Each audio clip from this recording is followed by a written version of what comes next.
All right. Yeah, there we go. That works. That works. All right. But YouTube is live. Welcome, YouTubers. And let's get in.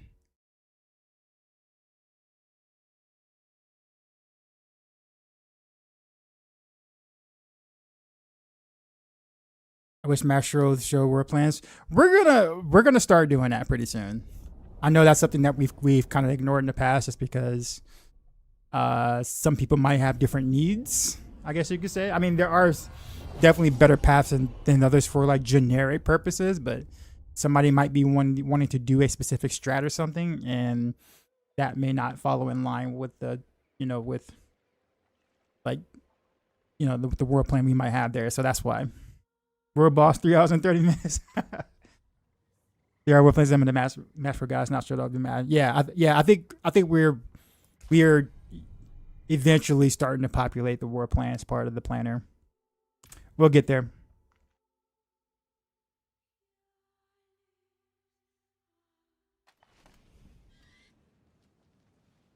All right. Let's see. Sure I got the right stuff. Yep. Yep. Okay. Cool. Let's go ahead and pick up some quick whispers, I guess. Would that be him?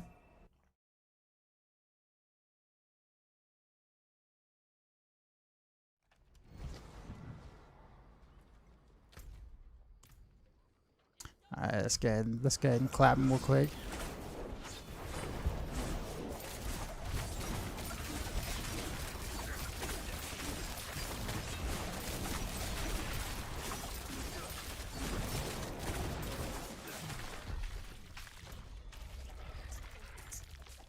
One.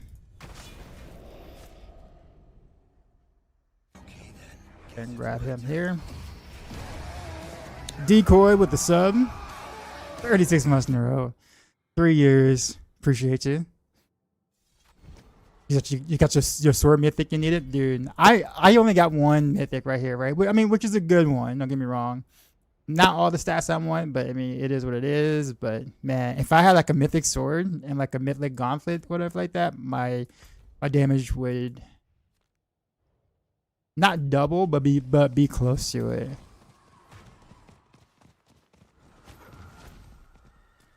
Also, Shaco too would be nice. High for DT is better sightless +5 alchemy or reverse. I am not sure. To be honest with you, that is the one build I do not touch ever.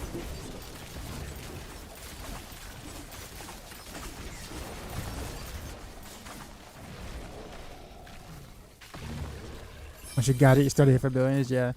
Yeah, like the thing is, it's funny because like for Heartseeker especially, or actually I guess you could say all the marksman builds, right? Heartseeker, rapid fire, barrage, like they scale better late game when you do have the mythic pieces because the multipliers are bigger, right? Like this is a pretty big multiplier to have, like for like Shot of Arathio, and then you have the gloves, whether it's Gladiator's Triumph or it's Pain Gorgus, whichever one you have a better roll of, like. Getting 30% on top of like the 120, like it's pretty massive, right? Like not having those pieces, and same thing with the Scoundrel's Kiss too, as well. Like that's massive with ferocity stacks. So it's like, no. let's go with the broken bottle. But yeah, it's massive to not have them right now. So, but it's all right. I feel mostly all right. Heartseeker setup is so fun. Have you seen the video yet? Let's see. One. Play Endario. I don't feel like fighting Endario. I do Helltide. Nightmare Dungeon. Pit. I guess. Some Undercity. What's your best rogue build for bossing? That's the thing. I wouldn't choose a build for bossing. Like I wouldn't choose a whole rogue build just for bossing. It's not worth. Okay, then. Guess it's my turn. However, what I would say is, Bam, appreciate the sub. Oh, Bam, what's up, man? It's been a minute since I've seen you. But the happy I'll say sub for your America Day. Appreciate it. So like um if you want to build that's or if you want a build that does better on bosses per se, I would probably pick a poison build of some sort. Rain of Arrows is probably the best right now. Overall build that we have. Well, not probably. Like it definitely is the best overall build we got right now. But like poison setups generally just do better at bossing than cold setups. Although cold setups like Heartseeker and Rapid Fire do really well against bosses using the bossing variant in the guide. So, but I wouldn't just make a build just for bossing. Like or go okay, well I'm just gonna swap all my gear and whatever just to do bosses. Like you'll spend more time doing that than it will take for you to just kill the bosses on just whatever build that you're already doing. If that makes sense.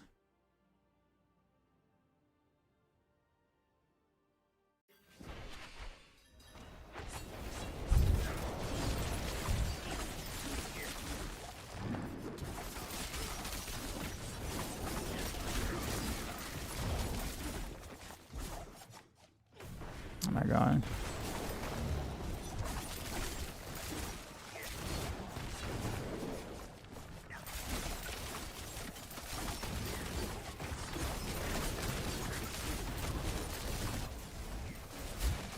It's the wall.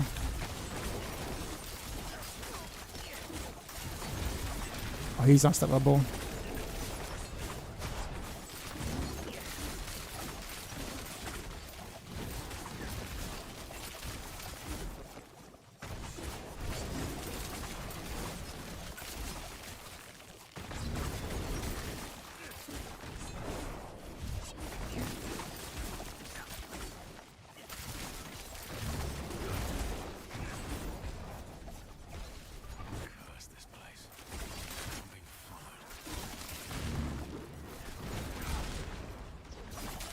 I love all my glyphs. About 120 across.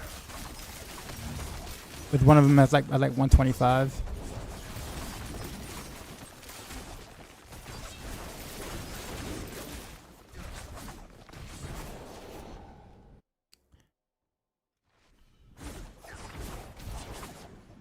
Oh, ran out of energy.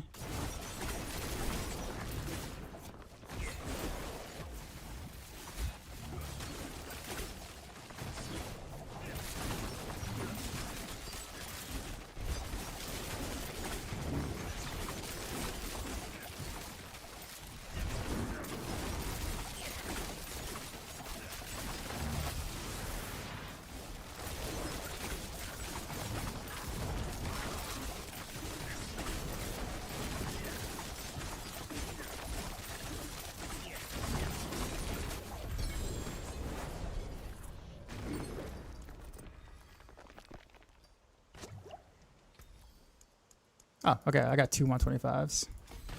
Working on the next one. I just don't know what route to go on Nightmare Dungeon War Plan. Well, mine, I wouldn't even follow mine because I was actually trying to do a specific strat. I don't like some people actually like to go with this here with the treasure breach thing. I don't know if it's still kind of worth right now, but I really like these two coming down to here. Because you get a lot more loot towards the end for going down this path here. And then the escalation sigils are actually nice because they actually are good right now. And then and then when you start doing escalation dungeon sigils, if you can get this one here too as well, which I haven't gotten yet, I could probably remove one to get this one if I wanted to. But eventually, if you want to like start target farming certain things in the escalation Nightmare Dungeons, then taking this is really, really valuable because then you can choose which portal has a thing that you might want, like a fix on the key that you might want. So this is very popular if you're doing escalation sigils often, in a sense. So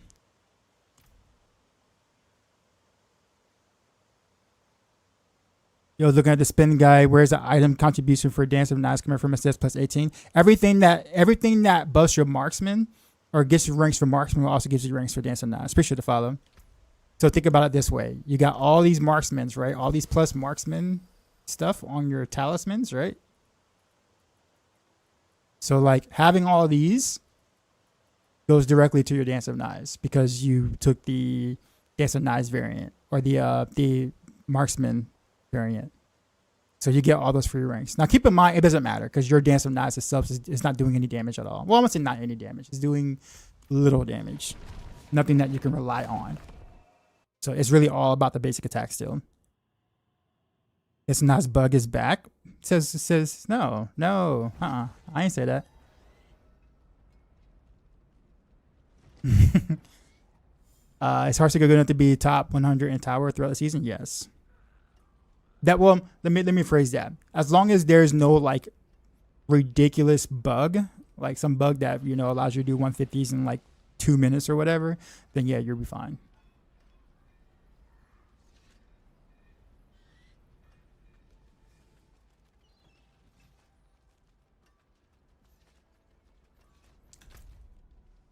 Where am I going? Heartseeker. Not Heartseeker. Outside. 12 minutes. Oof. All right. We can do it in 12 minutes. But no, it's not a bug. And what you're looking at is just literally just, well, type exclamation mark S2W. If you want to take a look at the video, see what me explaining the mechanic. Trying to explain it like while I'm streaming is a little hard because I have to go through the training thing to show you exactly what's happening. Nah, I don't feel like doing that for every person that walks in. No offense. That's a lot of stopping and starting. But yeah, basically I'm doing a God 6 Demon Hunter strafe weave tech that allows me to fire more arrows by resetting the break point of the basic attacks. Basically, that's not a bug.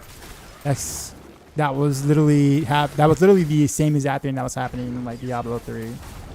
And if I know the person who is on the class, who's responsible for the rogue class, he's a veteran, a Diablo 3 Demon Hunter veteran who did a lot of God 6 Demon Hunter, and I'm sure he was just trying to mimic that mechanic.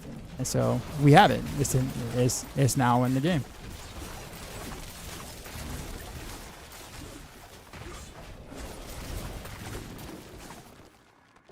But keep in mind, this is different than like some of the other Heartseeker or other Dance of Knives God 6 stuff. This is purely mainly Heartseeker still. So I know there's gonna be some confusion when you see different videos because it's like, oh, everyone's doing God 6. I'm like, there are distinct differences between what's happening here and what might be happening with theirs.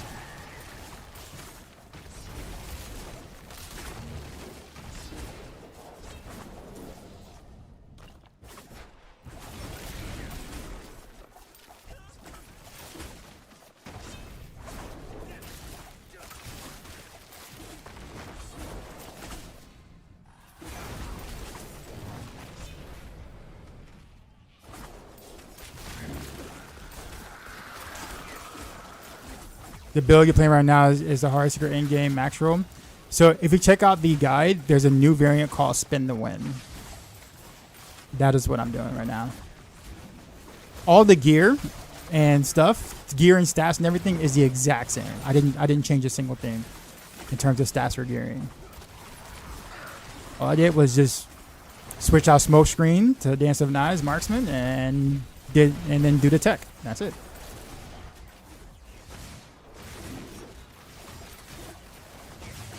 You don't have shake up, or what should you pop on? Well, the guide has a starter variant, mid-game variant, and an end-game variant, right? So if you don't have Shaco, you might be, still in like the mid-game variant. And honestly, it's just a regular helm. So like a little regular helm here. And I put the little like retribution aspect for a little bit of damage, but it gets a generic helm.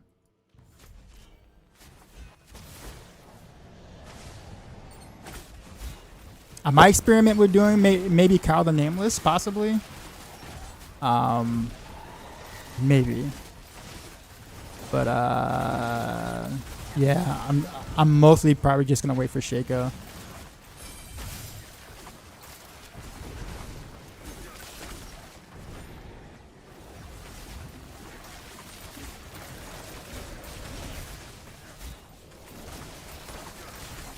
What is better Heartseeker or Rented Rose for bossing? Rented Rose is just the stronger build in general for Rogue. Like it's our best build.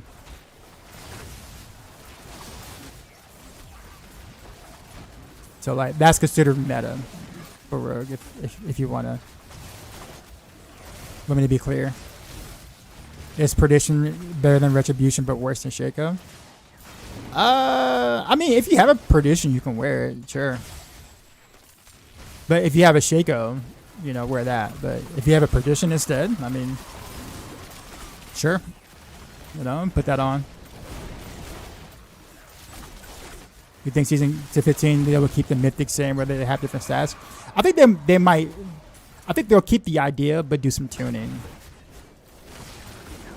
Like they'll probably like retune how that works, but I don't think they're gonna go back to the old system.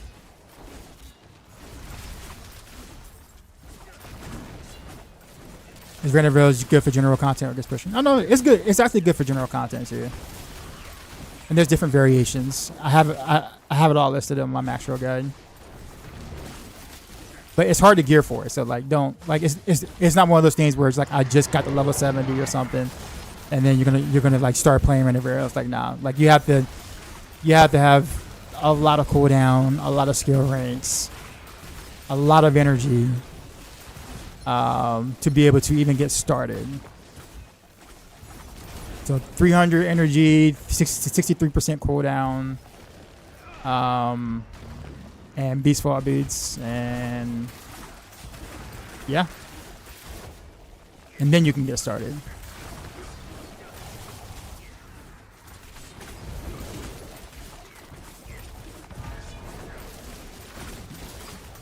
You did Perditions earlier today. Well, I mean, Perdition is not like a big upgrade over a normal helm, but the thing about it is that if you have it, you know, sure you can wear it, but it's not like, oh god, you know, that was like the mid game upgrade or whatever.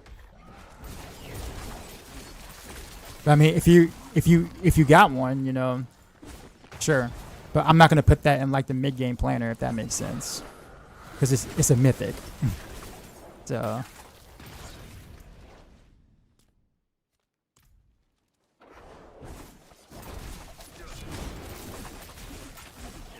Does it look fun? What's the road? I have a video up on YouTube, Garrett, if you want to take a look at that.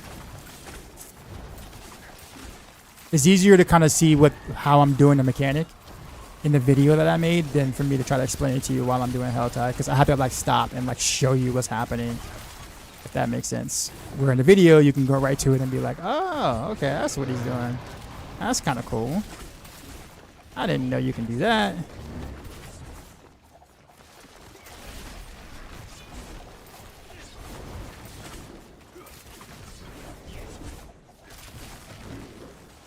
But the funny thing about it is that I can actually do this same exact thing, the same exact tech on other marksman skills. Like I can do this on like rapid fire. I can do it on barrage, using the narrow eye step. That is, like it's all the same thing. So when I do rapid fire / barrage this weekend, maybe tomorrow, I'll do it the regular way, and then I'll also do it, spin the wind as well, just to kind of see like what the differences between the two.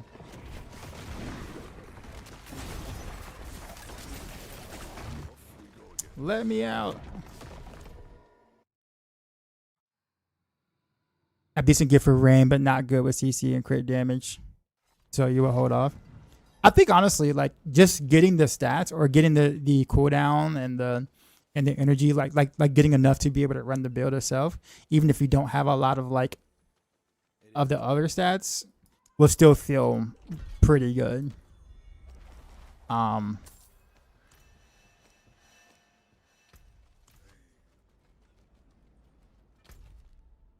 Conqueror Nightmare Dungeon. Channeling Shrines.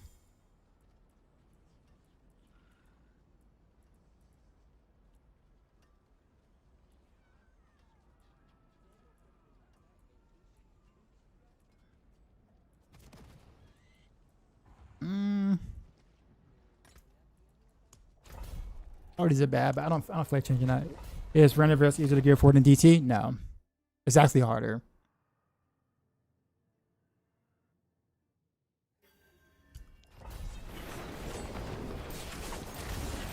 Yeah, I know, right?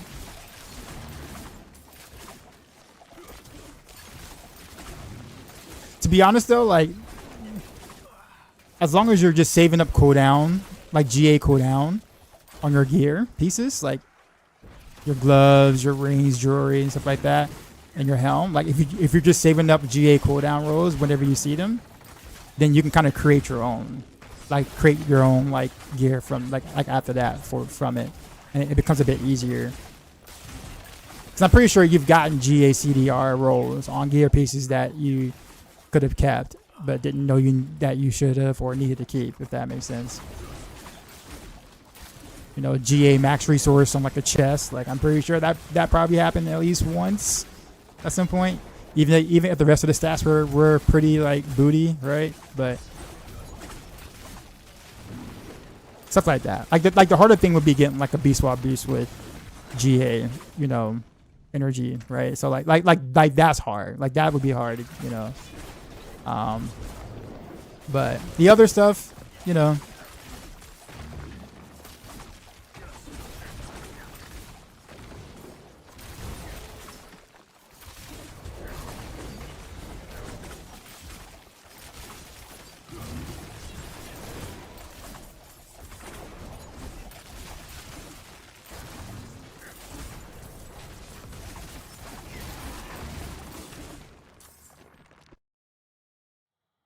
This Druid build is one of, if not fastest build of the season.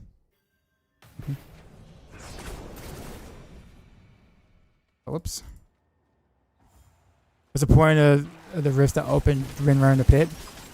I don't know. They're not worth. they're not worth it at all.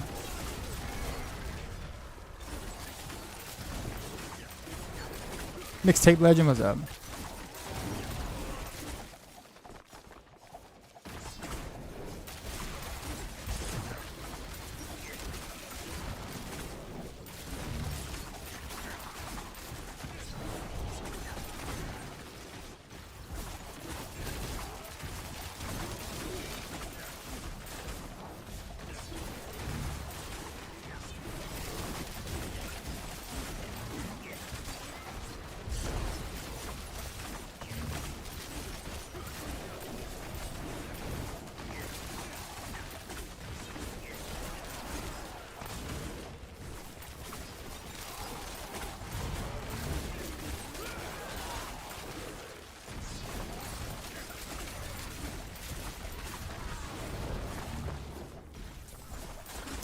This feels so good to play right now.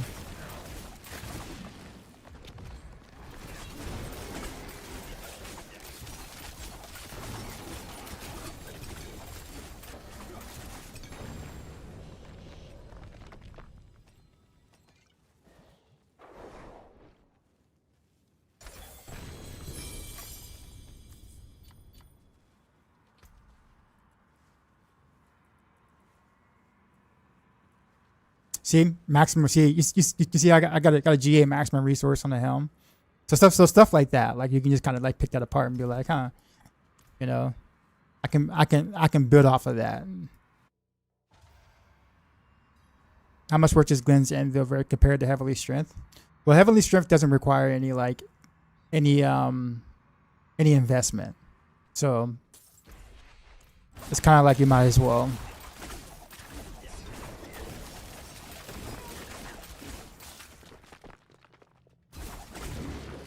Probably need a different chest aspect for defense. This is one in one weapon instead of a bow most of the time. Oh yeah, that is right. I forgot to do that. You're right. You're 100% right. Let me go ahead and change that now. So yeah, one piece of gear probably needs to. You're 100% correct. Thanks for pointing that out.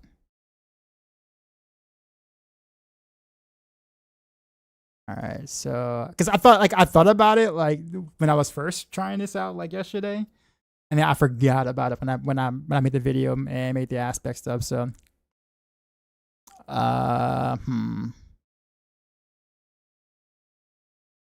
Aspect of tempering blows, swapping weapons 5 times, gain damage reduction for 10 seconds. Um,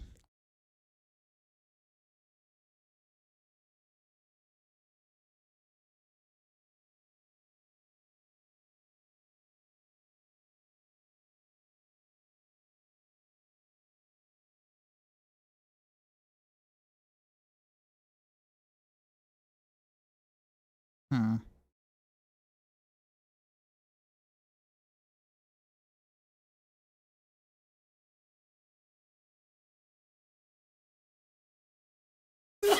Sorry.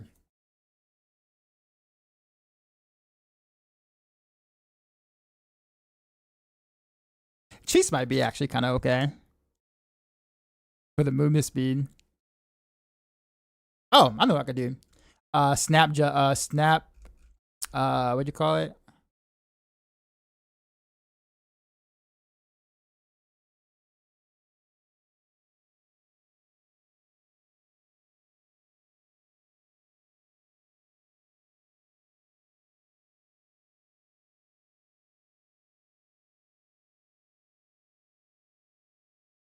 Uh, yeah. So I mean, I guess I mean you can go might. I mean, might would be like just the you know slot in. I like the snap. What's it called? Snap something. Um, just because like it also increases your barrier even more. Not like you need to do that because you're already running K anyway, but or Quay anyway. Yeah, Snap Frozen feels good. Yeah, we'll do Snap Frozen. Let me make the edits here as well.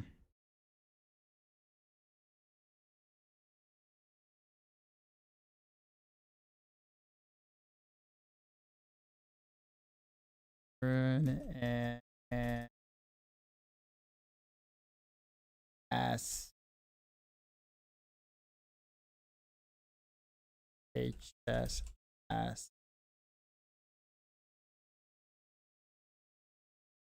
All right, let me make sure I hit confirm. All right, save. Make sure it's all good.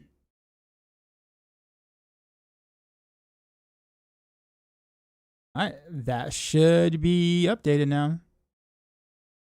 So we're good.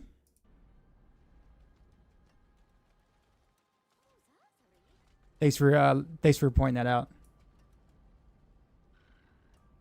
The new tech for Heartseeker is cool. How did you work that one out? Uh, Honestly, I was getting a little like to be 100% honest with you, I was getting just a little tired of the grind, so I wanted to try something different. I was like, I wonder if my thought was like, I wonder if like the breakpoints for the addition from the Heartseekers being fired from the Dance of Knives thing has similar breakpoints to how it was in God 6 and Demon and D3 Demon Hunter. And knowing who the person is who's above, who's over our class for class changes and stuff like that, I know he played a lot of Demon Hunter. In fact, he was a Demon Hunter main with some really good achievements. I'm not gonna mention his name. So I'm like, I wonder if he slid that in there and like didn't say anything. So I decided to go, hey, let's try it. And now I'm like, hey, this works a lot like it did, you know, whatchamacallit. And I was like, okay, yeah, we can do this. We can do this.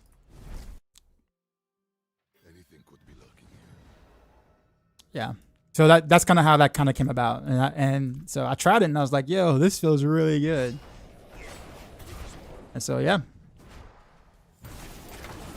so I could try spending win and builds if see if you like it. Everything is that exact same thing, aspects and all that. I would change the chess aspect though, because it's heavily strength, and you're kind of like swapping a lot between the two, like the two-hand weapons and one-hand weapons. So really, I would probably do a new chest with Snap Frozen on it as your defense aspect, and that's it really. But you can just get any old chest, like just get like a really just like mediocre chest, and then put like the runes in it or whatever, and see if you like it.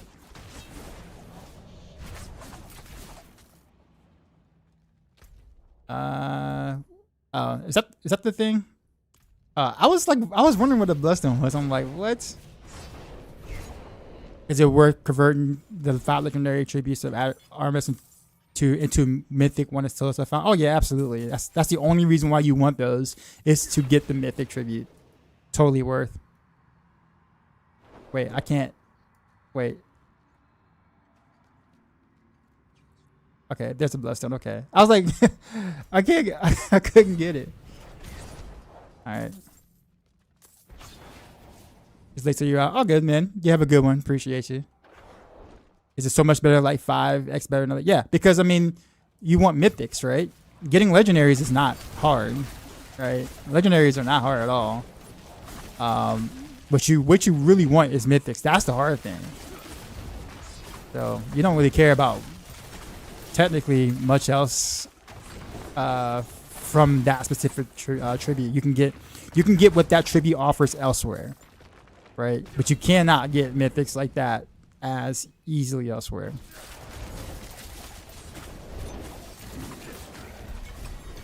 What up, Breakpoint?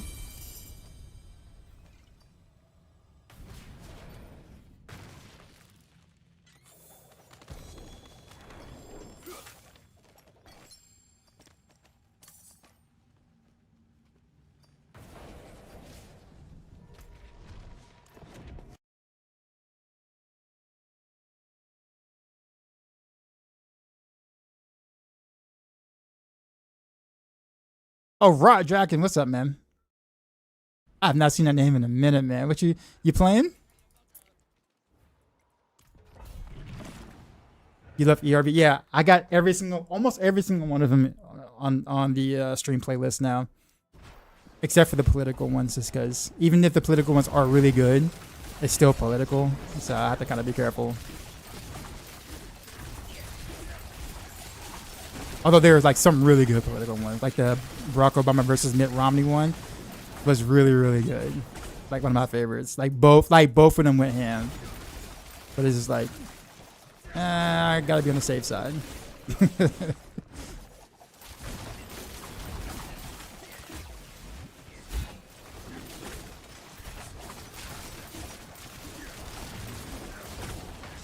Like them all, yeah.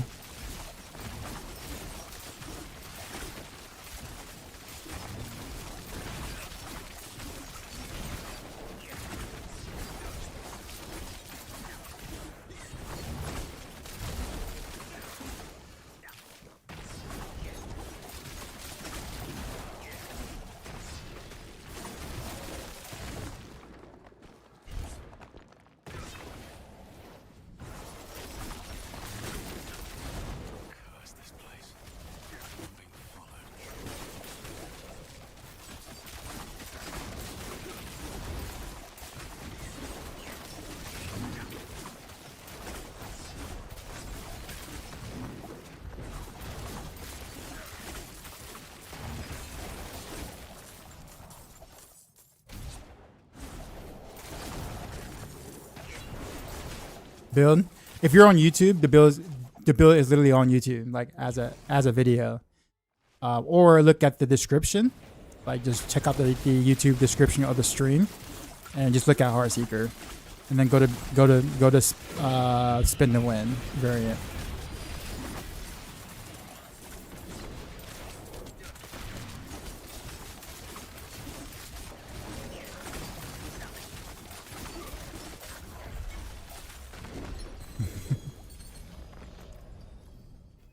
Some dude get a little heated. I was just like, what are you gonna do? Yeah. I was like in the heat rooms with Sword, but I'm unsure they fixed the bug that makes the set bonus style working. You always gotta double check with Blizzard, man. Like, you know what's funny though? Like, I feel like if every bug in the game was fixed, let's just say hypothetically every bug in the game is fixed, it would feel like a new game. Like for some classes, like literally some classes will just literally feel like a bit different if every bug in the game is fixed.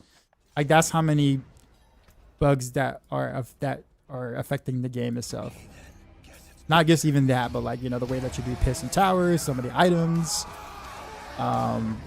Just a lot of different things. Appreciate the sub. Wolf's Den, what's happening? Happy 4th. Thank you, you too.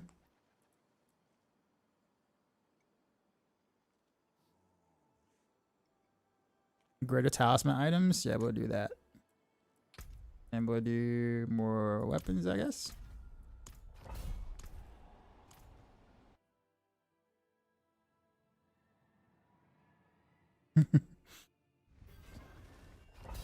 You see how Heartseeker isn't meta, but it can do pit 120 and T12 meth. That's all you care about? Have fun over meth. Oh yeah, I agree. I totally agree. Like if you notice, you know, like every season I play, like I never jump to a specific meta spec. I play what I find fun. But yes, I mean you can speed like with really good gear, you can speed farm 120s, right? So like 120s in like 2.5, 3 minutes, if that. Which means that Mephisto is pretty light work in T12, right?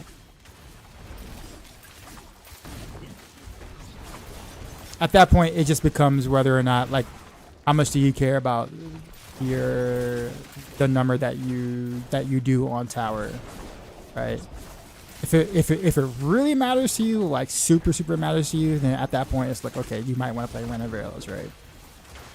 But outside of that, yeah, I would do Ren of Rails at some point too as well. But I feel like there was no reason for me to rush to do it, because I knew like Matthias and like Ava were gonna like jump to it, because they tend to kind of like, you know, go for meta things. Like they'll play the things that they're supposed to, but they'll jump to the meta thing like real quick, right? So because I knew Ren of Rails was gonna be meta, there was no rush for me to jump to it, because I knew that they would like do content on it and stuff like that.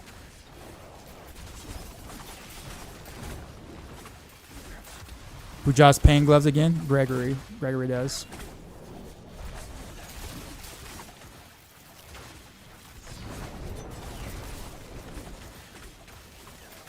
How you get 60 ferocity stacks? So I actually have ferocious on a weapon instead of frozen memories, and I have frozen memories in the amulet. So I basically just swapped the two.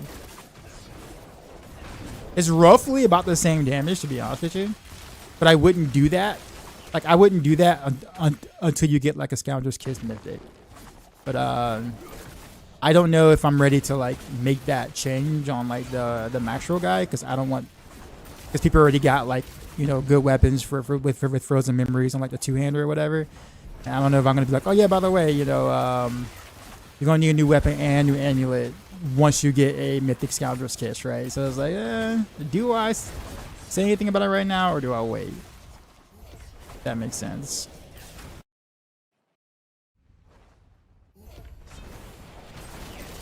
You got mythic Scoundrel's Kiss. You can swap those two. Yeah. It'll be in your best interest to swap those two. Yes. It ends up being a little better. Well, it actually ends up being roughly ends up being roughly the same DPS, kind of, like, which is the funny part. But the thing is that it's more generic damage and less cold damage, like less like crowd control damage. So that means that, like, sure, you're, you know, how do I explain this? So like you're losing like 66% frozen memories damage, which is, you know, the crowd control damage, but you're gaining 60% generic damage, and also more attack speed, like, so like an additional breakpoint as well. So you end up so all you're doing is you're trading 60% crowd control damage for 60% generic damage, which is better for bosses if you think about it, right? So like better for like pits, better for like, so it ends up feeling better overall. But it's not a change that, like, you know, if you don't do it, you know, you won't be able to do content kind of thing. Does that make sense? And then at that point, your bossing setup would be changing the amulet to high velocity instead of changing the weapon to high velocity. So it's kind of like, you know, It's that kind of thing.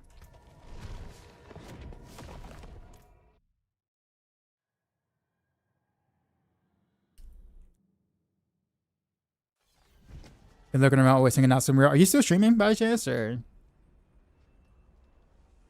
what's the difference between this and OG Heartseekers in terms of power? This is like a little stronger, like a tier, like I say like maybe like one pit tier stronger. So it's not like a huge difference, but the biggest thing is that the two biggest things is mobility. You're a lot quicker. You move around a lot quicker because you have Dance of Knives to be able to move around a lot faster. And second, you also can proc your mark faster because the Dance of Knives will hit everything, so everything is marked. Whereas before, you had to rely on wolves to kind of get the mark for the most part, and you have to kind of wait for them to kind of chomp to get the mark.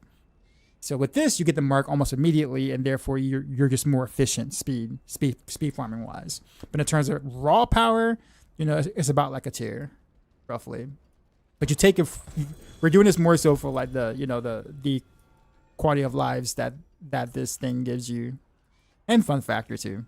Fun factor is always important. Outcast, yeah. This was like one of the first. So it took me a while before I got into like hip hop or whatever, because my parents wouldn't allow me to listen to hip hop until I did it on my own. I guess like I was on my own and I was at the Boys and Girls Club, whatever, and they were playing. I'm like, hey, what's this, right?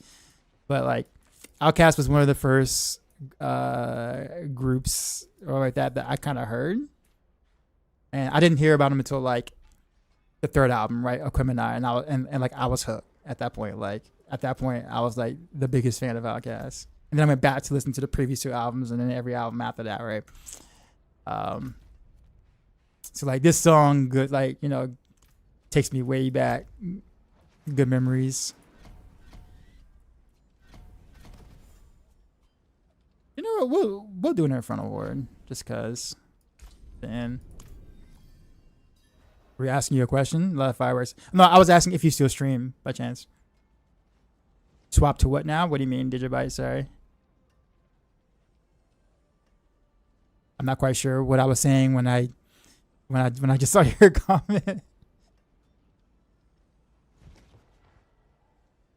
I've been using multi-shot for the mark, but it's so that's what I was doing too a little bit. Alfara, like that was like my try hard seeker, I guess you could say, idea that I was doing.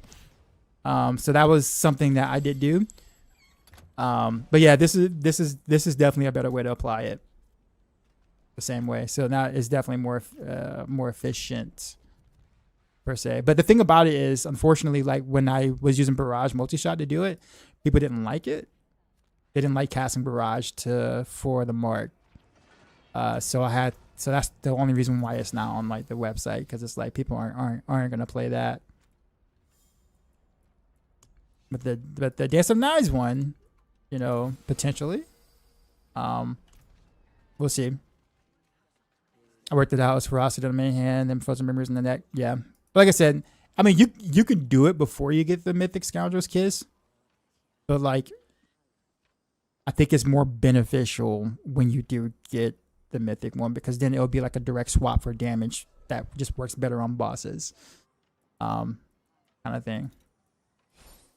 I'm just kind of like a little hesitant because I don't want to like change that on the entire guide or that kind of thing, because people already got their stuff. And it's like, is it a big enough change for me to like shake it all up, if that makes sense? It's not really shaking it all up, but those are two not so easy pieces to get get good gear on. Maybe weapon is pretty easy, but the amulet definitely not.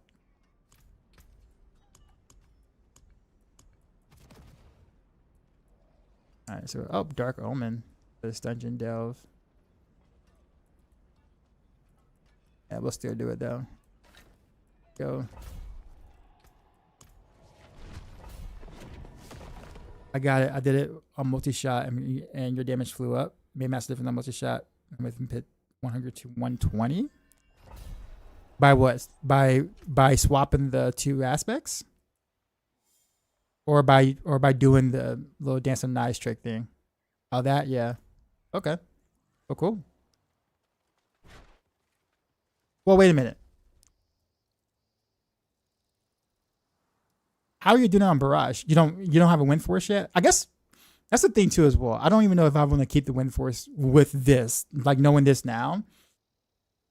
I almost think that going with the a legendary two-hander is probably better than like the wind force, and also better than like the Sky Hunter.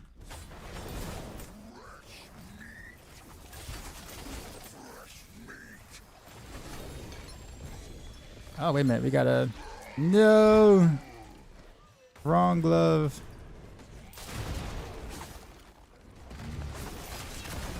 Man, I was hoping that it was either be Pangorgers or Gladiator's Gauntlet. This would have been nice. Either one of them would have been a pretty big upgrade for me.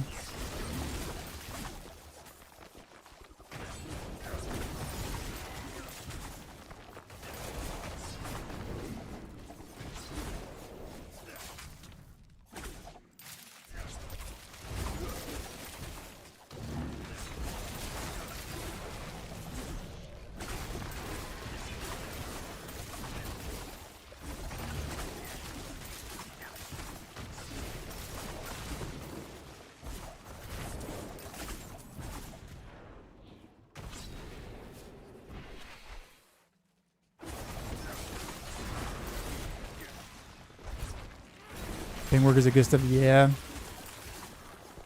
Like because it kind of felt like UE. Oh, like old school. What was it? UE 6 Devouring Arrow, where you cast a multi shot for like the just for the whatchamacallit, like cold multi shot.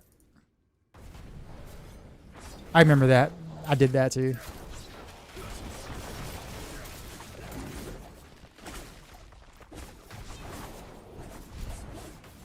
Feels way better with that wind force, not gonna lie. Okay. I'll probably make that update then. I probably would just go ahead and just make the changes on like the website after the stream. People are gonna hate me for it. It's like, but I just found my GG neck, man. And you're ruining it. I'm a GG weapon, GG neck, and now you're telling me I need a new one. Unsubscribe. Unfollow.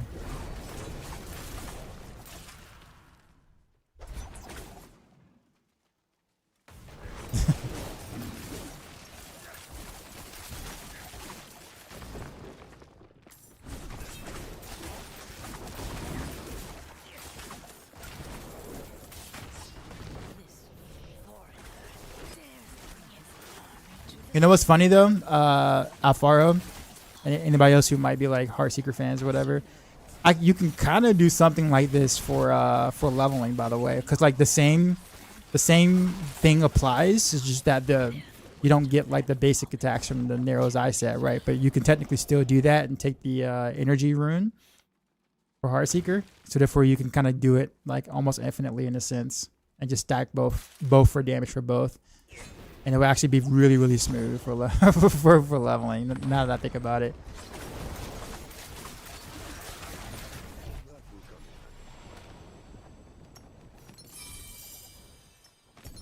How come you guys put Doc on the bills now? I mean, do exclamation mark S2W. Yes, exclamation mark S2W. My reasoning might be different than others, but it's because of a tech that I found that kind of transferred over from Diablo 3. That makes Heartseeker it makes Heartseeker better to play. I'll put it that way. But it's not a Dance of Knives build, or it's not like traditional God Sticks, because you're not just holding down one button and like spinning around and that's it. Like you have to actually still cast Heartseeker yourself as you're spinning. But yeah.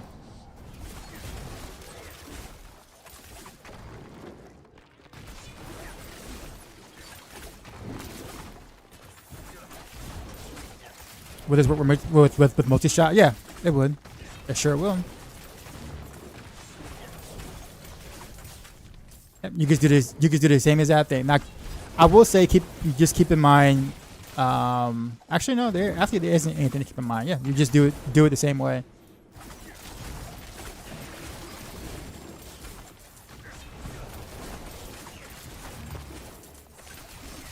I don't know like how much energy like you would need, like how much like resource cost reduction you would need, because for Heartseeker it's a little different. You do take the energy node on Barrage though, so for the Heartseeker thing, so you should be fine on energy. Yep, and then you'll have your combo points, and you can basically spin the win with Barrage and do it. But yeah, you can do it with any of the core skills, marksman core skills. I'm actually thinking it's probably gonna be the most dope on like rapid fire, to be honest, because rapid fire already has a slower attack anyway. So I think it becomes a bit more advantageous for rapid fire.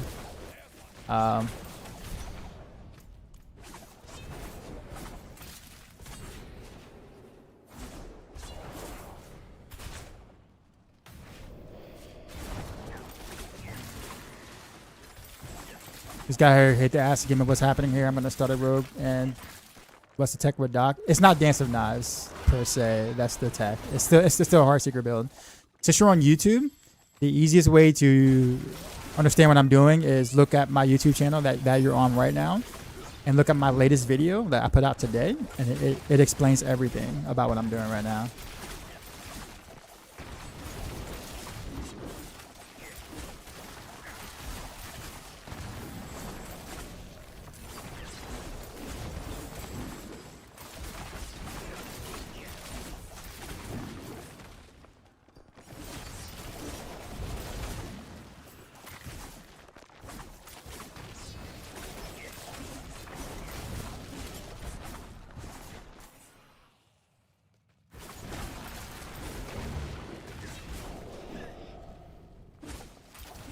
I gotta find something. I can't open that door, can I?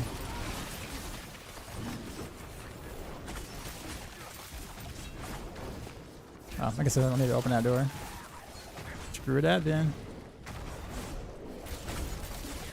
Yeah, man, you're welcome. I'm all for anything to let you move around quicker. Agreed.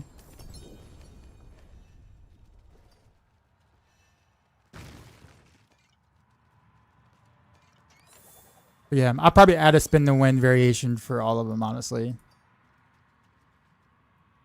But I don't know if I will like make that as like, I'm hesitant to make that as like the main, if that makes sense.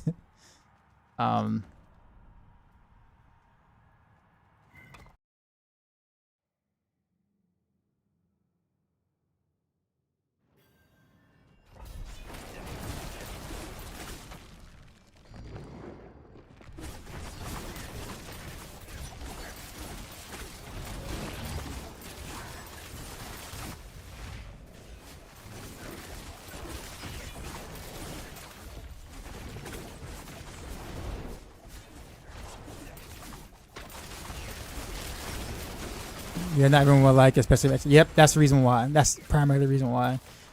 Because ideally, when people see this, they think, "Oh, I'm just gonna hold down right click and spin, and that's it. Like just spin, and everything will die, and that's it," kind of thing. Without understanding that what makes this so good is resetting the breakpoint every time by casting, right? Which requires more than you just spending.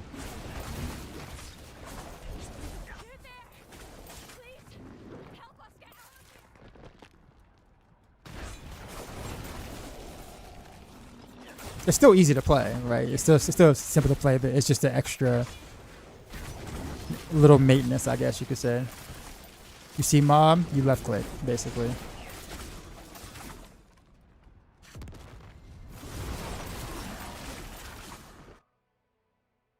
Is marksman skill on the same roll as plus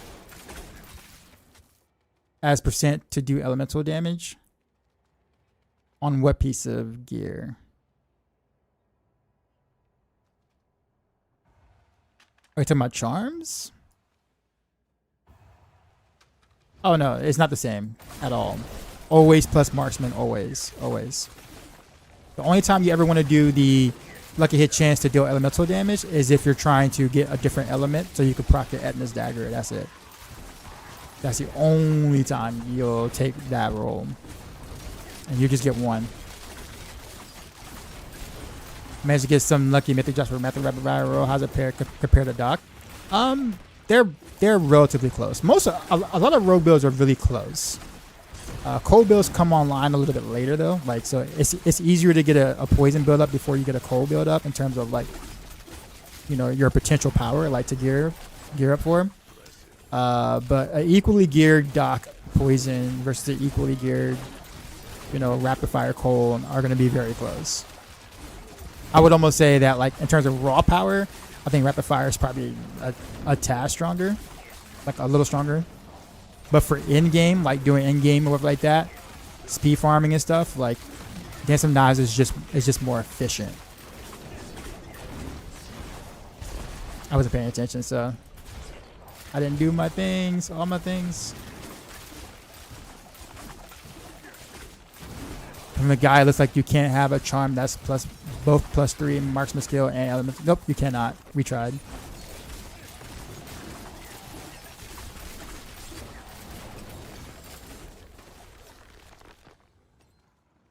Is Heartseeker stronger than Dance of Knives? I mean, if you're talking about raw power, like given everything equal, just raw power, then yeah. But it'll take you longer to get there. It's just, you know, cold build versus poison build.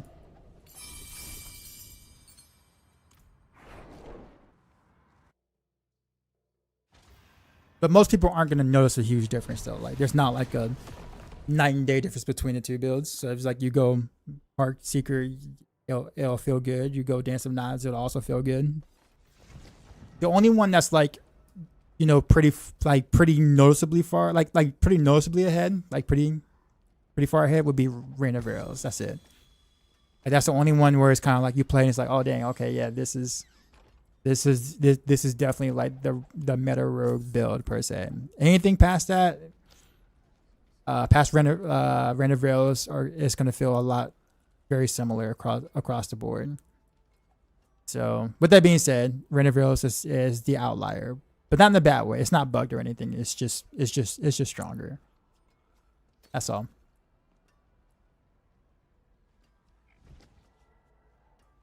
I can't do anything with that. All these are pretty garbage.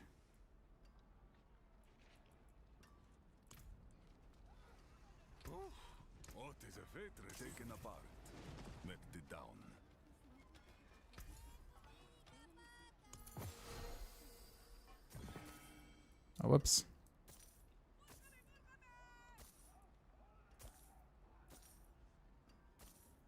Five.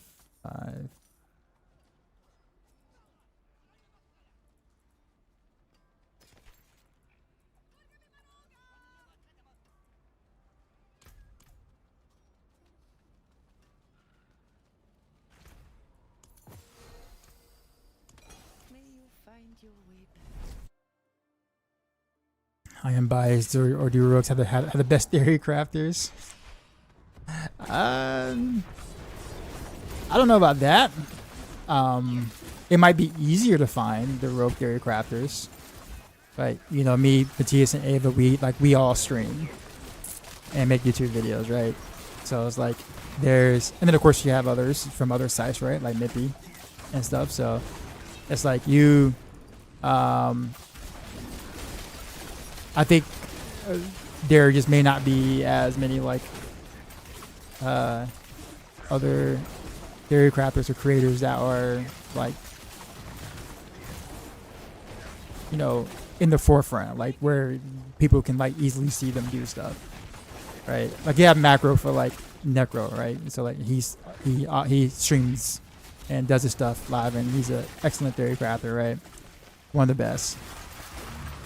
But like, you have people who are also really good at Necro, right? Like, let's say like Lord Sora is like phenomenal, right?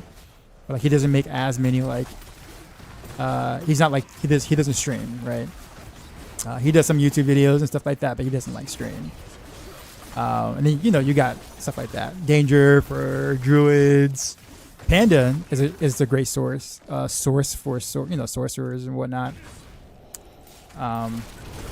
North War, of course. But yeah. I think we are pretty easy to find on road.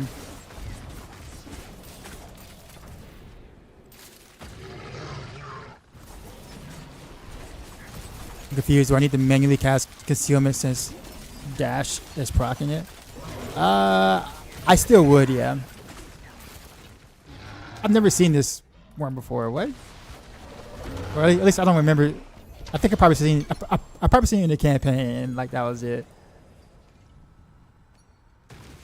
I guess I haven't done this Nightmare Dungeon before. I was just like, wait a minute, that's a new boss.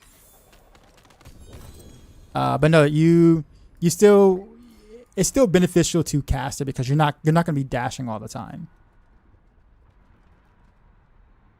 Unless you're playing Dash Rogue. If you're playing Dash Rogue, then yeah, you're fine. You don't need to cast concealment. But like if you're playing, I don't know what build you're playing, but if it's not Dash Rogue, then yes, you do want to cast concealment yourself.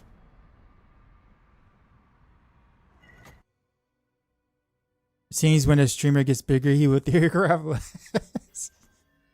I mean, I guess I don't know. Like that doesn't apply to like Woody Joe or Rob, right? I can't speak about the others per se.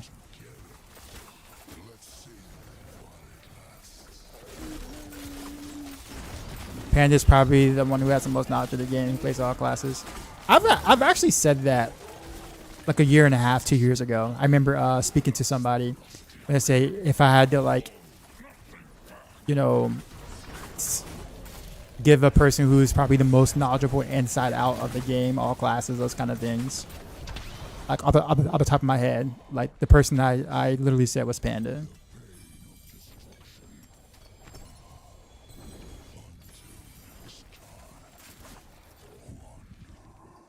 Because not only does he do all the classes, he does all the leveling too. So like he does a lot of leveling on like everything. And of course he's doing it all in hardcore. So baller, of course. Just spam worms because they get more views.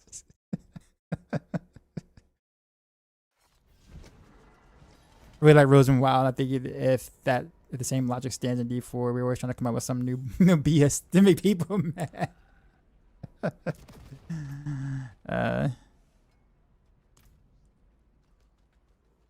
Wait, was that the end of the yeah, that's the end of this escalation. Okay, my loot didn't match what I thought I was gonna get. That's why I was confused.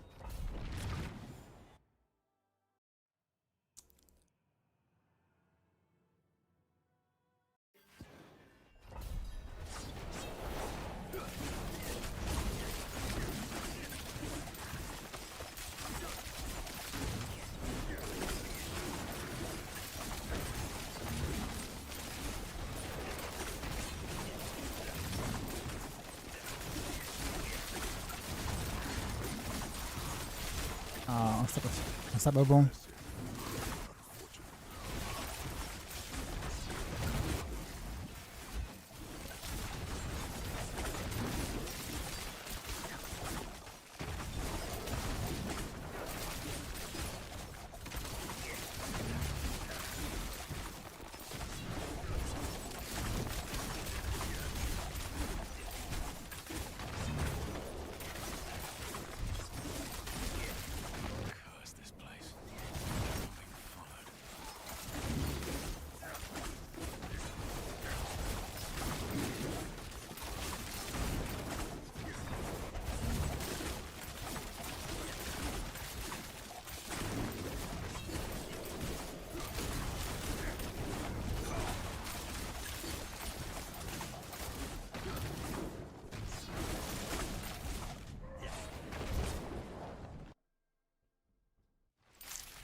Kidding.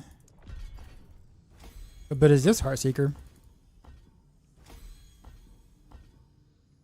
For a better explanation of what I'm doing, type in exclamation mark S2W.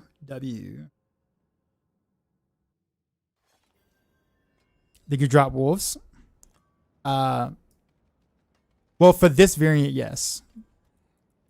I didn't drop it in the main guide, but on the spin the win variant, yes, the wolves are no longer here because you don't need them.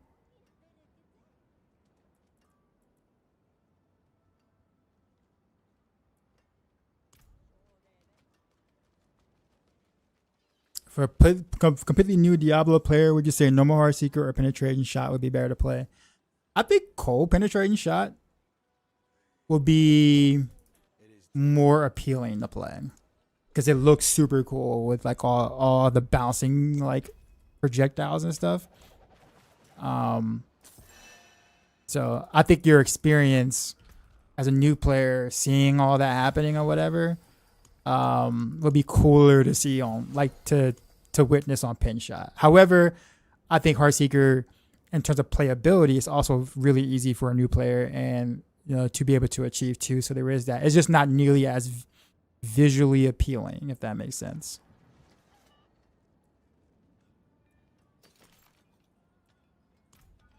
But you can't go wrong with either one.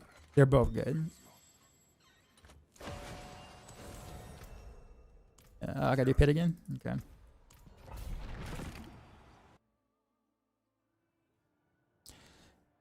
And guide, for example, may gain all the items have perfect fixes everywhere. Is it intended? For a guide, yeah. Because like what number would you want us to put in a guide? If not like a maxed out number.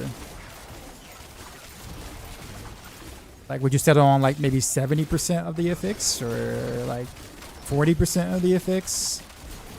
In the just like you see what I'm saying? Ideally it's maxed out on the guide because that's what you're that's what you're striving for. You're obviously not gonna get max, not even on the starting guide. Like even the starting planner, like it has maxed out affixes or whatever, and you're not gonna get that for starting. But it's there to just let you know what's possible, basically. What's the top end kind of sort of thing. It's like, oh well, it can roll max this much, right?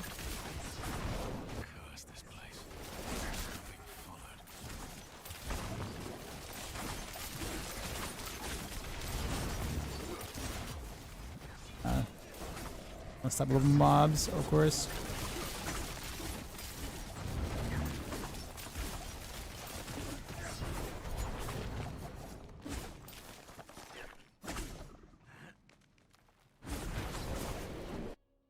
Did they fix the bug where you can't add a second affix to your amulet? Oh yeah, they fixed that.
All fails, of course.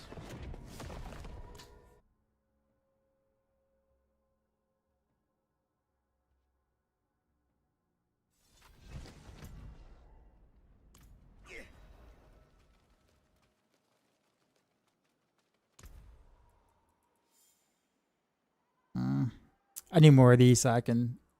I need 2 more. Actually, I wonder if I have like any yellow ones. Okay, no, I'm gonna need like 3 more of the yellow ones. Talisman items. Greater masterworker materials, sure. He's made a new seasonal character. And why did I get every spin up block box already? Really? Well then. How's it going, man?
Gotta ask as far as in-game builds, how's Pinshot doing? Good. It's doing really good. Definitely one of the best rogue builds. Going on 2 seasons strong now. Like Pinshot got some love. And it's also very visually appealing.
Appreciate the follows. He said playing Rogue Solo stuff found is brutal. I have 0 gold to try the 39 different builds. So gold is actually not that hard. You just have to know what to sell at the vendor. So my way of getting gold is selling seals. Sell legendary seals. They give you like 13 million gold a pop per seal. You can sell charms too as well if you would like, because the set charms give you like 1.5 million, and like the unique charms give you like 8 million. But you want to hold on to your unique charms for, you know, being able to try to get the one that you want and stuff. But seals, always sell your seals. Like the reason why I have this much gold right now, which is considered a lot for solo self found, is because I sell these things. These little like these legendary seals. You see how much they give you? 13.3 million gold. Yeah.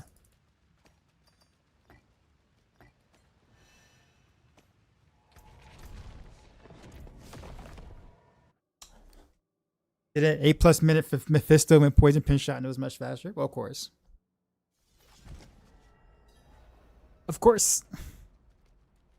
Earlier, that's what I was saying before. Earlier in the season, it's easier to get poison started than it is to get cold started. Oh, this way, poison scales a lot a lot quicker than cold does. Cold really starts to benefit more when you have like the mythics, because they have massive multipliers on most of their uniques, or whatever. So that's when like cold starts to really like get good. You know, you could transfer Pandemonium Fragments into Sparks. Not sure that makes sense though. Is this Dance of Knives triggering Heartseeker? Kind of. Sort of. It's still very much a Heartseeker build, but Dance of Knives is just giving some quality of life to Heartseeker. I'll put it that way. It's very much not like a spin to win. It's very much not like a traditional hold down one button and just spin. Like you won't do much damage if you do it that way. But I explain it in my video on YouTube.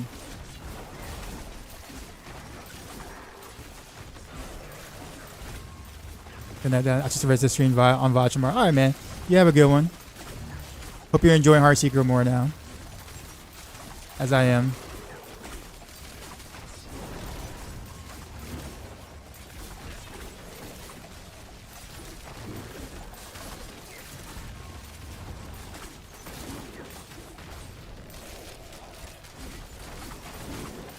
You said that's a bummer? What's a bummer?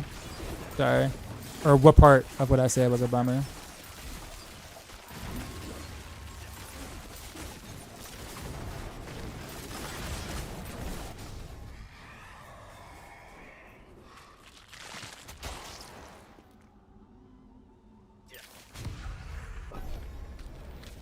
It would have been cool to get to trigger Heartseeker. Oh, okay.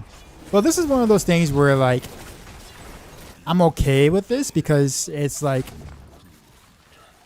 not to stop the cast both. Well, I'm just holding it, like, I'm holding down two buttons, right? The shift for the hold command or whatever. And then, of course, right click for Dance of Knives. And then whenever I see a mob, I left click. That's it. So it's really not a hard thing to do. But you also got to think at the same time, though, like, this is one of those things where it looks like the developers decided that, okay, well, if you want more damage, you can put put forth a little more effort, right? You can still technically do this while just spinning if you want to, kind of, while refreshing your vengeance once every like 4 seconds. You'll just do less damage.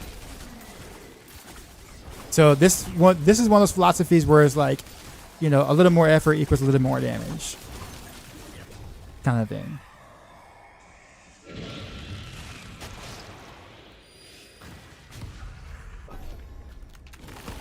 Appreciate the follow.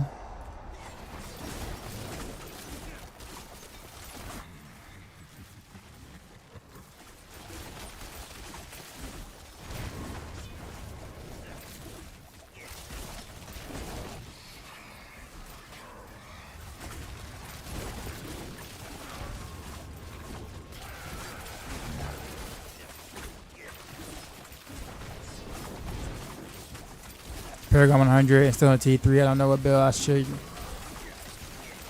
I need to get a good end game build.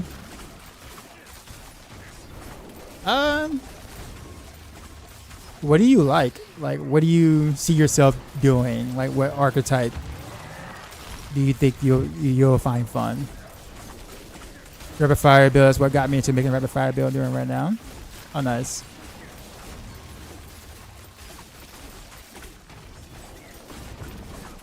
Yeah, but I get it, but it sounded way better than my mind when core skills trigger basic skills. I mean, it still does that. Like, it still is doing that. Like, even if you just spin, it will still trigger it. It's just that when you decide to stop and cast as well, you're forcing more arrows. So you're triggering more basic attacks than if you were to just spin. But you still get the basic attacks if you just chose to spin, and that's it. That makes sense. So you still can play it that way. I think ideally, this is one of those cases where, you're rewarded for doing more, and that I think that's kind of it. But you don't have to. Like I said, it's not one of those things where, like, if you don't do it, you can't. It just doesn't work, because it does. Like, there's a whole. But if you want to go that route, I would do the one that Ava has, basically on his YouTube channel. I would go that route instead. If you want to kind of do more of just the spinning.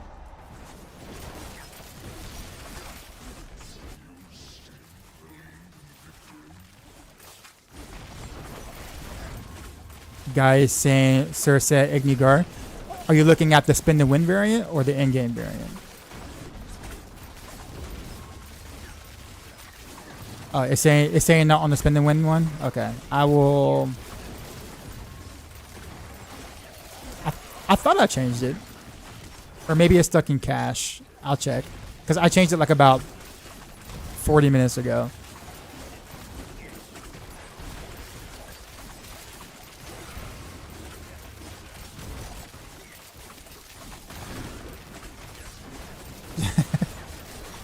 All right, I'll double check.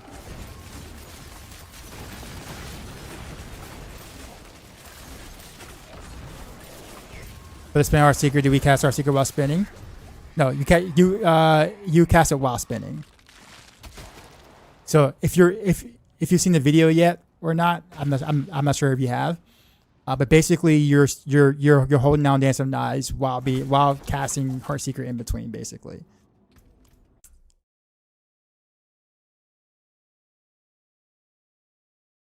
All right, let's check the spin the win here. Ignigar. Okay, it is. Okay, you're right. All right, so it should be Ignique and Surgar.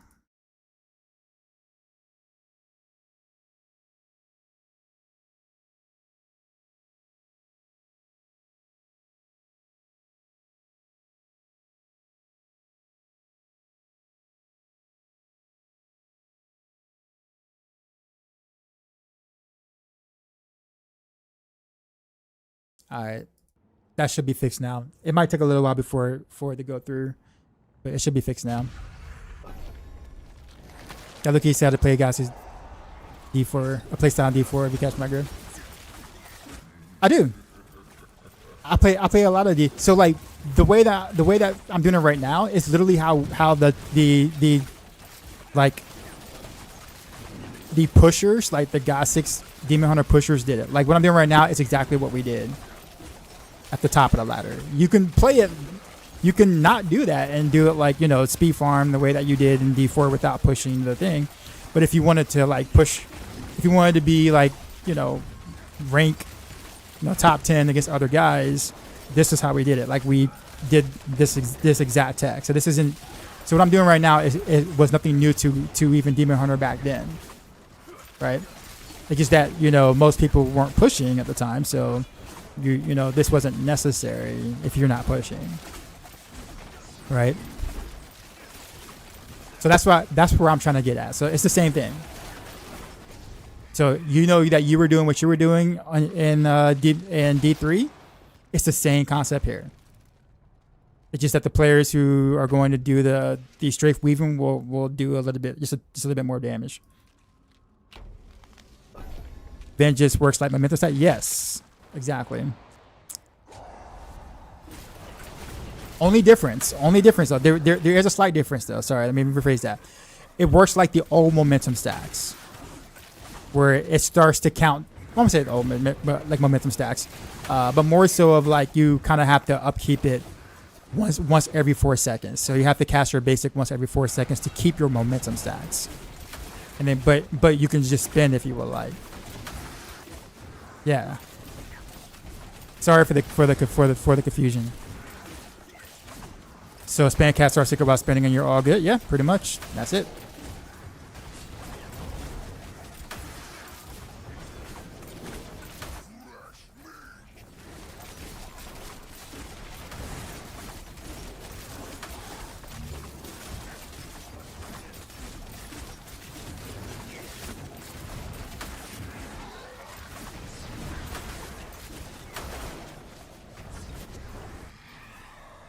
So the corrupted group root strat is back. My group of 10 people, we put down 10 roots and then relog and it resets the cooldown. Nice. Ransom repeat. Is that so? That's interesting. I wonder if they were like supposed to like fix it, right? Like weren't they supposed to fix that or something, or?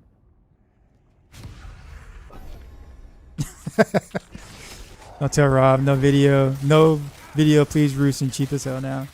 Okay, all right. Nobody say anything outside this chat. All right.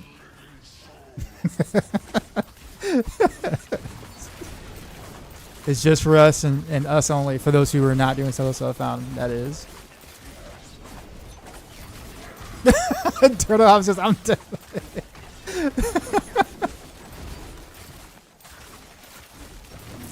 How much we got to pay to keep you quiet, sir?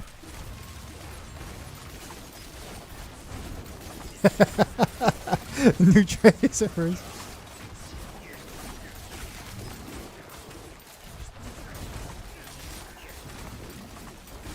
Kind of looking for something to keep going. This helps you, I guess, to bump up the itemization changes. Yeah, you're definitely not the only one. I think it's a mass dislike of the mythic changes per se. Like, I don't. So I'm kind of indifferent about the mythic changes. I don't like the fact that they're no longer unique. There's very little that makes them unique anymore. Like the stat priorities or the stats like that don't make them unique like they used to. But I do like having an additional tier of an item to like chase or whatever, right? Like I like that part of it. But I also don't like how vague the going after stuff is. Like this whole craft mythic thing, like that should be a different color. Why is it the same color as everything else? And why is one crafted mythic tied to everything that you get from any source that isn't a drop? So like if it's a blacksmith, if it's a jeweler, if it's the cube, all of those three ways to make a mythic unique or getting a mythic unique is still tied to one crafted mini. That doesn't make sense to me. Or I'm gonna say it makes sense to me, but I feel like that's too strict. And then too, also the button to upgrade to mythic is so deceiving because you have to hover over it and make sure you understand what it actually does. Because then you don't know it actually changes your actual item into a random mythic unique with random stats. And it starts the item all over again. Like you don't know all that unless you actually hover over the thing because the button just says upgrade to mythic, right? It's like, okay, cool. I'll just put my really good unique right here, push upgrade to mythic, and it's going to be boom, mythic, right? Like that's how it reads.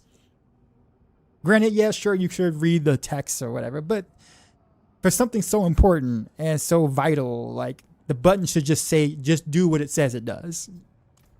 I think that's, in my opinion, was really bad.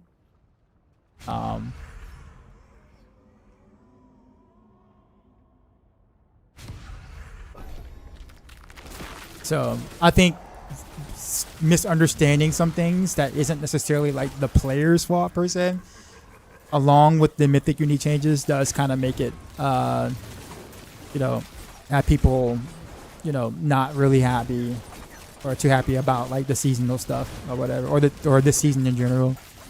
So I do hope that they do take another whack at this, and be like, yeah, definitely some adjustments need to be made.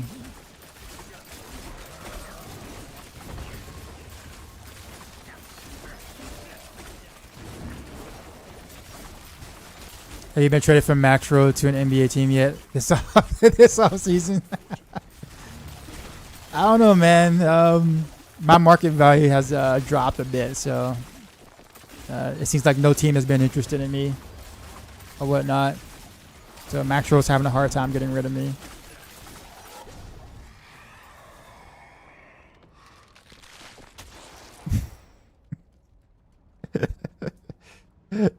Feels like the PTR just is to you. I'm sure they got similar feedback, but nothing changed online.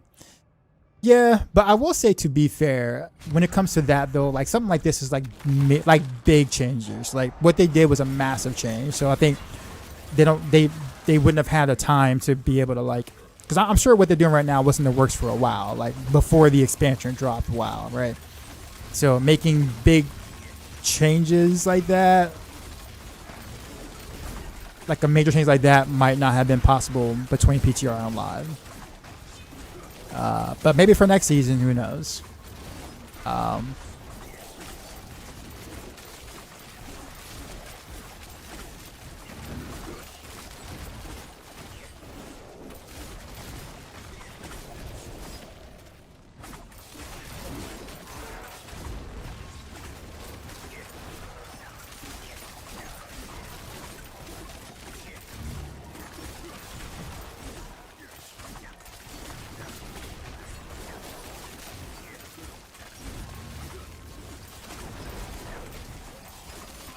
Boost you to 70 and you'll keep quiet.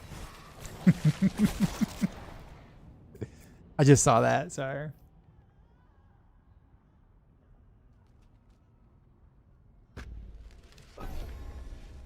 You agree with Raxa that they should have taken more time to make seasons but make it better?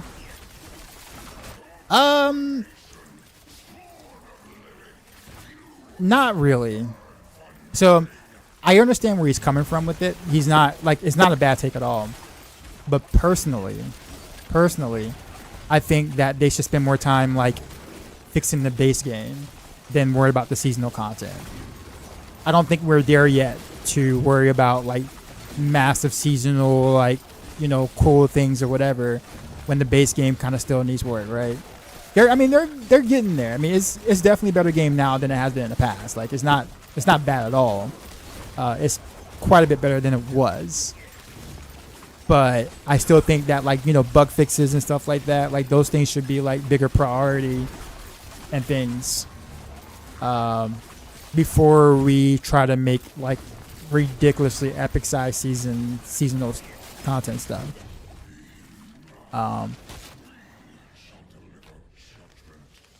So I see what he's saying. I just don't think we're there yet.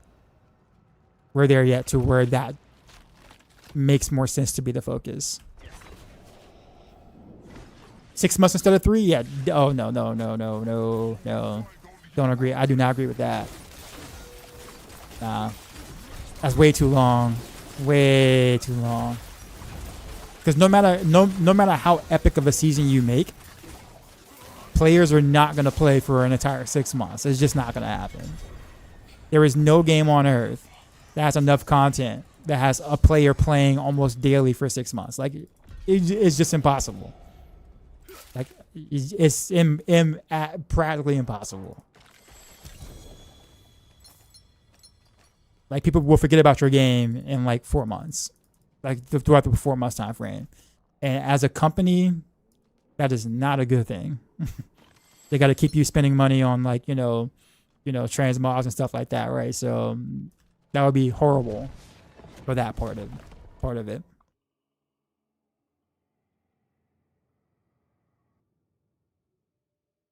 Hell, even the Path of Exile 2 players who, when they heard that their expansion wasn't coming for like another 6 months, they got upset about that.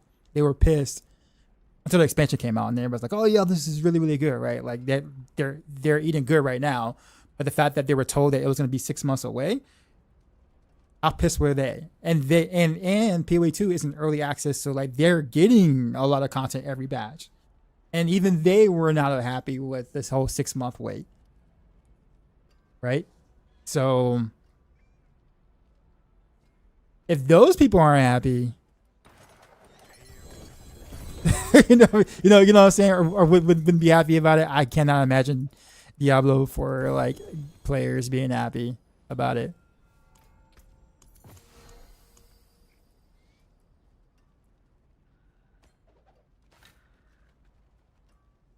I like Gore's Rune.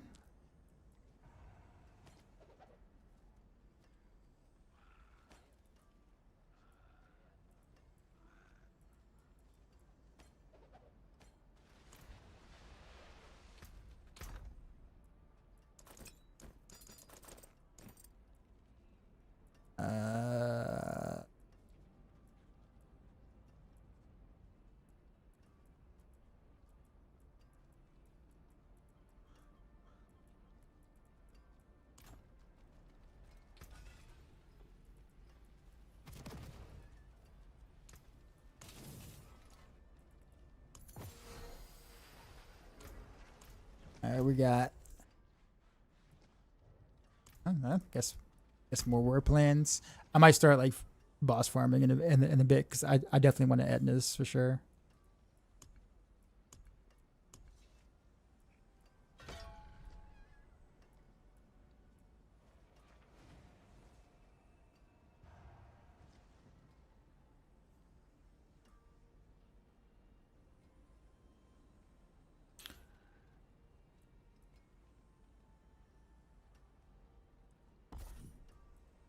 Kind of want to do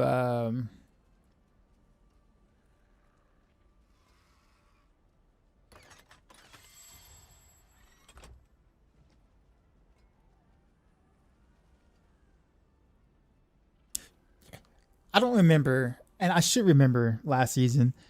Is it any tribute that the chests are unlocked by, or is it a very specific tribute? I don't remember. Like I should know. I feel like I should know this, but I don't remember. Anyone in the chat knows? I don't think it ever gets to a point where the base game feels perfect. To be honest, they keep fucking the good work from expansion to the very next patch. That's fair, true. It's more for time itself. Hope you're doing good. I can see your video with Heartseeker and document. It looks insane. It's fun. It's a lot of fun. You also don't remember anyone? Like I don't. Yeah, I don't remember. Nerf volcanic eruption nightmare affix. It just rip your heart's course. Solo self on rub. Oof. You just have perfected render rails under 15-second cooldown. Ah, man, that's rough. Because trying to get that back is like really rough.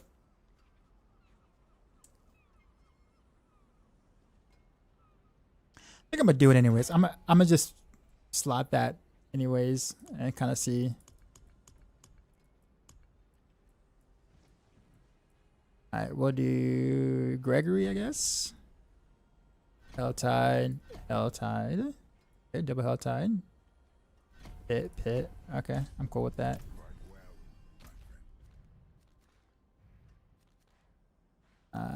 What else is there?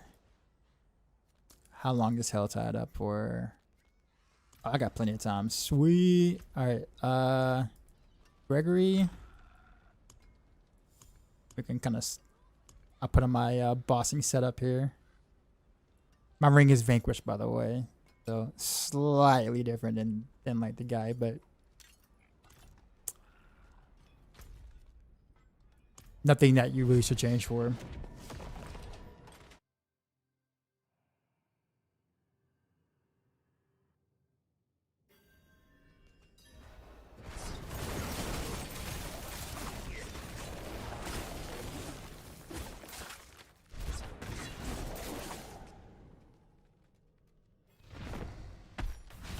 I've been getting Mythic Seal with Nero's Eye. What would be ideal here? Nothing. Everything remains the same. Because there is no second set combination that's going to be better than what's there.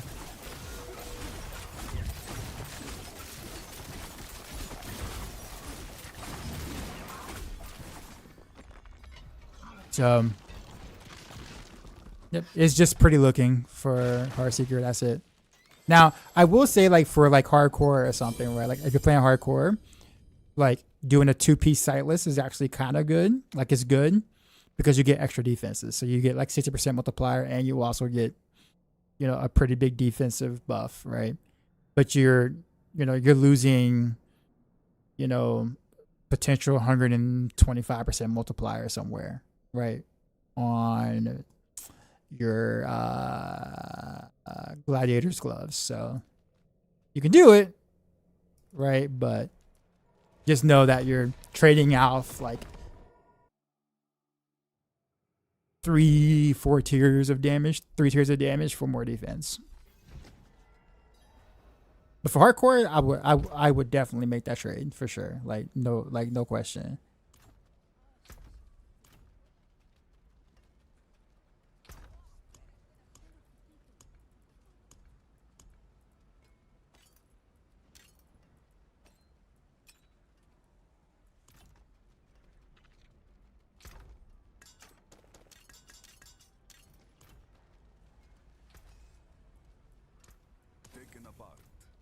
Will this build take down Matthias at number 1? No. If that was the case, I would have totally used that in like the video title of my video, because then that would you know garner more clicks when I say, hey, new rank 1 build, better than Matthias LeMayo, Roful Mayo, right?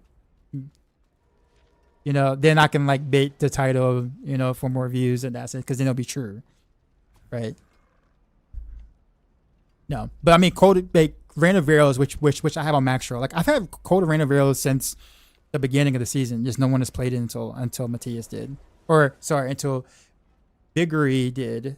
And then once Viggory made a video, then Matthias played it. And then it kind of goes more from there, right? So, but my Renoville's setup has been on Maxro since day one. It just takes a while to get to it, right? But yeah, we kind of knew that was going to be the strongest build. Like, our prediction was pretty spot on.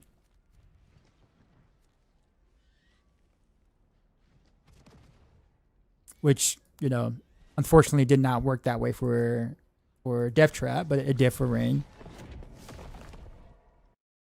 For Spin Heartseeker, may I ask why you need to manually use Heartseeker at least every 4 seconds? What's the interaction there for the 4 seconds?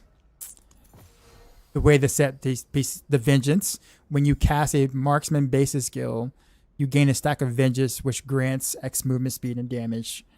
Vengeance stacks up to 5 times and loses 1 stack every 4 seconds.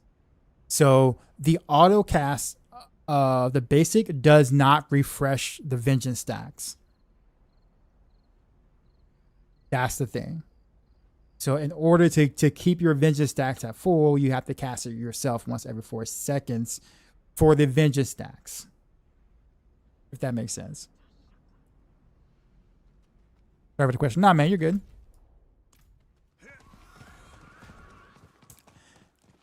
Imagine living in a pit in hardcore.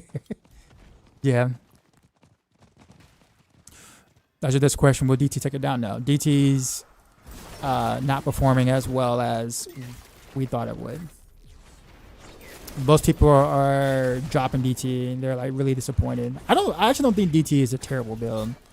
But I think the thing is that like it was so hyped, like extremely hyped going into the season that the fact that it's not S tier, it's now A tier is making people, you know, want to swap off the build, basically. Which I think is a little overblown. If you've already made DT, I mean, you're still cruising T12 no matter what. Like, you're cruising, like, easily, right? So, like, that's still a thing. You're just not going to push as high. But most people aren't pushing anyway. Now, I will say that, like, if you're fresh, if you're a fresh rogue, and, you know, you're thinking about doing DT, you might be less inclined to because of the amount of work it takes to get DT up. You know, because it's like, okay, well, if I'm going to do all this work for it to be A tier, okay, that I understand. Because there are a lot of other builds that are a lot less work that are either on par or stronger than DT, right? So I can understand not wanting to do that. But if you're already got like a pretty pimped out DT setup, and it, you know, it's dropped down to A tier, I mean, build's still good, you know. But yeah, I wouldn't recommend it from a fresh start. I'll put it that way. How do you have 16 stacks of Ferocity? I have it on my two-hander instead of Amulet. That's all. So Frozen Memories is on my Amulet. Ferocity is on my two-hander.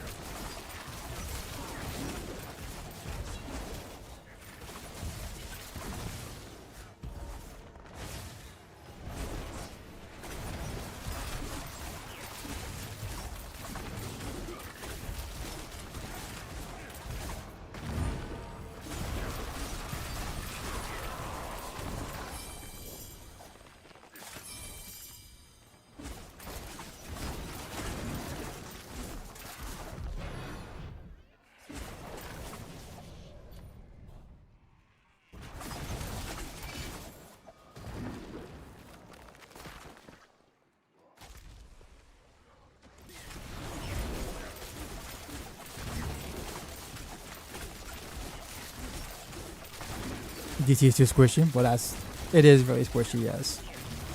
Well, DT is not as squishy as it used to be.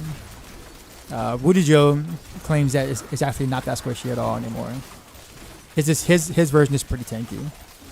But yeah. DT is really fun. The only thing I feel bad is about I keep dying to random ground fest because I can't see. True.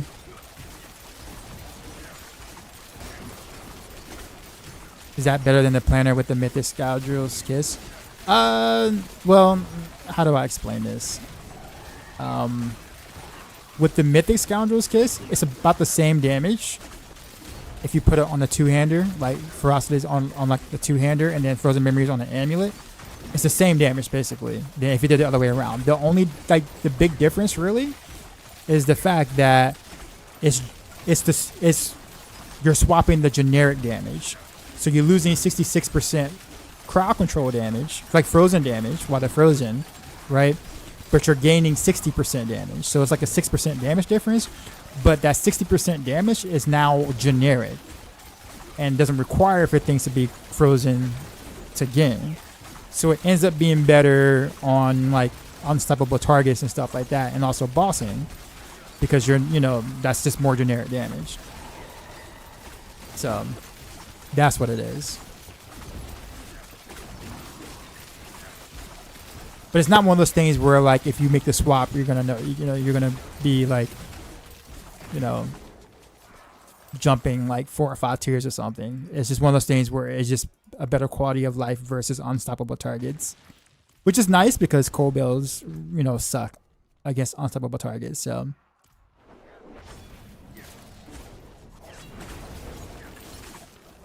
the only thing is, I'm kind of hesitant to make the change right now on the guide because people have already done their stuff, or really getting their weapons and amulets, stuff like that. So I don't know if I just want to like tell them to make the swap for something like that.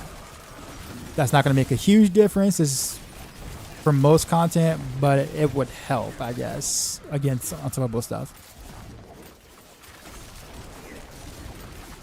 But getting 2 sets of amulet, yeah, exactly.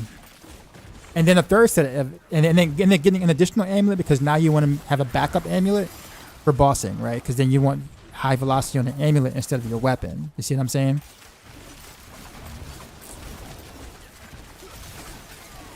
So like it becomes like a bigger swap overall on pieces that are already hard to get.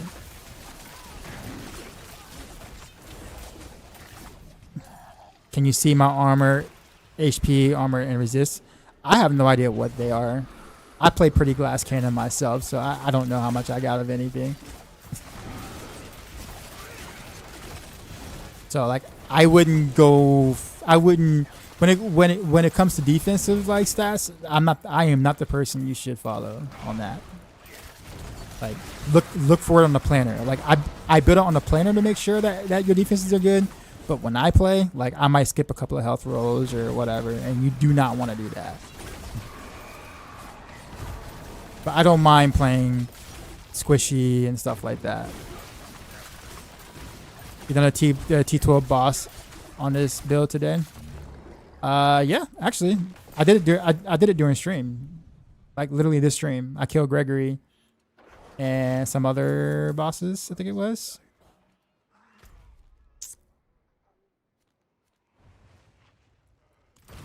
Oh, yeah.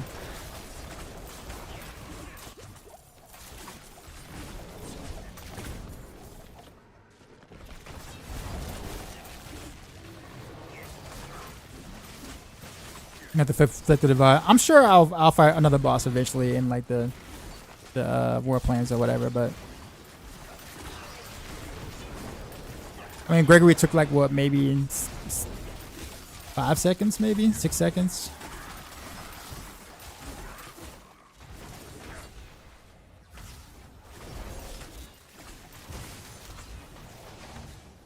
I still got some ways to go though, because I need mythic pieces on the glove slot and the sword slot with the shard.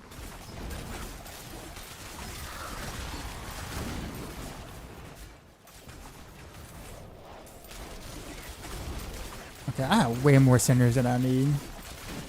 I can start picking up stuff, right? Getting chests.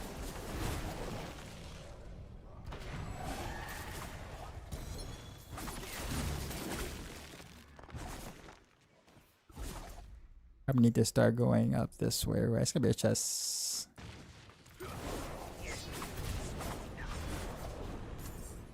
I'll still kill stuff because I like killing things. That build is fun. Oh yeah, it's very fun. You gotta do a little bit of work on your own though, with the keeping up the Heartseeker cast or whatever. But If you don't mind that, it's fun.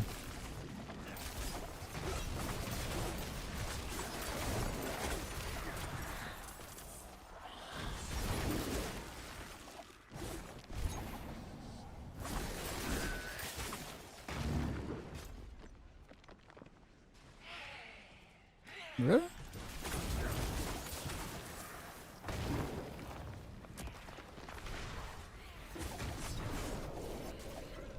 Can you push on it? Yeah.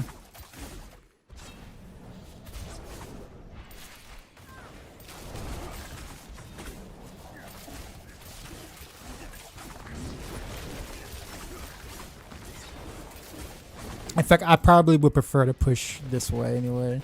Like if I was to push, I will push on this. Or this variation of Heartseeker, I'll put it that way. But you probably won't see me do that this season. Until they actually make tower fun.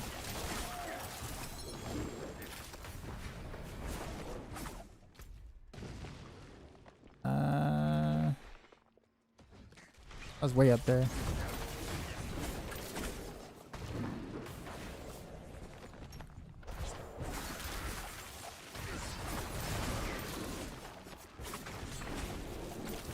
Someone playing on controller? What do you mean? How do you get shot of Arathio? Varshan. Varshan drops it.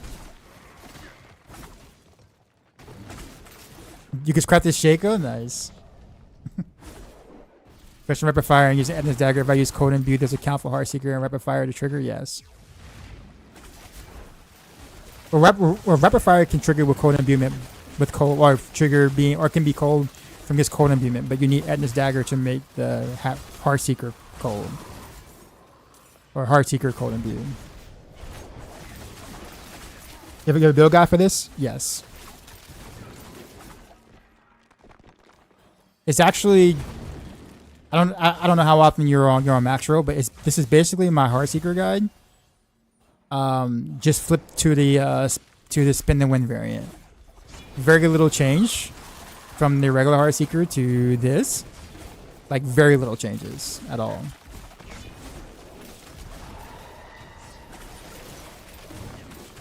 Because you use the whole position on controller, we don't have it. Oh well, I mean, well you don't really need to on the controller, right? You can just spin anyways and just hit the button and you'll stop, right? So you can do it without the whole button.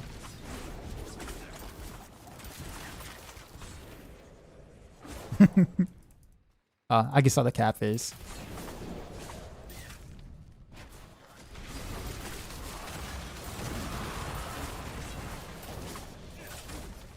Good test now. Yeah, it should. Wait a minute.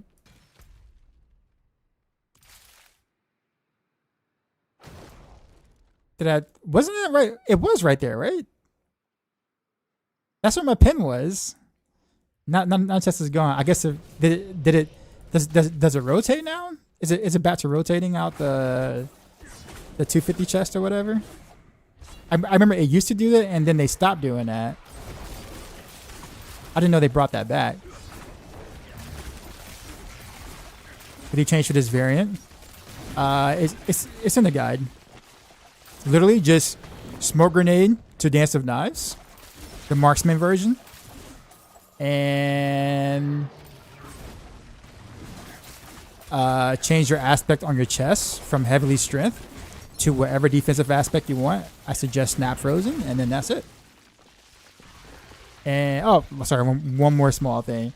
You can change your rune because you don't need set anymore, so you go back to Gar for a crit chance, and that's it. If you want like a written, like if you want to see it written down, check out the Max Roll guide. I have it there.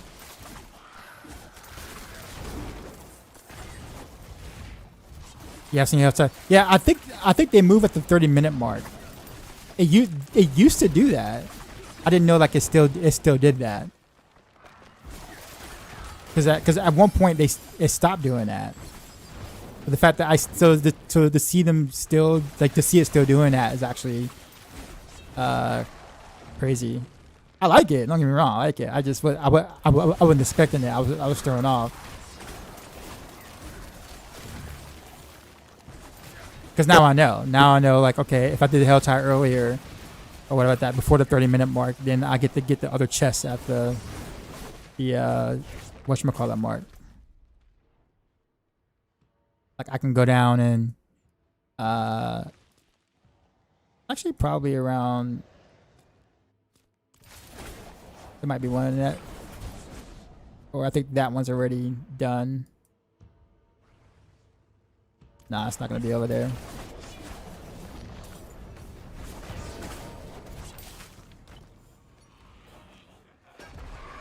Didn't refresh the password. Yeah, I just put it up the other day, so you're good.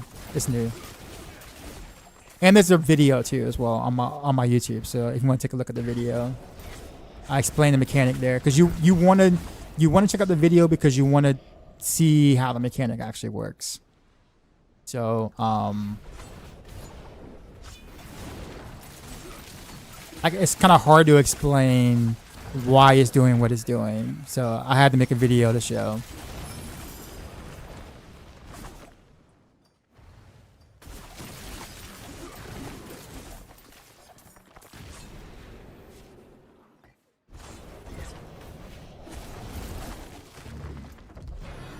Yes, I'm gonna be over there. All right, so we're gonna go back down.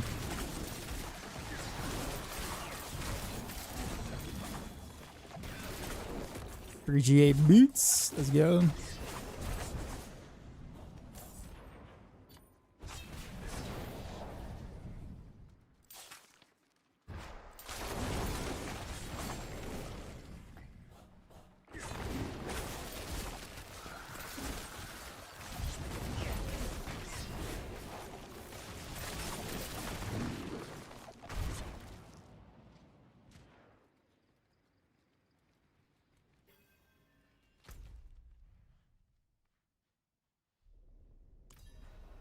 I actually wonder if the oh wait, let me turn my whisper. This is good for bossing. I mean it's the same as like the Heartseeker, like ability to boss. So yeah, but you will want to do like the bossing variant with the aspect switch on a weapon. But yes. Wait, what? That's all I got. Is piercing cold much worse than biting cold? Yes, because piercing cold requires you to chill them. So it's a what do you call it? It's a conditional aspect.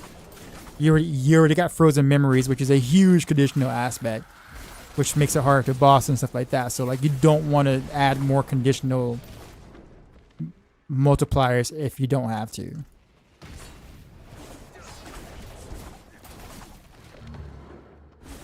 I was looking at it from the correct zone. Oh, I was one up. Was it? Oh, okay. Well.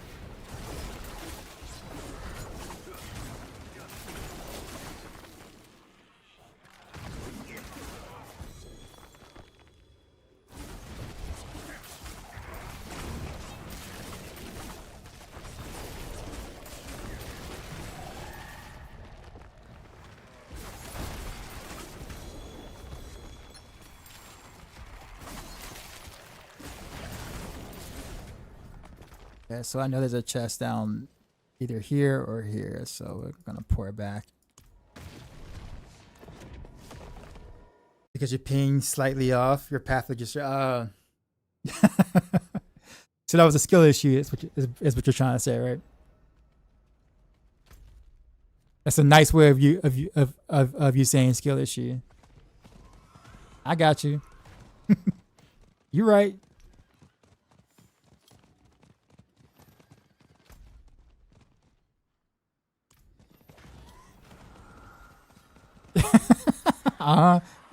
Okay.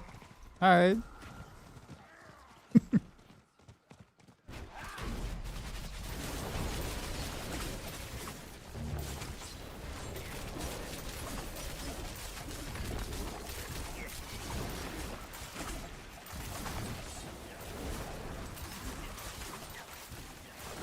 John says, how much crit are you at?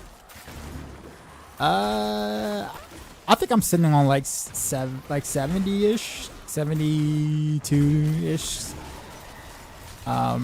It's been kind of hard to get crit on all the pieces of gear that I want, so. How many mythic do I have? One useful one. I don't count the pants because, you know, a regular pants would do the same thing, so. I have a Scoundrel's Kiss. That's like that's a really good one, but only one so far.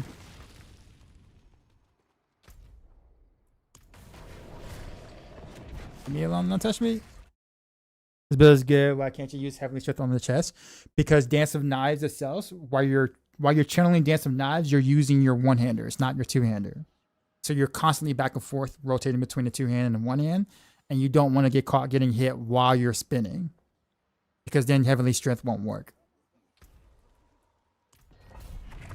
That's why you want to change the chest. The aspect on like the chest. Damage seems pretty good. So just getting a feel of how much you had. Boss kill was alright. Speed 2 before. Yeah.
This feels so smooth to play though. Like it really is. Like it just flows, man.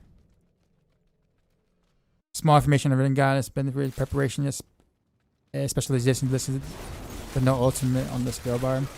Oh, okay, sorry. It should be inner sight. My fault. I'll change that in a second.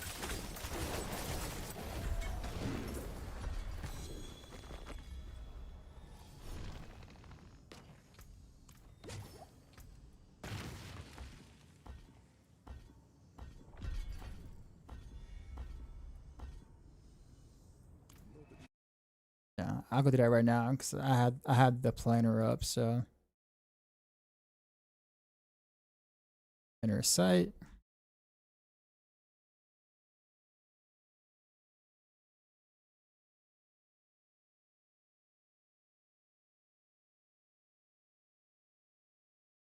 All right, should be fixed now. You have transfigured 3 GHS. Oh, gotcha. Yeah. Like right now, like my amulet right now, I have not transfigured at all. Because with this new thing I'm doing, or with this thing I'm doing right now, and experimenting with frozen memories on an amulet instead of a weapon or whatever, I wanted to keep my amulets open in case I want to change back or something.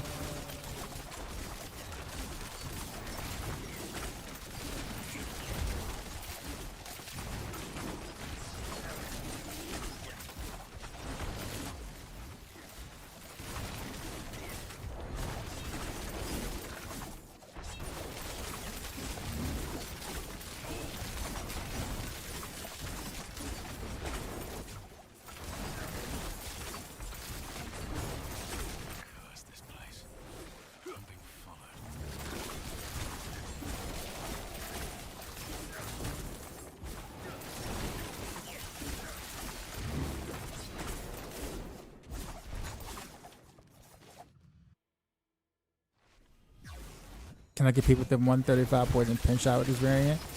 Yeah, you can. I'm not gonna do it because I think this pushing feels horrible and not fun at all in this game. but you can. Cold builds will take a little longer to be optimized though, so like someone's gonna have to take some time to really get all the mythics or whatever before like a cold build like this could actually do something like that.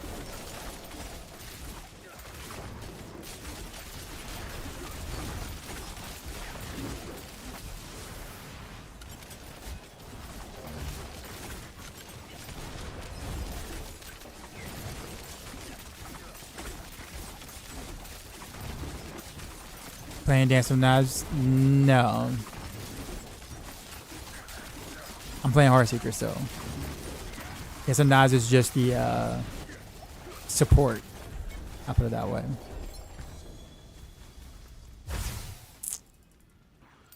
It's for quality of life. For more information on how it's all working out, you can check out the YouTube video I put out by typing !S2W.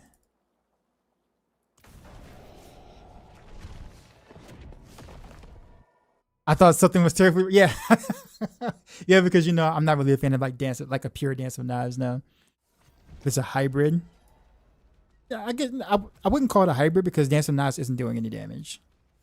Heartseeker's doing a lot of damage still. Do you reckon the poison variant could be done on this? No. Well, you can, but there's no reason to. Like, because this whole, well, let me rephrase that. You can in a sense, but like, there's no benefit in doing so with the sightless set. Like, all the other, like the tech only really works with Narrow's Eye to force the extra arrows. If you're doing like this on a different set, then you're losing the reason why you're doing it. If that makes sense. And you can't do poison on Narrow's Eye set. Is it impossible to quick all the unique you have in your guy? Yeah. You have to understand though that you can't you can't equip multiple crafted uniques. So if you craft a bunch of uniques, you can't equip them all. You can only equip one crafted unique. And then the others have to be from drops. That's the hard part right now.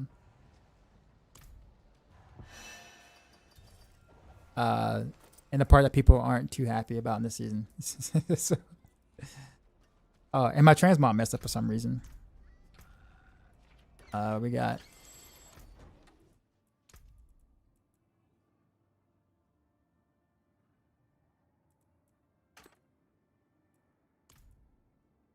hey DJ Chrono, you there?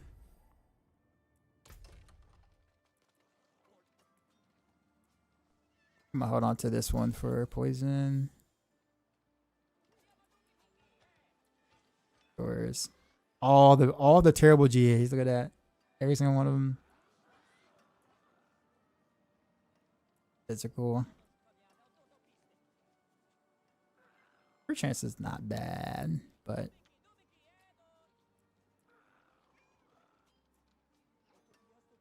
oh yeah, we'll do that. We'll have crit damage on it like that. Yes, sir. We'll also do that for a minute. Random arrows. Everything else is meh.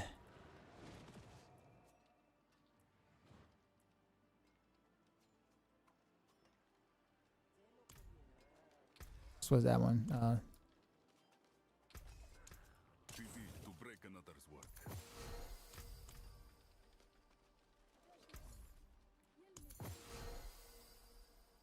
Bad. No. Nope. This should be interesting.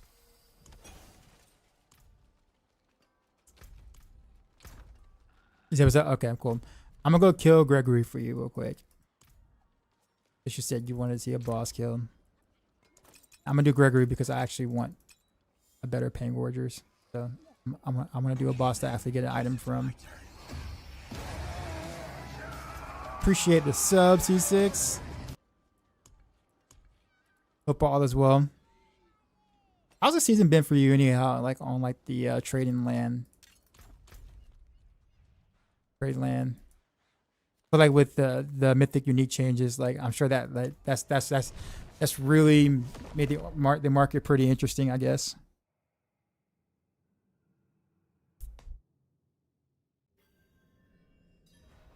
You're not oh, really? Okay. First, that mythics aren't spoon fed to us, and they are impossible to gear. Either keep in mind we're still in the first week, and people are to be decked out with mythics already.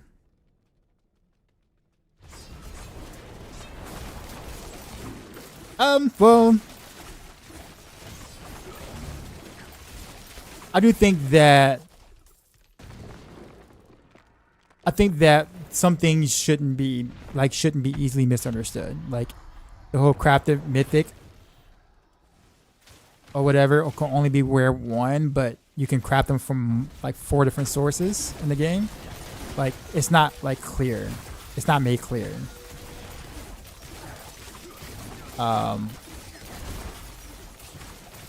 Okay, so that was 8 seconds, right? That one.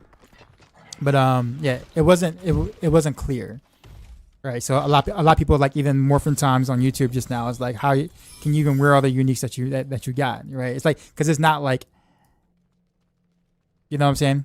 When you craft the piece, it has a craft attack on it. Yes, but let's be honest. When you craft the piece, do you ever scroll down the very bottom to see whether it's crafted?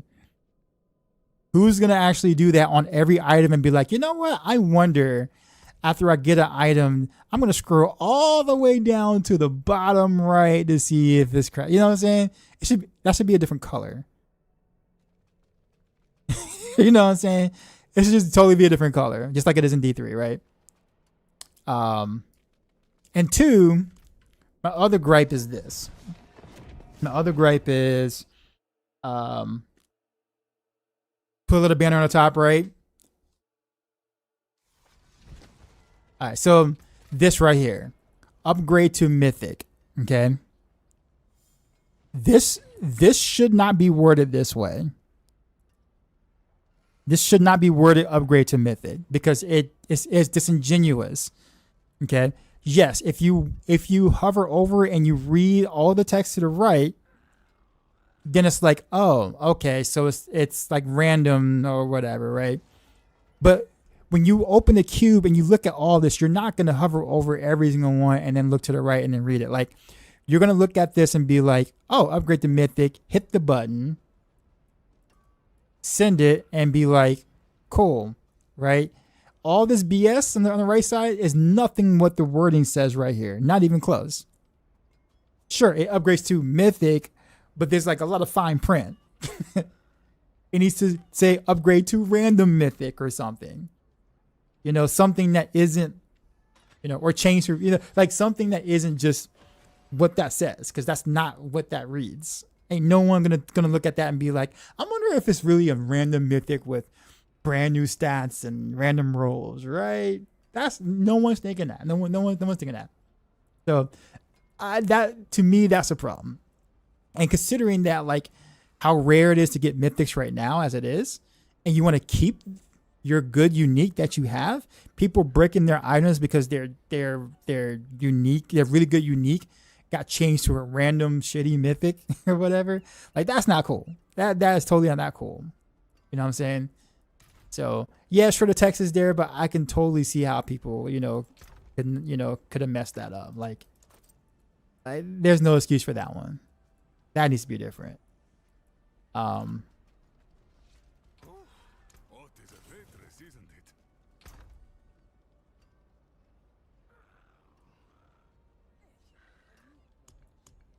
Upgrade to jump mythic.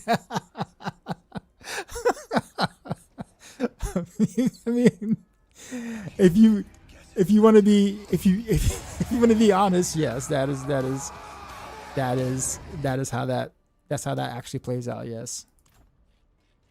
Andrew the Lord, appreciate the sub. 2 months in a row. Docs at both the upgrades above it are also random. Come on, I gotta keep it consistent. Yeah, true. Upgrade's the wrong word when it can downgrade your item into a mother's embrace. That too. What build I recommend for leveling a road? Probably Dance of Knives, to be honest.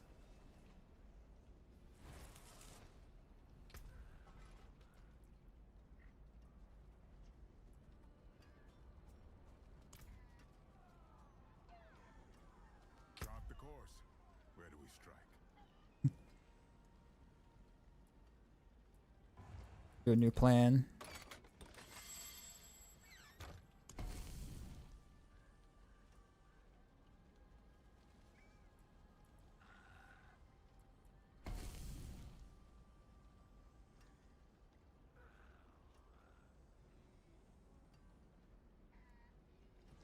I don't know which one I'm gonna do.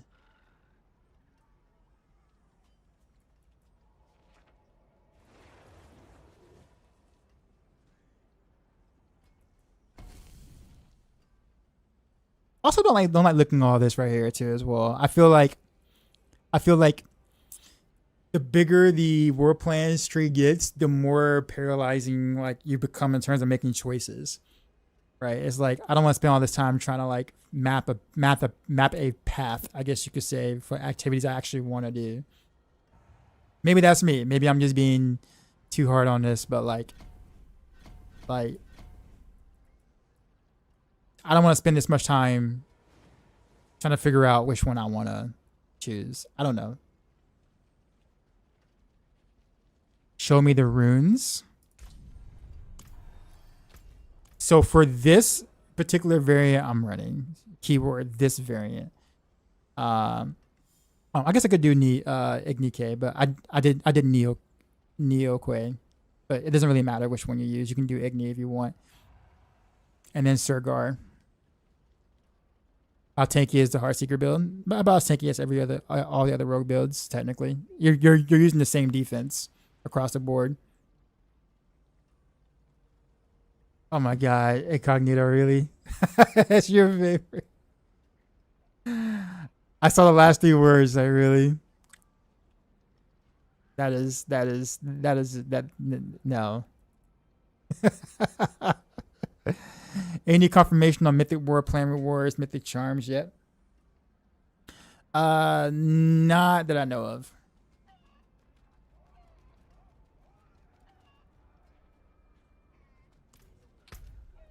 I don't think I have never seen a Mythic War plan thing. Like as I've never seen one.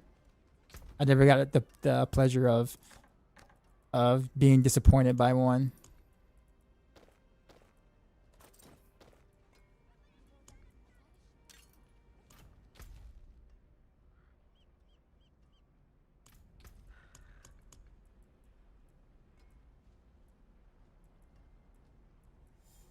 Topaz Reserve.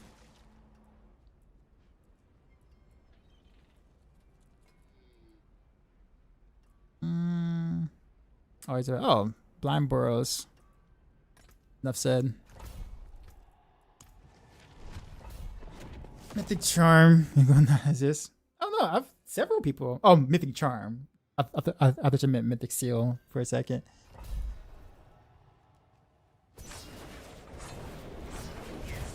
Oh, whoops.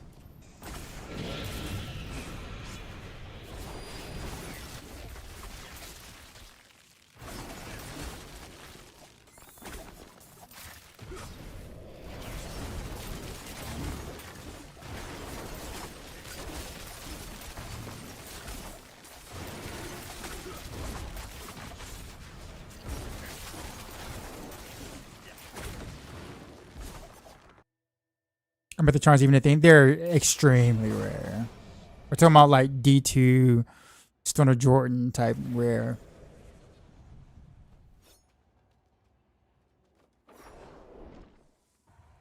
Which I mean, right now I think it's okay because the mythic charm. I mean, the mythics are bad anyway right now.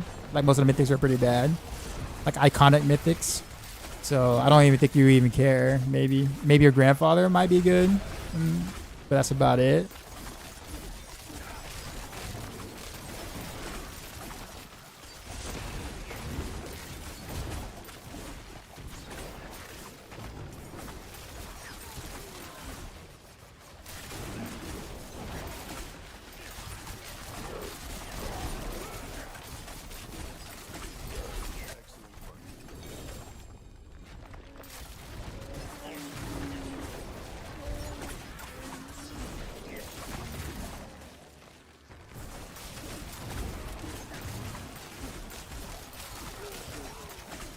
Found them at the charm, but I don't know. I can't get to your damage. Because I mean, a mythic charm isn't gonna carry anything. What were you expecting the mythic charm to do?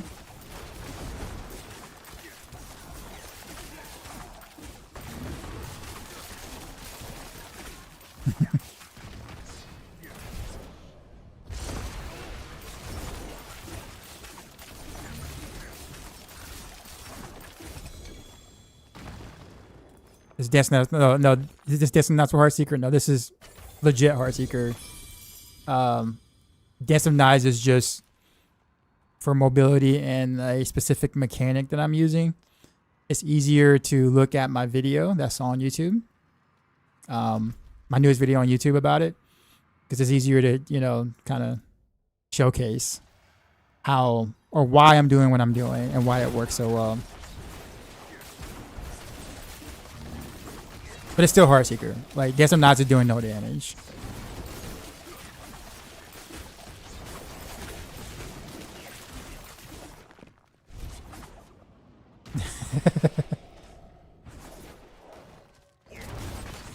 With Mana Hunger, kind of 20% crit damage, Grandfire Charm. I don't even know if it still has those values. Is it still? Because like they nerfed almost all the mythics. Did Grandfather stay the same? I think Starless Sky stayed the same, but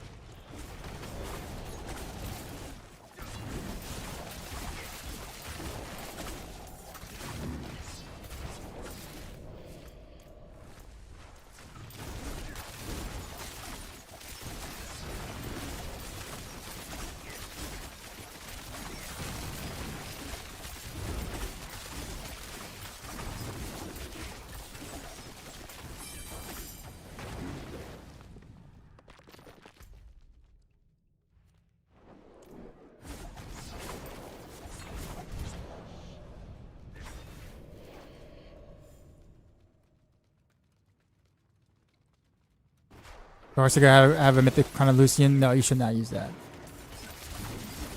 Because you have no way to be able to sustain your energy. If it increases your energy, spin, or it increases how much your Heartseeker and Dance of Knives, I guess, also costs. You have no way to really be able to sustain that. That's the reason why I don't take it. It's more damage, yes, but there is no way to really like upkeep the resource drain without losing too much in return.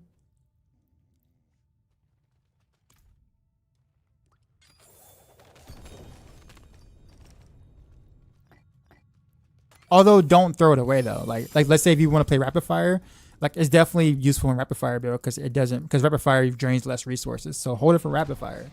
Do not do it on Heartseeker. Why are we using neurotoxic aspect with cold imbuement since it weakens?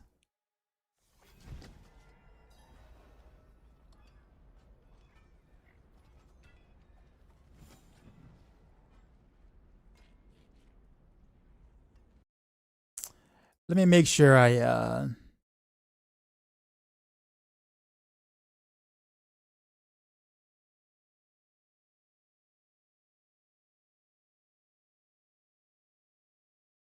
so it doesn't weaken. I want to make sure I make sure I understood that. It doesn't weaken. It says it deals damage to enemies that are hindered or weakened. It doesn't actually weaken them. So it's only 60% generic. I can get much better aspects that also gives me 60% and something else. Like Moonrise gives me that and movement speed and attack speed and it's 60%, right? So I wouldn't take that off, and it's also conditional. Cold Imbue weakens, yeah, but then the Cold Imbue can weaken enemies without that aspect though. So why would you take the aspect? What's better about that 60% damage, right? Than this 60% damage from Moonrise. So do you want just 60% damage because they're weakened? Or do you want 60% damage plus movement speed plus 20% attack speed? You see what I'm saying? Like, yeah, it's like, it's such a generic aspect that doesn't give you any sort of perks other than just damage because weakened, right? Or because hindered, right? So like, that's why. And there's a lot of aspects that are like that, where it's just like, sure, it gives you 60%, but then what else does it do? So it has to, it has to compete with other aspects that also give you more stuff.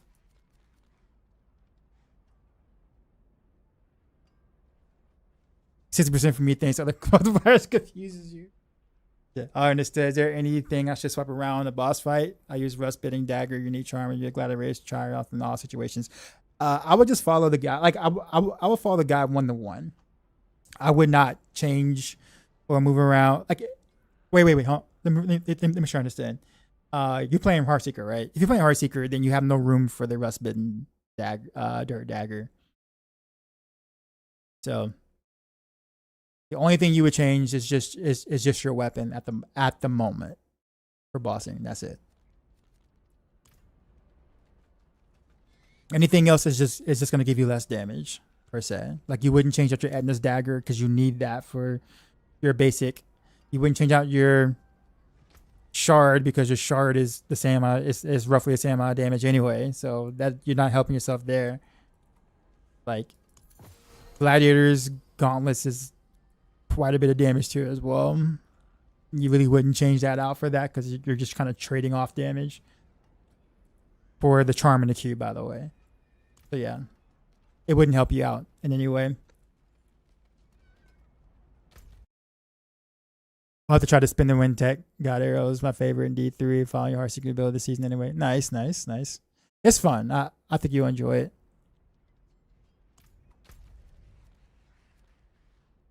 Okay, I don't have a hell tie to go to right now, so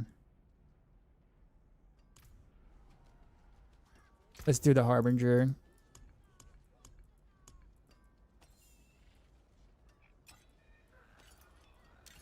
This needs to go over here. I'm not really using that anymore for any particular reason.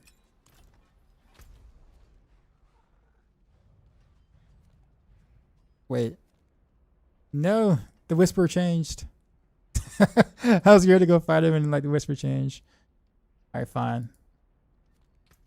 What if I rush on then? I can use a better sword. Maybe. Yeah, rust bidding and gladiators is you're not gonna notice the difference between the two if you just swap the charm. Like, I don't think it's worth trying to do that.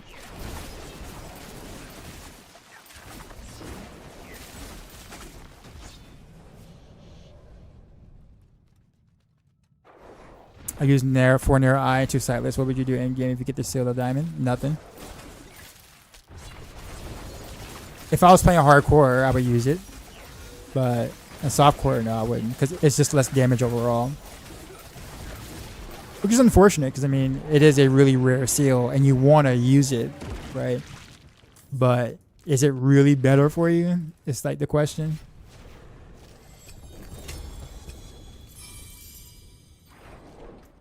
Like the 2-piece sightless is definitely less damage than Gladiator's gauntlets there. But it's really good defense though. You gain another 60%, DR, so it's super good for hardcore.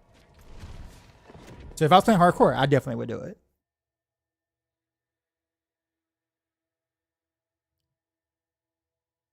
But you can say right now for Rogue, Rain of Arrows. Rain of Arrows is the strongest build we got.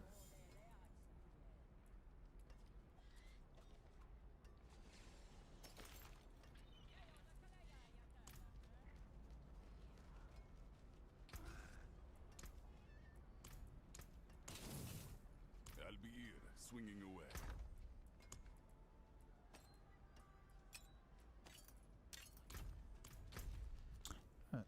Do I have a hell tied up now? Yes, we do. All right.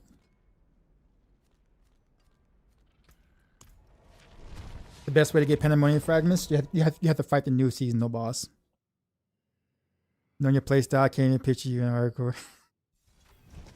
That's the thing though, like people don't know. Because obviously it was years ago, like over 10 years ago, like 11 years ago, 12 years ago maybe now. I actually played a lot of hardcore in Diablo 3, like towards the beginning of the game before like cheat deaths were a thing. And I had way better internet connection at the time. I actually did play quite a bit of hardcore. And the auction house was actually like a realistic auction house in hardcore because people died. So like, gear was scarce and stuff like that. So it actually functioned correctly. So hardcore was fun then. But I still did all the crazy things I do. But I paid more attention. Put it that way. I did get a few characters killed, obviously, but yeah, I mean, I was still pretty much myself.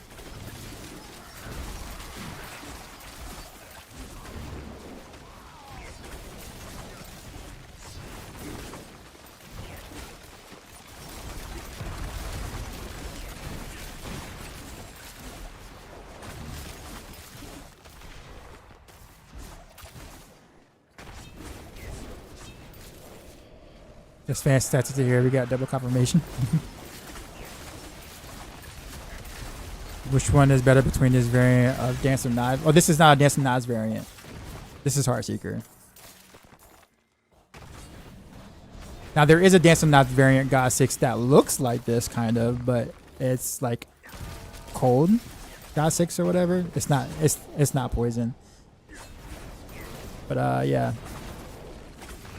I know it looks like God. I mean, I know it looks like Dance of Knives because you see me using Dance of Knives, but yeah, this is definitely this is just Heartseeker.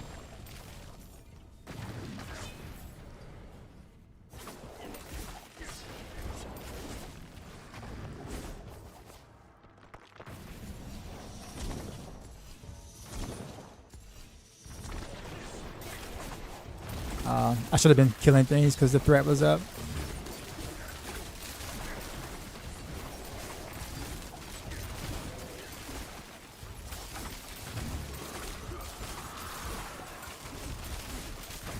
You can try hardcore, your computer's 11 years old now. Well, I guess that explains the thing you had last season, the issue you had last season, which I guess they did fix with increasing the caps and stuff, right?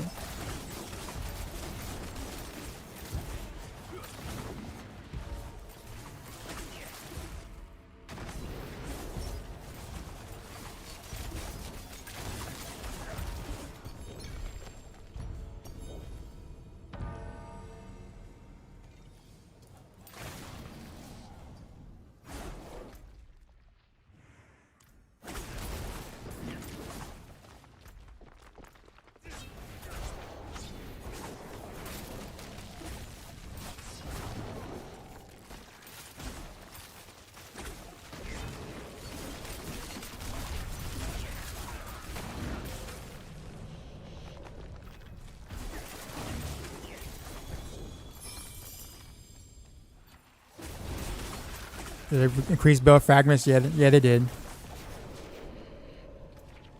I'm pretty sure they did.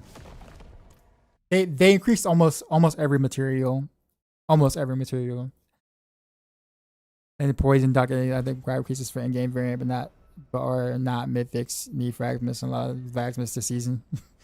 Yeah, well, keep in mind you can only craft one. So with all those fragments or whatever like that, you're still only able to craft the one. So you still have to find the other ones in the ground. So getting a bunch of mythics will still require you to have to like get them to drop to wear, because you can only wear one crafted one. It is done. That's the thing that isn't like explained clearly.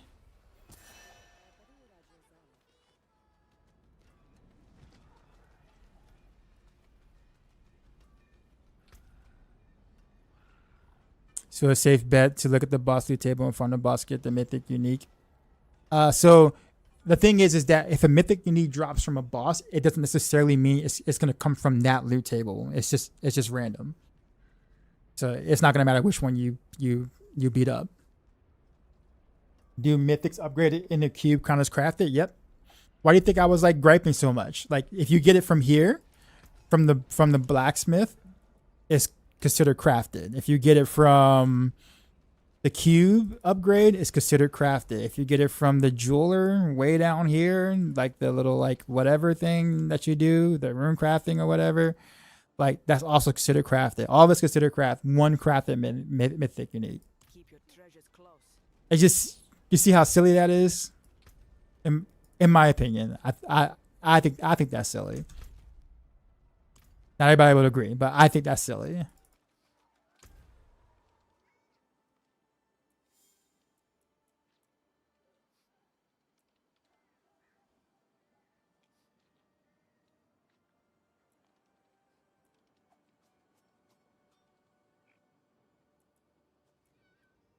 What was I gonna do here?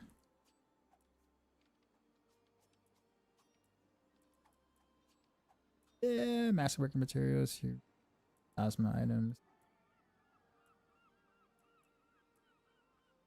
Let's do talisman item. I like doing talisman items, not because I feel like I'm gonna get a better talisman or seal stuff or whatever, but because I know I get more of those, and more of those means more gold. Because I'll just sell them. So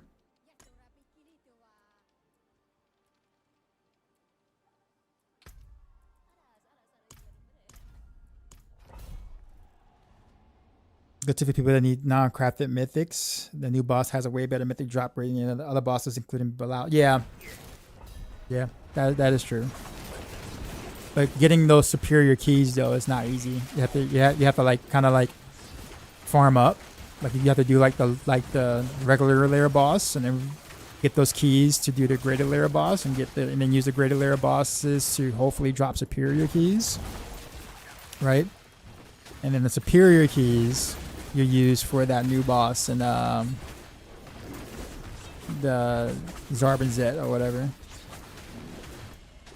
That's the grind.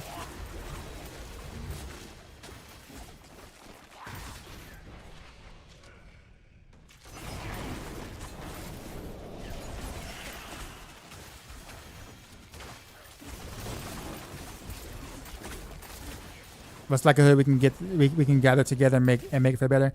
I'm sure we'll get like a patch like in about a week ish. Like a week and a half ish.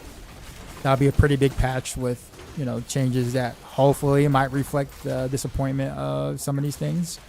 Now after that we won't get anything else. Like it'll just be that one patch. But yeah. I'm pretty sure we will get a patch. I just don't know what it's going to contain. Hopefully maybe some more bug fixes, or bug fixes that didn't end up being bug fixes that they said was going to be bug fixes. So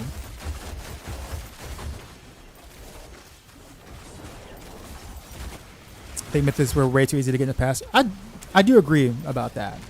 That was mostly the mythic tributes, right? Like the mythic tribute stuff was like the primary, reason why we got as many mythics as we did. Like that was the offender, and they nerfed that quite a bit, which was necessary.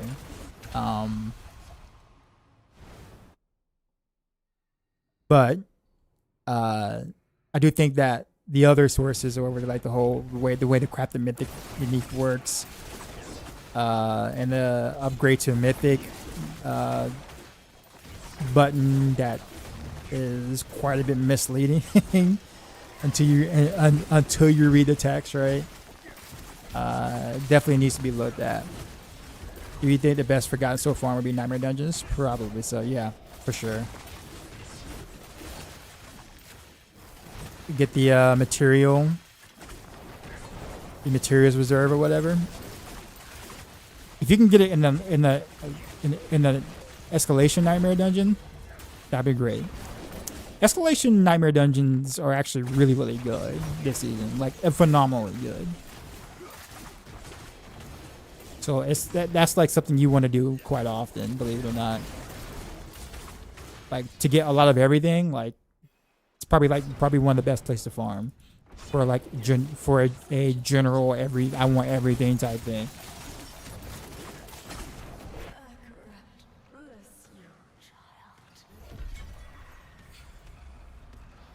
Get the farm Sears Reach. Sears Reach is no longer the farming method for gems. Not anymore. You know what is? Escalation dungeons. Nightmare dungeons. You get gem reserve, or you get like the specific one, like a sapphire reserve or whatever like that you might need. You get way more fragments and stuff to be able to get the better gems. Honestly, I probably could craft better gems. I just don't care to right now. Maybe like to the next level. I probably could right now. A great player skipped Nightmare Dungeons last season, had infinite material. Saying the story this season. Deborah is going on. Appreciate the follow.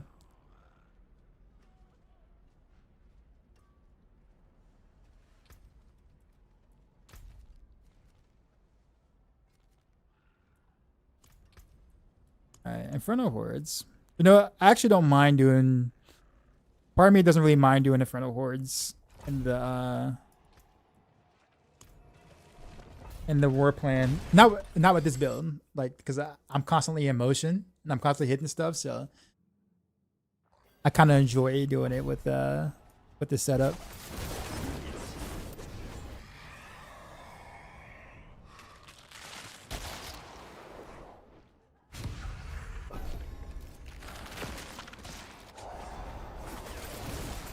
So nothing new in the season, same obsessive farmers born. Well, I mean, the Helltide Magus stuff is actually, I'm gonna say it's new, but it's like people finding out like where the worms spawn and stuff like that has been a pretty major leap in terms of XP farming and things.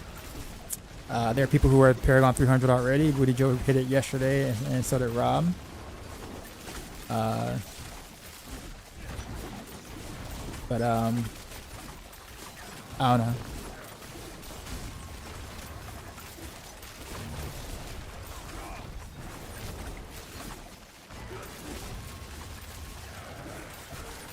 Only thing Nightmare Dungeons is not good for is gold.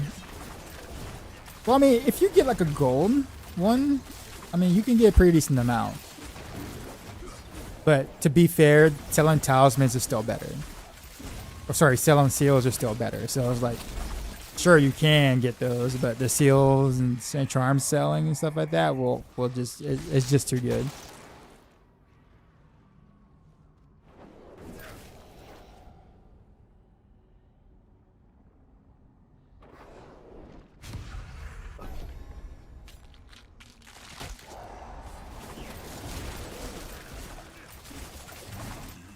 $12, $13. Yeah, okay, Mill. So I mean, that's like selling one seal per chest, right? Yeah, fair. Hey, bosses give you decent amount of gold.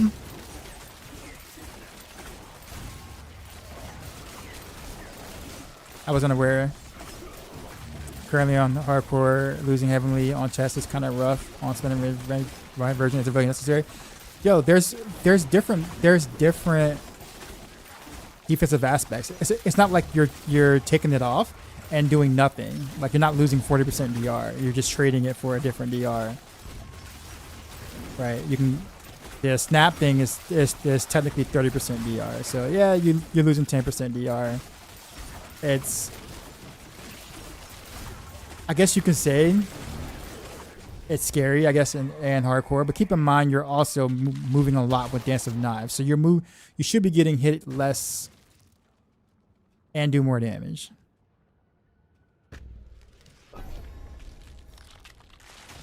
But the reason why you want to get rid of Heavenly Strength is because when you're spinning, you're not using your two-hand weapon, so you would die if you get hit while you're spinning. That's the problem. That's why we remove it. Otherwise, I would have kept it.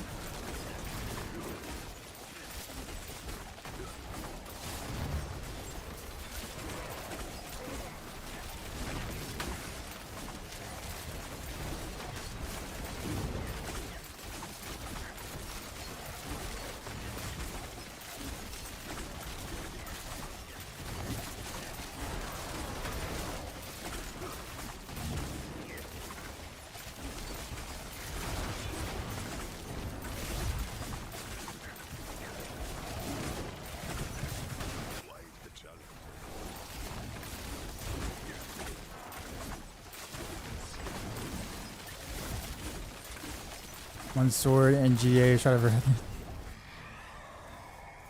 I got like almost no Aether from that chaos wave. Yeah, that was whack.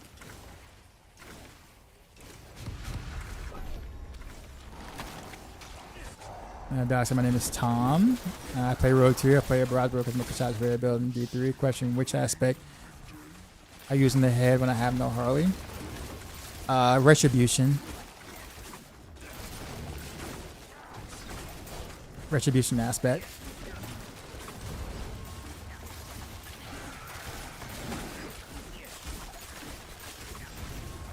So by that logic, I dash with I'm a Heartseeker build. It uses daggers, so I'll lose toughness 2 during the dash.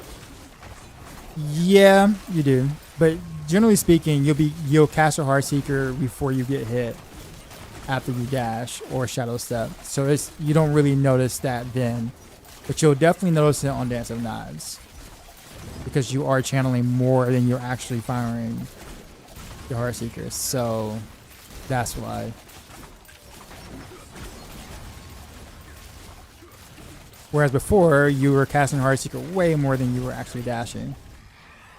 I'm watching the World Cup at all. I'm trying, but I've been so busy with all the mostly all like the macro stuff and making videos. I have 5 videos out now this season, which is funny because I haven't made a video in 9 months before the season hit. So you need to time the Heartseeker crit. Can you spam it? You have to kind of time it, otherwise you're gonna kind of stand still and do this.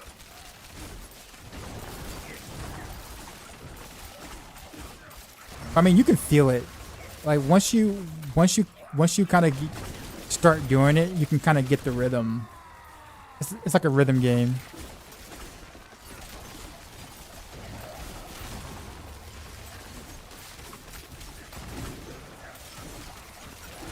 But you don't always have to spam it like that. It's just more so if there's like a lot going on or whatever, you kind of want to. Because then you want to hit a lot of things. But a lot of times in like T12, I hit the button one time and then stuff dies. And then I move on to the next thing. Like right here, I can kind of just cast it once sometimes and then like move on. If you don't have Harlequin, what helmet you're using? Whatever. Regular helm with Retribution on it. That should be in the Maxwell guide, if not mistaken, under the mid game. Also the planner.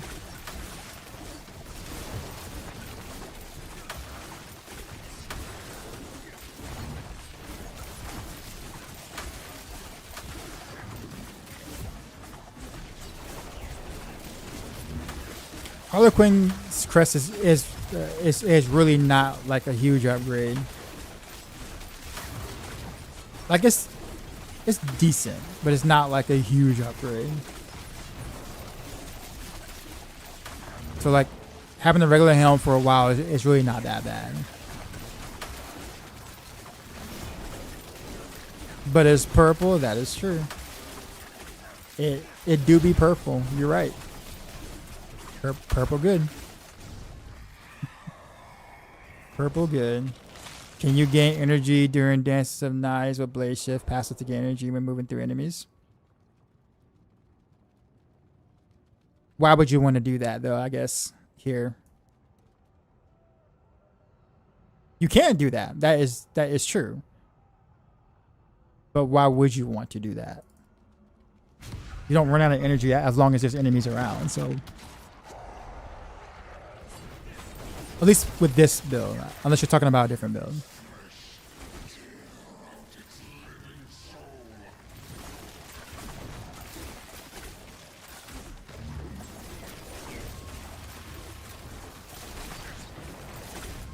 Because Blade Shift is a sick ability. Okay, fair.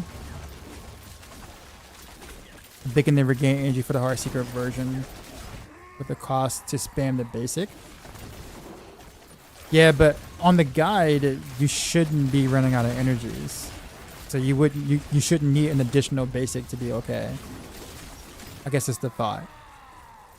Like, you don't like that would be a lot to ask. someone to do, anybody to do, right? But generally speaking, like my energy like almost rarely ever goes down unless I'm not hitting anything, which will still be the case if you're using Blaze Shift.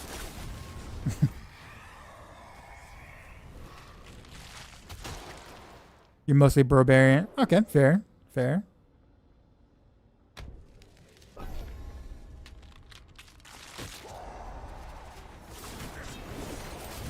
Yeah, the Reinforced Crafter and the Heart, so I can also use one of them.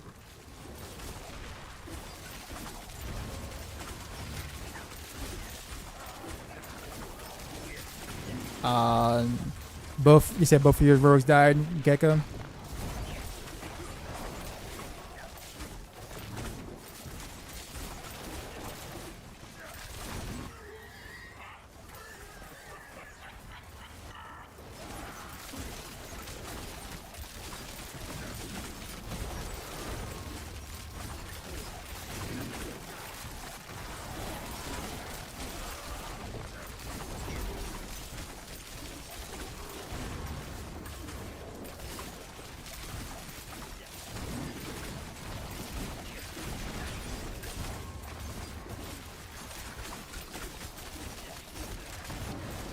Aw, didn't let me finish.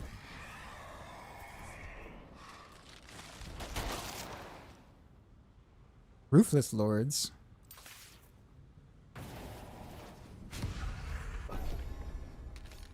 Let me see how tough these things are.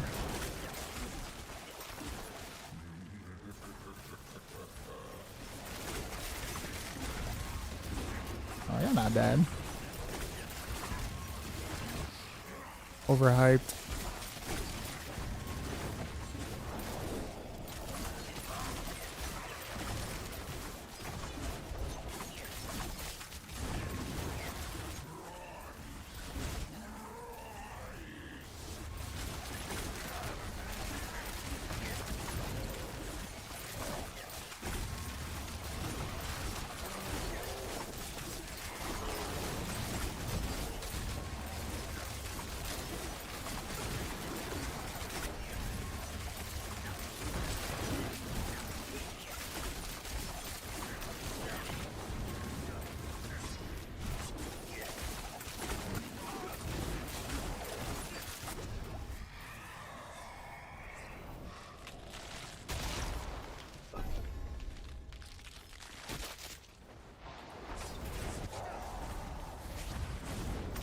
I think this is the third Chaos Wave I got this run.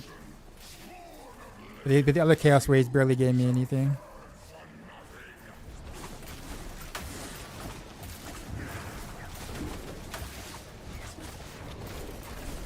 Whoa.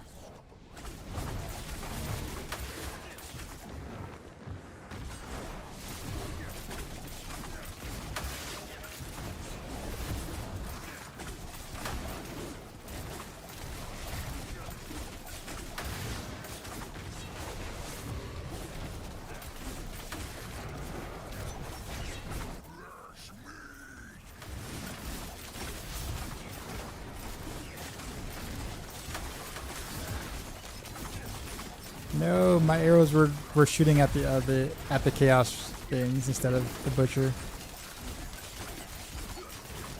Man, I should have been able to kill him in the whatchamacallit, but my arrows got rerouted.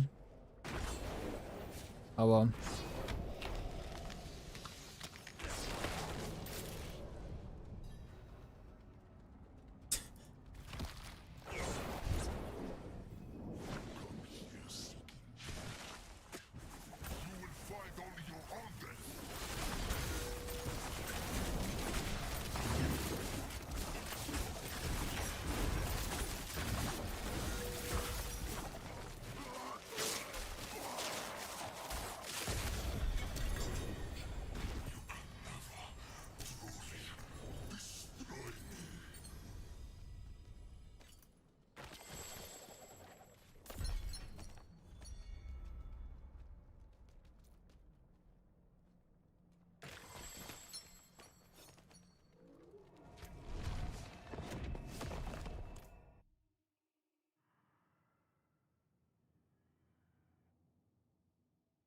No.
Not sure it's a powerful one button build.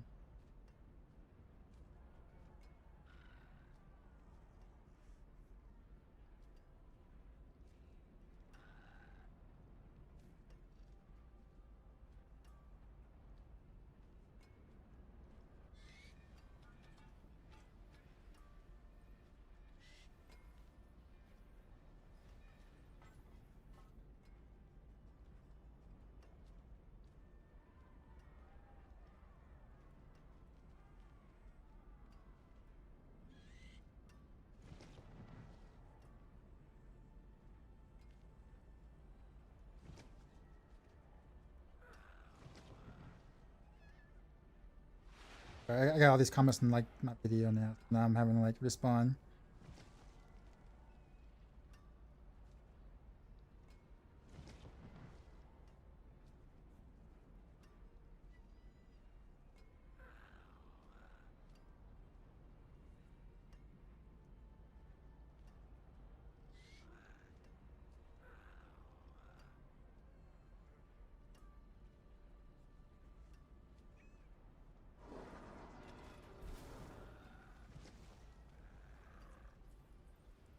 I kind of put this out late, like that's nice. So actually wasn't expecting it to get any like traction until like the morning / afternoon tomorrow.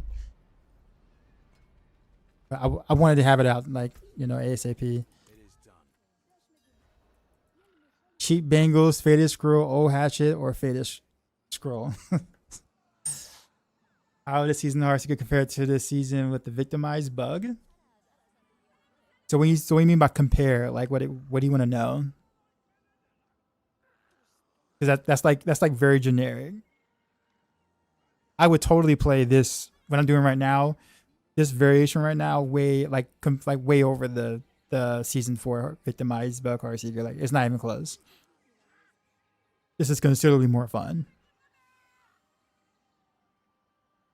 Where can you get the Shrouded gift? I actually forgot which boss drops it. I know it's a boss loot thing. You can check on Maxroll for our boss cheat sheet. Harbinger, there you go.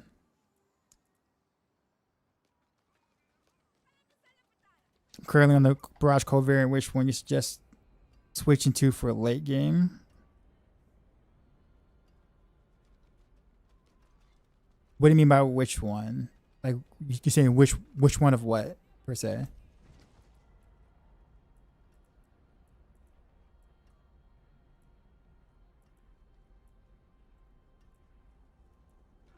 Because like if you're on Barrage Cold variant,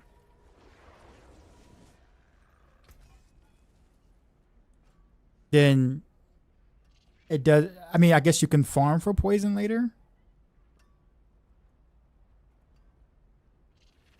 Okay, so you only do bossing when you're bossing. That's kind of the point of the bossing variant, right?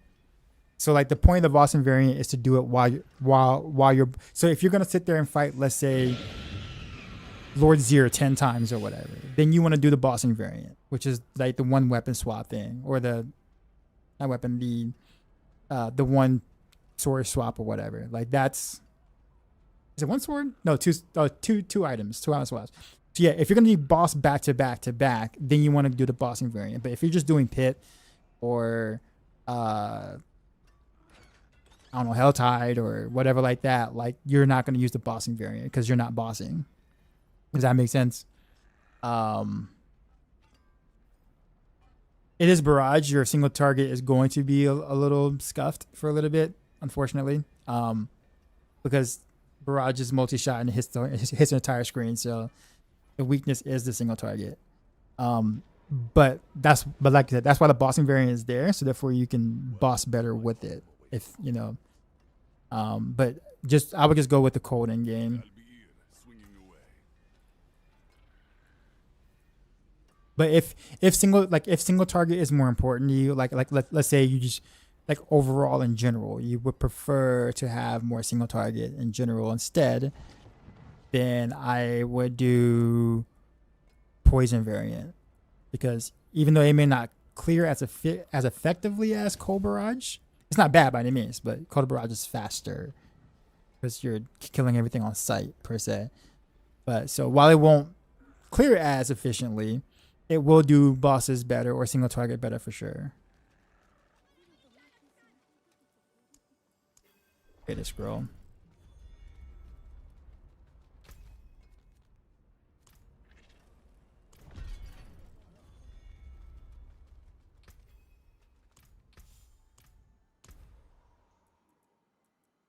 All right, what are we gonna throw in here?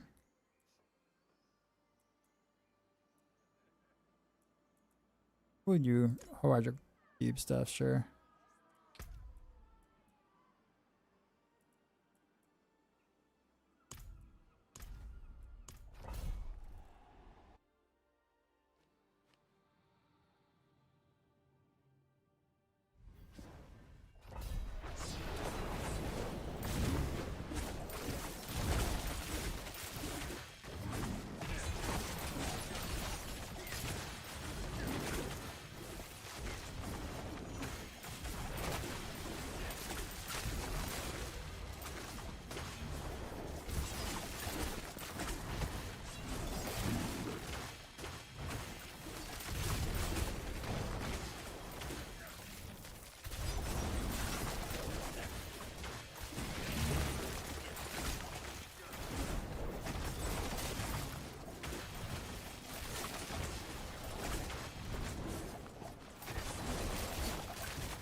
Least favorite content is Undercity. Using drip tributes don't drop nearly enough. All you left is Rune and Masterwork tributes. Yeah, yeah.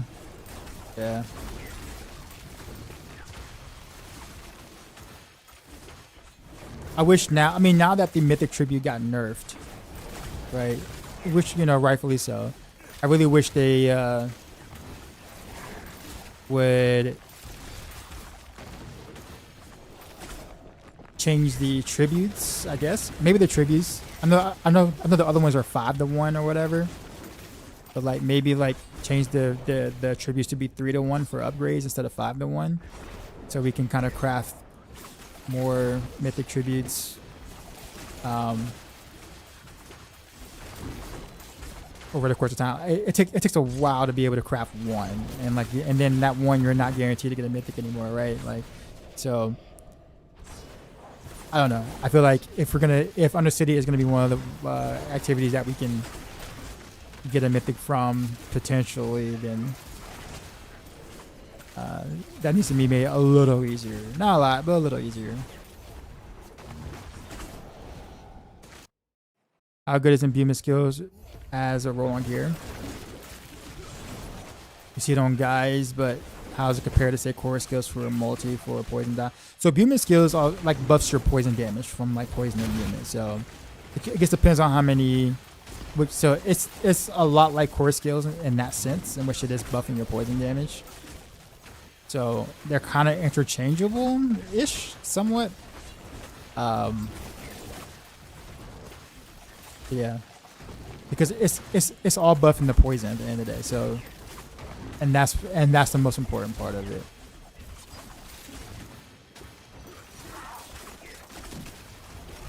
Because like your direct damage doesn't do anything. It's all about the dot tick.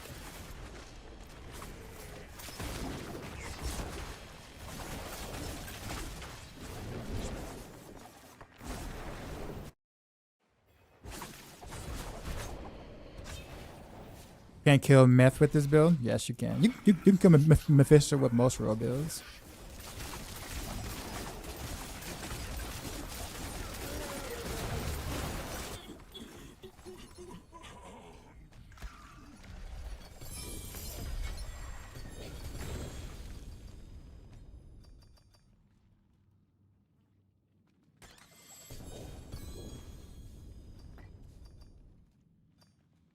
I don't really care for that one. What was that tribute, by the way? It says it requires like the tribute of whatever, but like what was the tribute that I put in for that chest?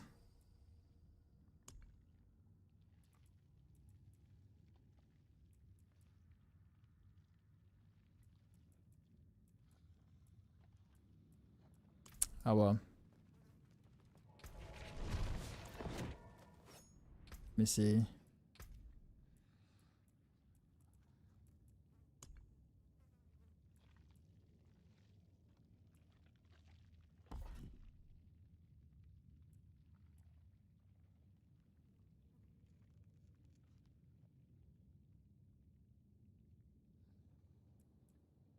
I'd rather have like Jade Epiphany instead.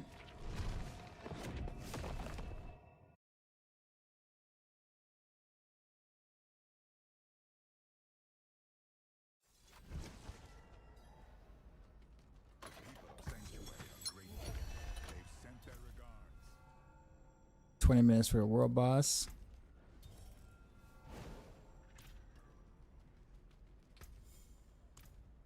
Yeah, let's change the activity node. I don't like that activity node.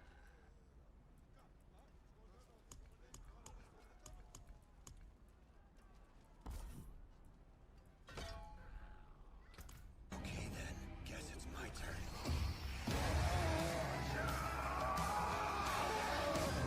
Peacha, what's up, man? Let me give me something to drink real quick and like walk a bit. I haven't done that. BRB.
Jesus.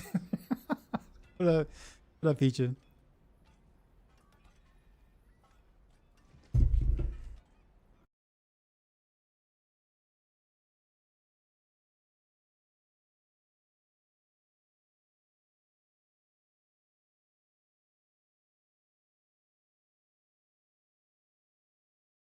That's a good person, and the one that increases attunement level. Which one is that again?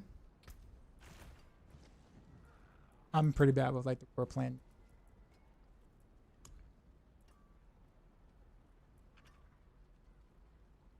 Wait, I had. Oh, I put it over here.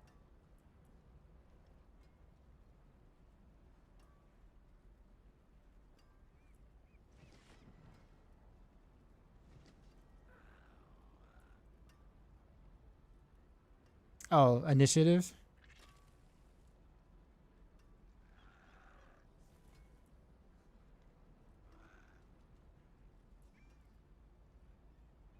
Or what? Definitely not any of these. Oh, this too. I forgot about this one. Medals of War. Greater tributes or armament drop more frequent or more frequently drop throughout Sanctuary and have additional bargains. So actually, you know what I should be doing? I should be. How much it costs to reroll these things? 50. Okay, it's not bad. So really, honestly, anytime that I'm not doing Undercity, I should have this.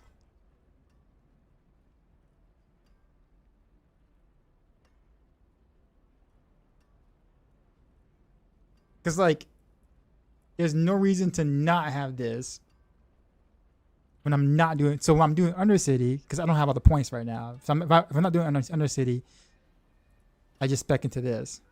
And then when I am doing Undercity, just remove this, back into this. Basically. It costs money, but honestly, the gold is worth getting more of these so I can actually craft mythic tributes or whatever. Why did I not see that? Like, why did I not like see that initially? Man.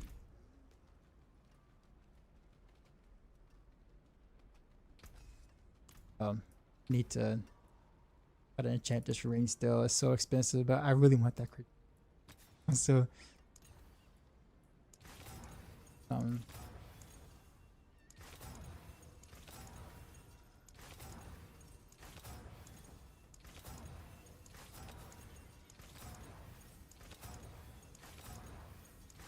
game is so stingy for crit chance.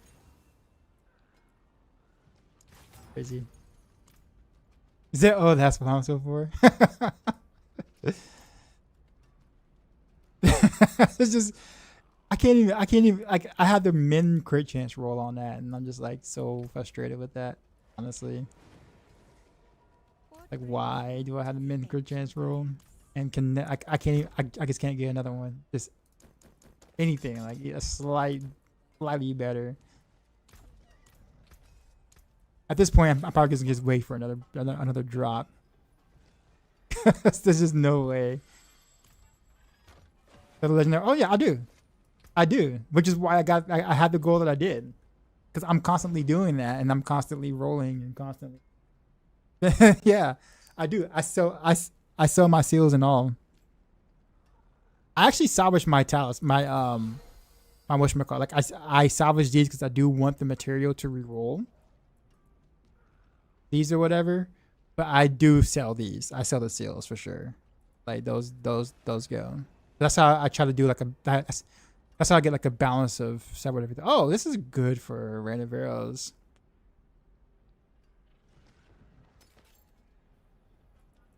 I wouldn't use it right now, but that'd be great for random arrows.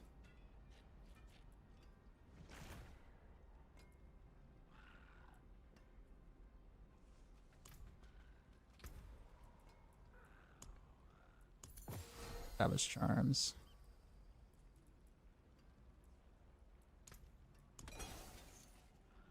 All right. So, anyways, the play for activities here.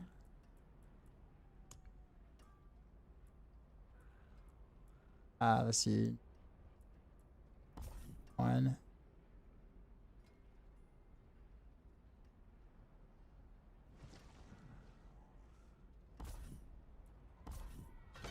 Straight down the middle.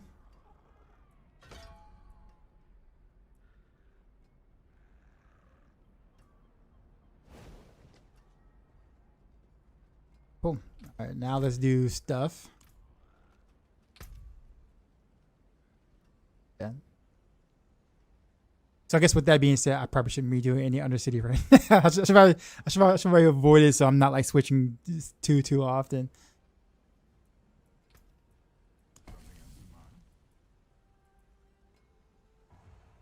Now it doesn't want to let me avoid it, right? It's funny. 4, 5. Let's reconsider. Say Gregory, okay.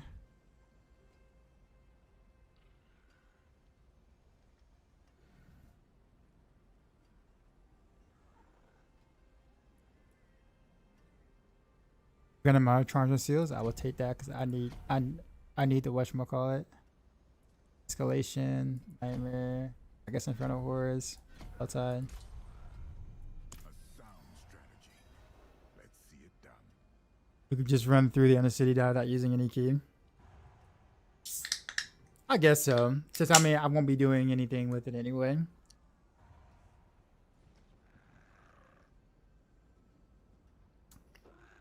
It's low key the best strat. Okay. So just run to the end. Don't worry about like 1 minute run. Okay, fair. You attempted to sell Mythic Charm. You got a Mythic Charm already?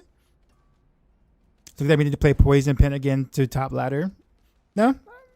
Rain of Rails is probably going to end up being stronger. It just takes longer to build for. Like Poison comes online way earlier. People forget that like the Poison scale is so much quicker earlier, while cold builds take a bit longer because the multipliers are bigger and you need them to become a mythics. So when people actually start getting like really good gear and stuff like that, you will see Cold and Random Rails like overtake Poison Pen Shot for sure, because no one really has a gear for it yet. Whereas Poison Pen Shot is like you can slap on most random-ish kind of things and be alright. I won't say random, but like relative to cold build, it's just so much easier. You got 3 mythic charms right now?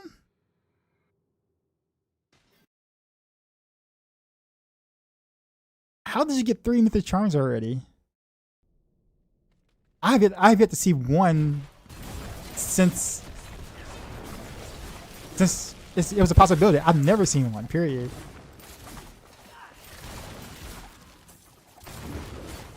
What's the secret? I forgot to switch to my boss thing, my boss setup. Oh well.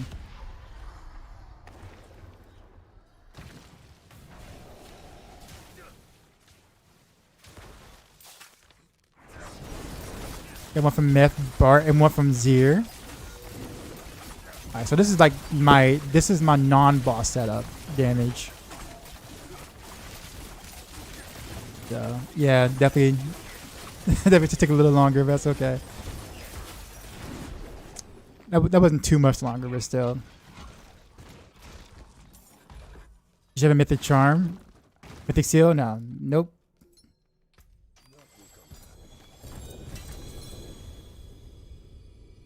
Are you talking about Mythic Charm or Mythic Seals, Peacha? Like Mythic Seals, okay. I can see you having 3, but 3 Mythic, like my Mythic Charms.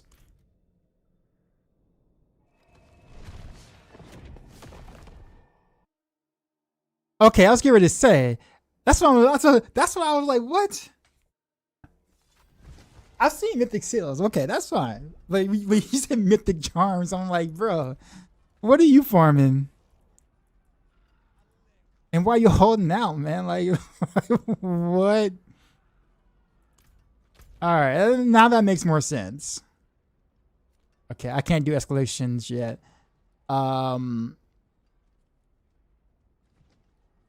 Should I do the world boss on like T12? Like, cause like the last couple times I tried to do it, I couldn't because there was no one there. Like maybe I'll get lucky and find a few barbs or something. I don't know. Let's switch up the Heartseeker build. I didn't really. It's not really a switch up per se. It's like a variant. It's using all the same skills except smoke grenade.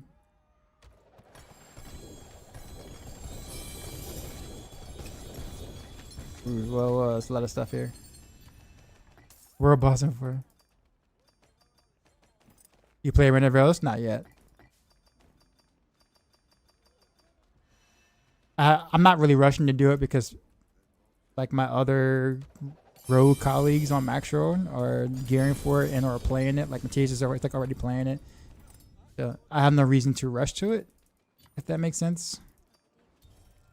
I'm more concerned about things that haven't been played yet, in a sense. So.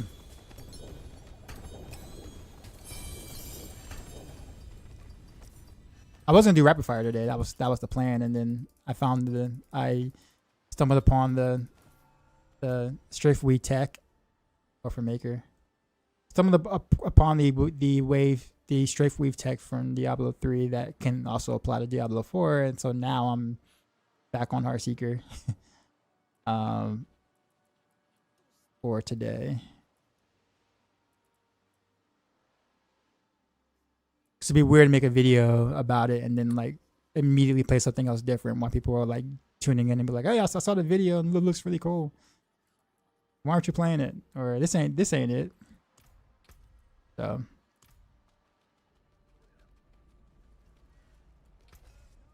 yeah, rapid fire will be tomorrow for sure.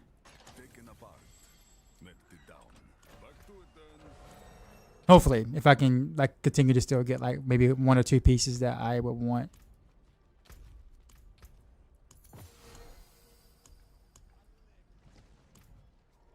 Do you suggest getting different items for the bossing, or should I stick to the mid game, end game build? So the bossing. So for bossing, you only use that tab if you're gonna be bossing often. Yeah, like if you're gonna be going back to back farming. So like let's say, okay, I'm looking for an item for a boss, and you key in 10 or 15 Gregory's or whatever, Gregory bosses or like that. That's when you want to play the bossing build because it's gonna save you a bunch of time.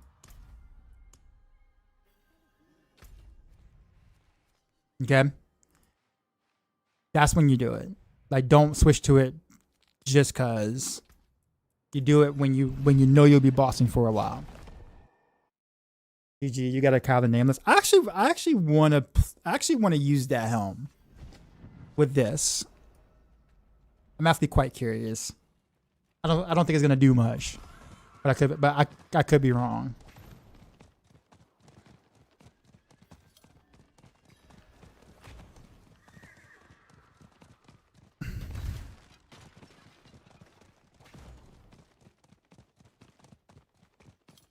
Yeah, I'm gonna have people here or what?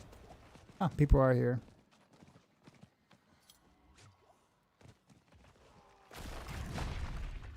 Was Raven?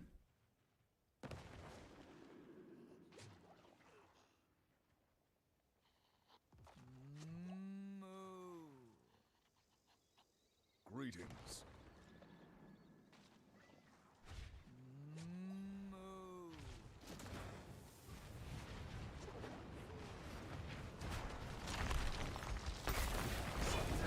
Asthma again? Whoa. How can I cast?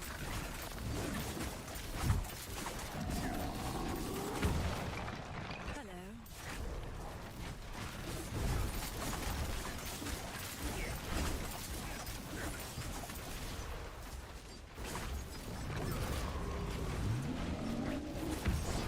Yeah, I'm actually running out of resources on his world boss. Good. I wonder if it's not letting me fire at all on the world boss. I don't think I'm getting my resources back. Greetings. What did I change? Did I actually like change something? Like Greetings. not much. I only put in this. I didn't physically change anything. That was weird. Like I really couldn't cast on the world boss for some reason.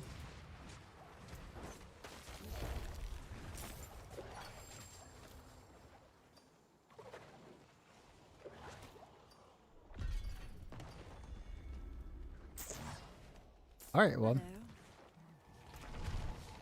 nothing worse than robots. I see. Yeah, no, I spoke to you first.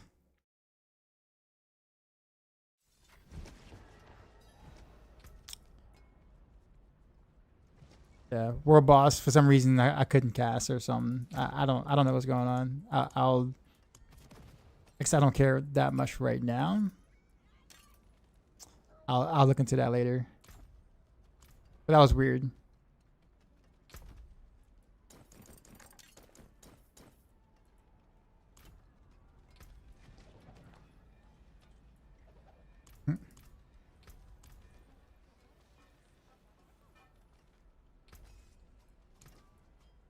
Taken apart.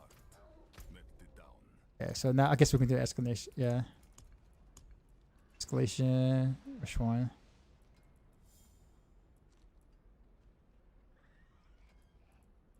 This one has the whisper on it. Have any better ones though? Not really. Here we go.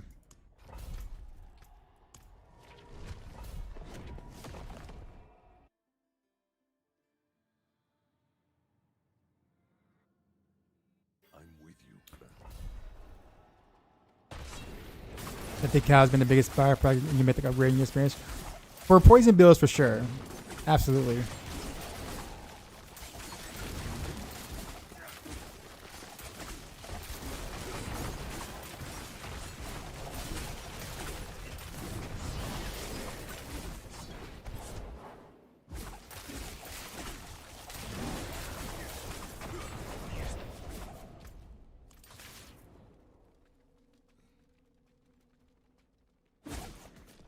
Oh wait. I'm still in T11. I just realized. You don't have the option on the controller for the hold. So on PC you have to hold to be able to fire. Like fire straight without hitting anything, you have to hold. On controller on the console you don't have to do that at all.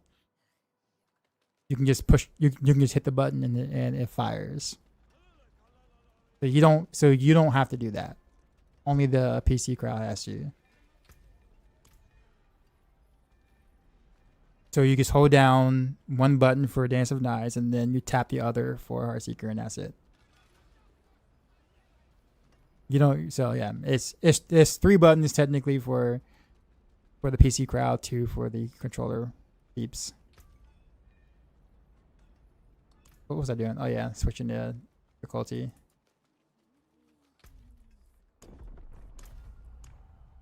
I'll lose my sigil though. Oh no, no. Yeah, it's gone. Oh well, I didn't let that one anyway. 15 Shades, Very Cliffs.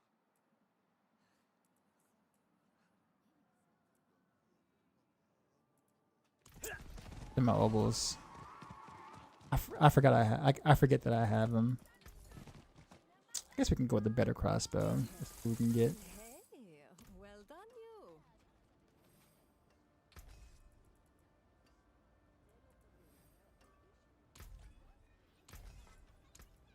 You know where to find me.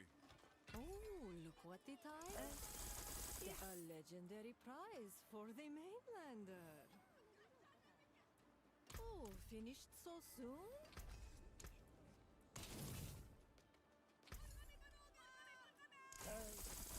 Nice.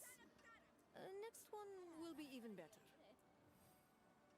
Oh wow. Okay, now that's a good crossbow. That's an upgrade.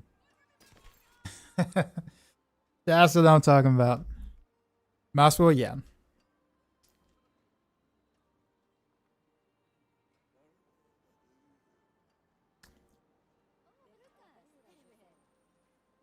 So yeah, this was worth.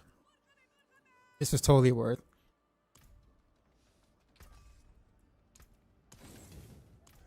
But now that I got that, let's go for something different. Oh wait, shouldn't I be gambling like outside of?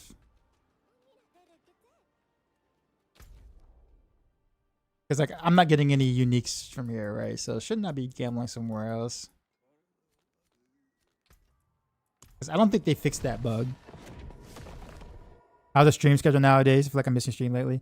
Outside of like this week, my stream, like I stream maybe for like the first month of a season, and the first week is like every day. The following week is like maybe 3 or 4 days a week for about a month, and then after that, it just feels like I kind of just fall off because I don't really know what else to do after that, and I don't want to play like D4 anymore past the first month.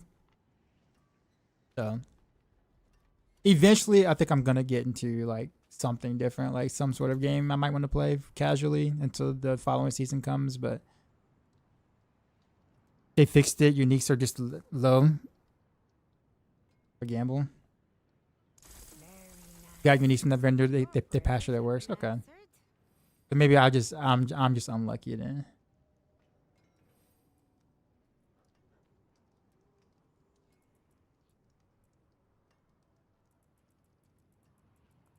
That's alright. Well, I'm gambling amless anyway, so I guess I don't really care about the uniques right now anyway.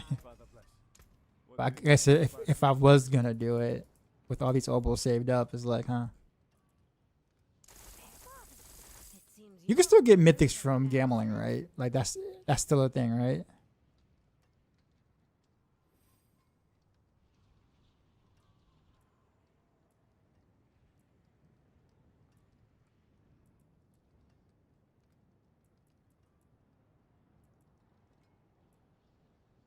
Let me save this one for a poison. Build a poison amulet. Oh, there's a word of con.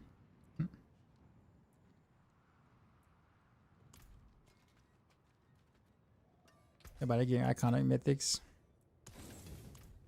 I'm just saying, like, I know that you can get it from gambling, so I wonder if it's just iconic mythics now, or is it any mythic that you can get from like gambling? Because I mean, if you get it from gambling, it means you can wear it. It's not crafted. I think that's the reason why I'm kind of interested in the thought of that being a thing of some sort. Maybe could be a strat. I don't know. When you solar cell found, you have to be a little more creative, right?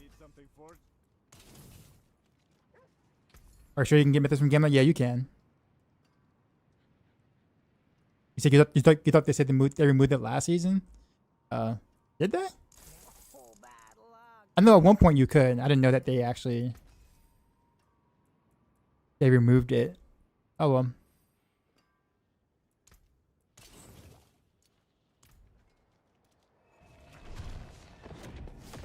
Those people got mythic last season from it? Okay.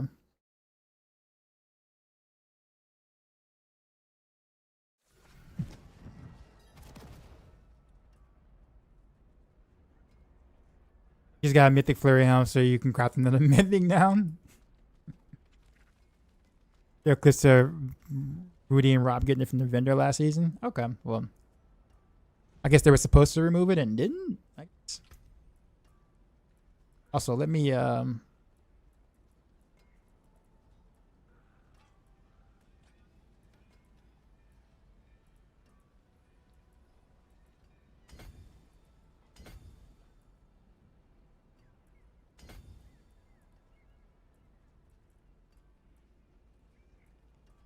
pick up stuff. Pick up all the little teeny bit of damage I guess I missed before. I'm not gonna really pick up the vulnerable damage. Am I really that desperate?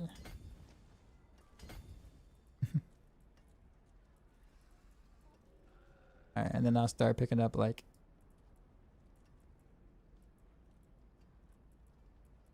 I guess to do the rest defense then.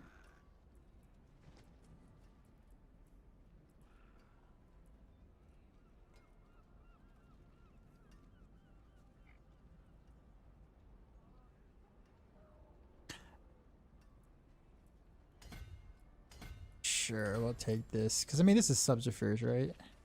Yeah. This is not a horrible thing to invest in.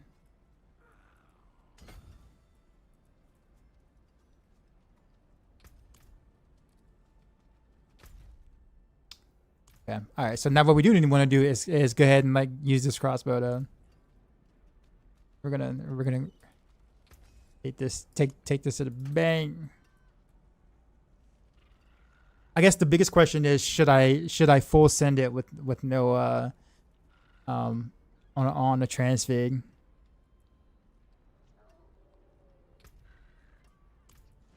Or should I play it safe?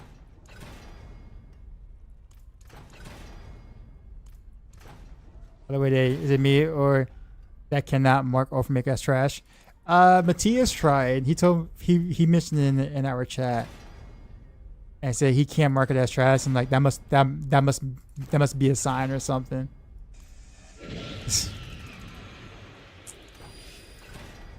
Yeah, I don't know what's up with that.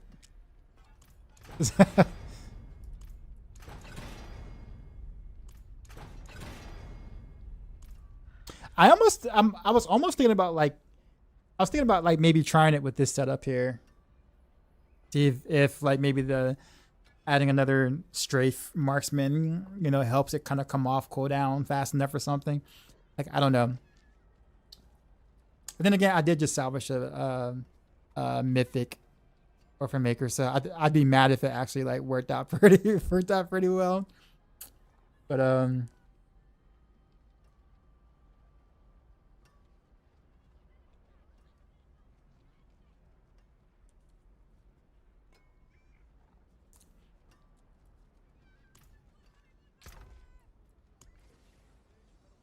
did I hold on to one just for the sake of it? I did. No, let's find out right now. Might as well. Because I mean, technically speaking, there might be a world where that could be better.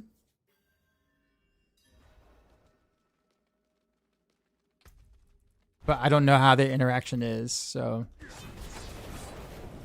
Oh wait. Crap. Okay, no wait, I can't do that. I don't have a spirit amulet either. Crap.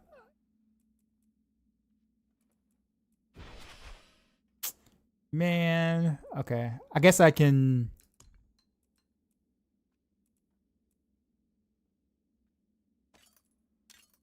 Alright, I guess for science.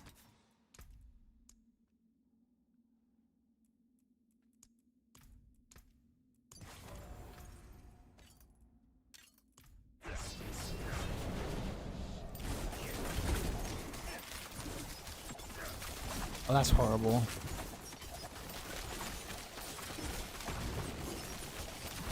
Yeah, alright, yep, not happening. Alright, well that was a quick science experiment. Back to the norm.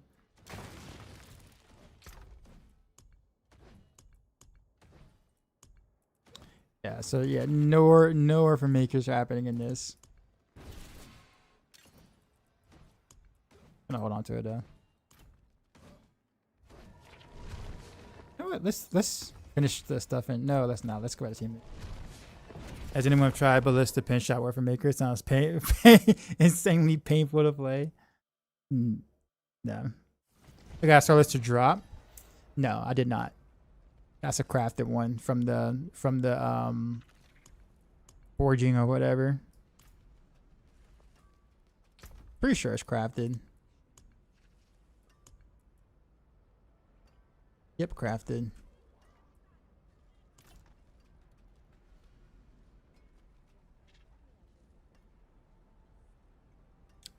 What was I doing? Oh, okay. I got the temper here, right? Trying to get the aspect. Well, actually, no, let's enchant first. We want Dex, right?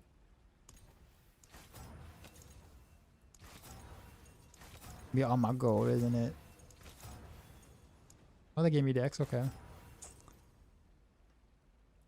I might be a little bit more picky just because it is like a really good bow.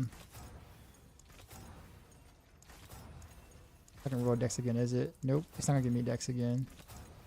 Nope, game hates me. Alright. Game hates me. What's the best way to get aggressive tuning prisms? Is it Undercity? That is definitely one really good way to do it. Yeah. But honestly, if you just keep playing, like you will have way more than you need, unless you're like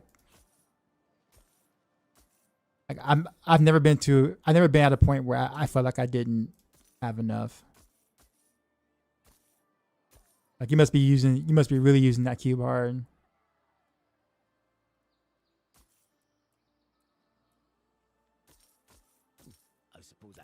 You're min-maxing the crazy amulet and it just went wrong. Oh, okay, yeah. So you can do like these are wait a minute. I'm gonna put them somewhere. Like these are good to use. Like I mean, if as you're running them, like the greater Heroic cube materials are good for this. Nightmare dungeons like materials stuff too as well works, which I don't think I have a materials thing right now. But that like materials reserve is really good. I would probably both of those are probably like the better way to go about it. Nightmare dungeons material, yeah. See.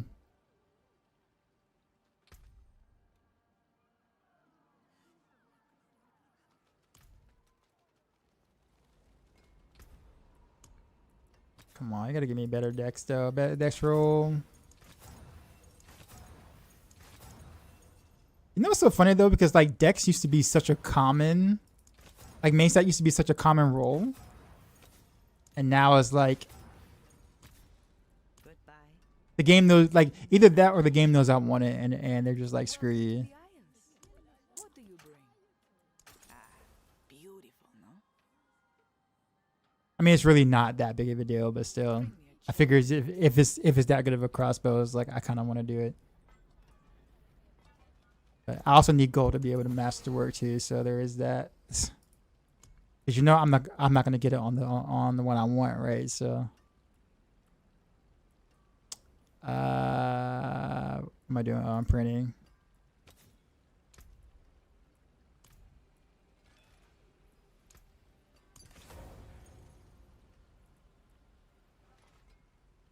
Let me see if I can upgrade on my frozen memories.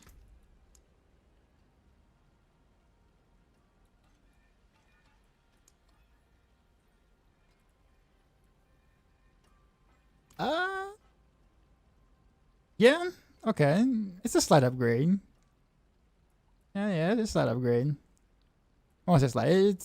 It's enough of an upgrade that I feel. Plans for you? Alright, so masterwork. Gotta go have fun. Alright, man. You have a good one. Here's damage, sir. Okay, we got the crit damage one.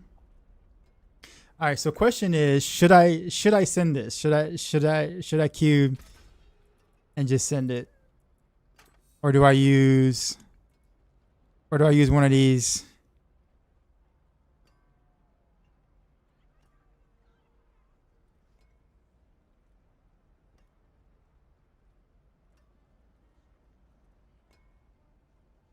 You know what? We'll go for it. We'll go for it. We'll go for it. We'll send. Hit the button. Will it be good? Vol or no balls? All right, what is it? Indestructible. Oh no.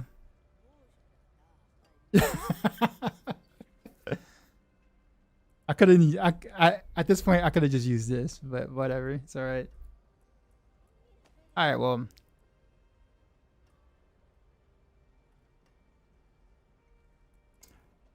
it's still an upgrade.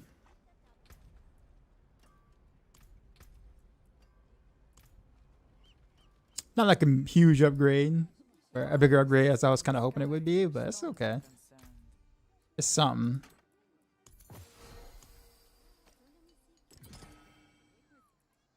This has got the weapon damage in GA now, I guess, versus what it was, but Still not like a big difference.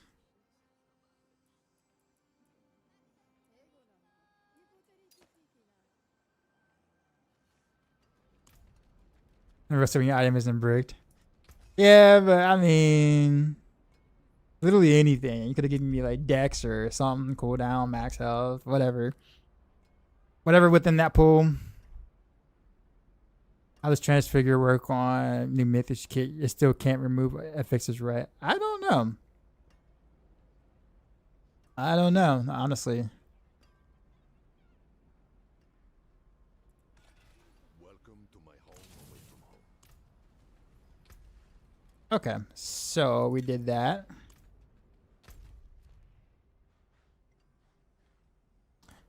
And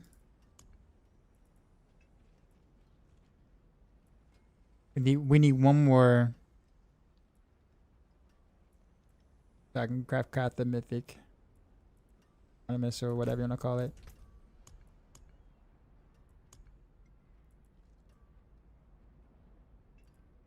And what does that get ready to do?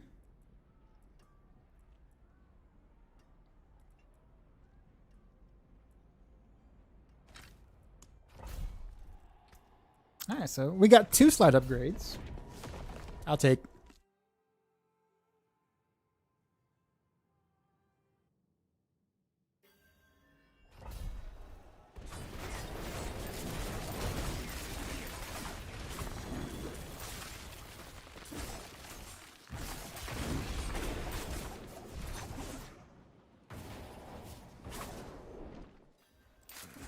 Killers are like these.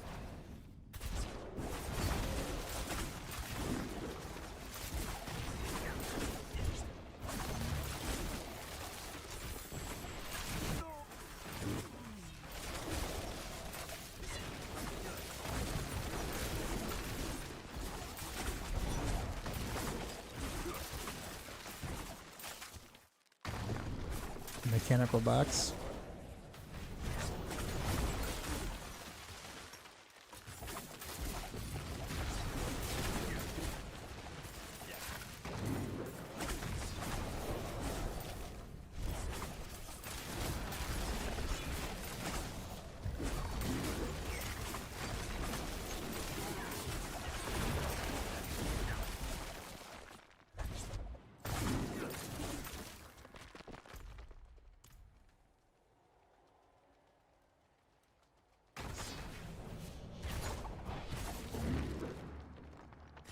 As for this.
I'm not done yet. Let's make them pay.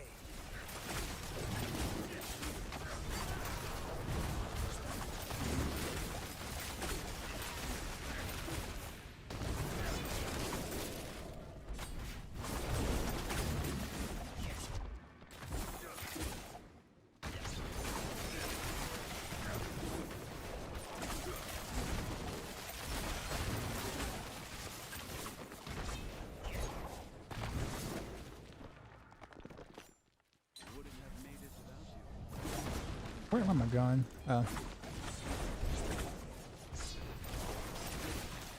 I'm just spin it up for Heartseeker. Appreciate it. Just need to get more ancestral gear so I can go to T12 instead of T10. There. Glad you're enjoying it.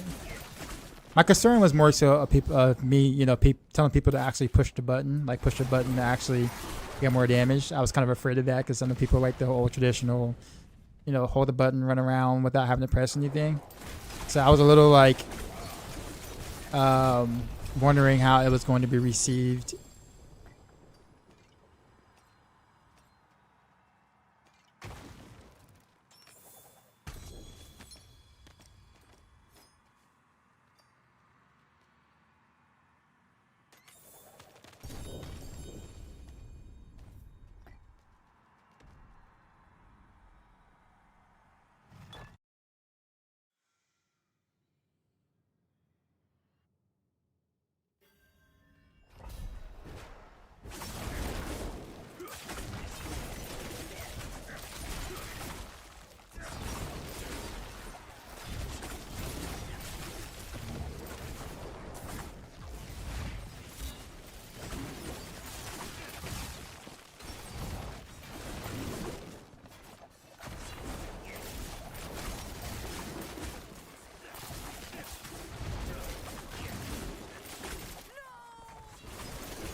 There's exactly a God in D3 for me because sometimes I always hold shift to shoot hunger in the air anyway. Yeah, like, and that's exactly what I did too. So for me, it feels very familiar, right? The concern was more so of like how would it feel for someone who hasn't done something like that before, right? And when when you're writing guides and stuff, that's the thing you have to kind of take into consideration. Because what feels good to you doesn't necessarily feel good for everyone else. So, good thing, this is only a variant and that like I'm not changing the guide to be all spin no win. You can choose to do this if you want to, right? Which I think makes this okay, right? Because it's like, oh, well, you don't have to.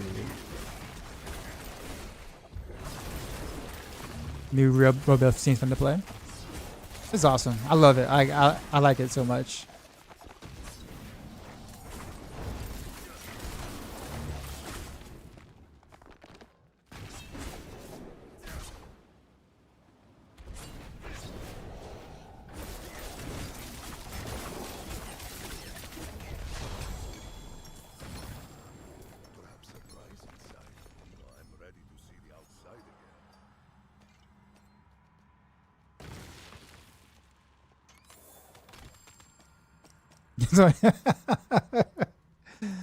Good. All right. Well, at least your fun factor should have increased to like tenfold as you're grinding for the gear and stuff. So having them much out as a controller, yeah. I mean, with controller is easier. You just don't have to hold the hold button because you don't need to do that.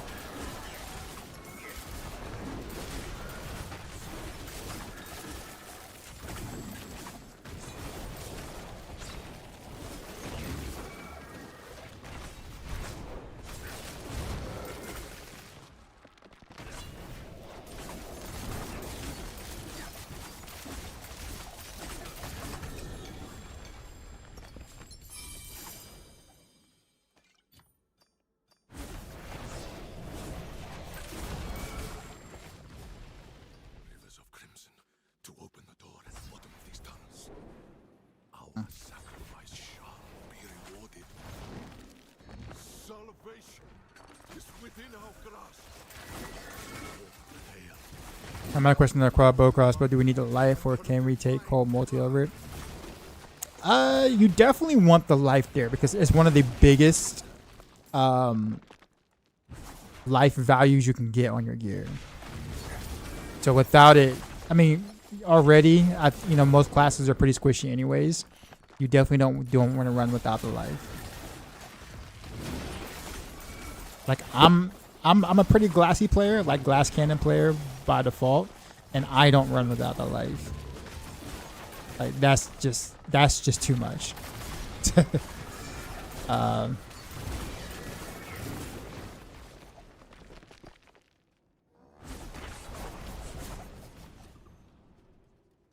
can this build use poison to the cold? No. Poison Heartseeker is not a thing at the moment. For many reasons. But yeah, like there's no way to really make it work. The poison for Heartseeker.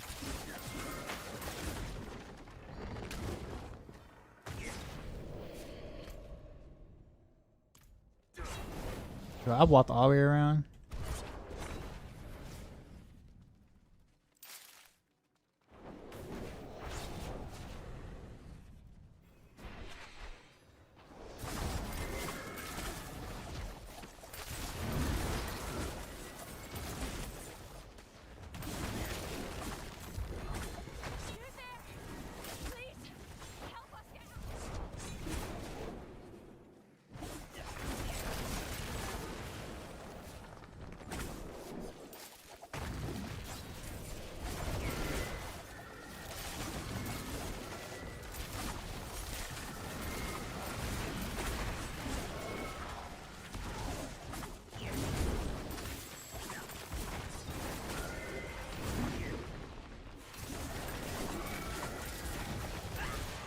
Oh, whoops. I must have walked or danced right into that.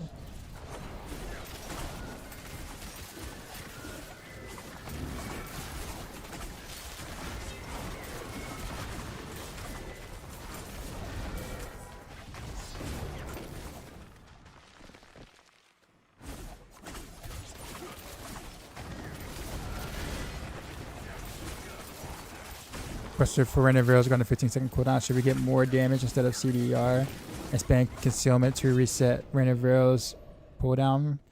Well, the build doesn't use Sightless. It uses Narrow's Eye, so that doesn't work.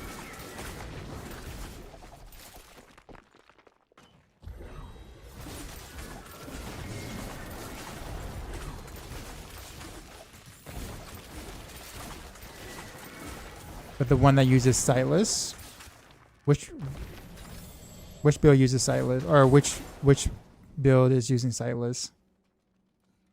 Are you talking about the like a poison variant one or something, or poison? Yeah. So it's not as reliable because it has an internal cooldown. You can attempt to try to do that, but you'll have hiccups in your cast. That's why people who don't, or the ones who do build the random rails, like they know that from the past of like having to rely on concealment. What's the internal cooldown? 0.5 seconds. And you cast more than you cast or you cast faster than 0.5 seconds. So.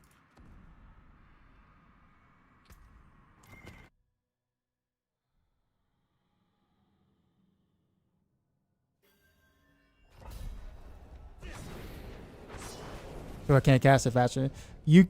So you won't get the benefits of your the concealment preparation thing, or the concealment thing with the set thing, past the 0.5 seconds mark. If you did, then we would totally build it that way. Because yeah, we wouldn't want to give up damage for CDR if we don't need it, right? We're already going balls to the wall CDR, so it's not because we want to, it's because it's a necessity.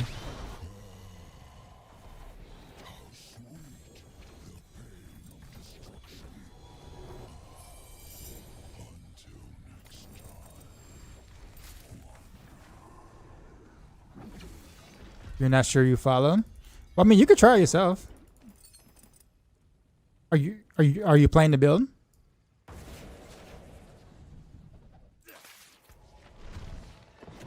Yeah. Okay. Are you doing 20-second cooldown with 225 energy? and spamming concealment, is it working for you where you're casting like 3 or 4 times a second? Because I mean, if it's working for you, then 18 cooldown, 270 energy.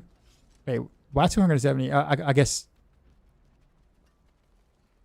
you need 275 energy.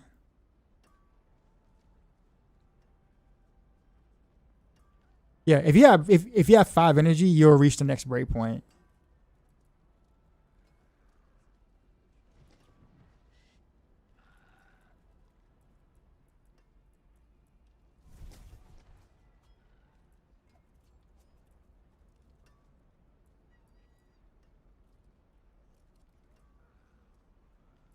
Bad rolls. But I'm at the farm for me a Sky Hunter tomorrow. Even then, I may not even use Sky Hunter really.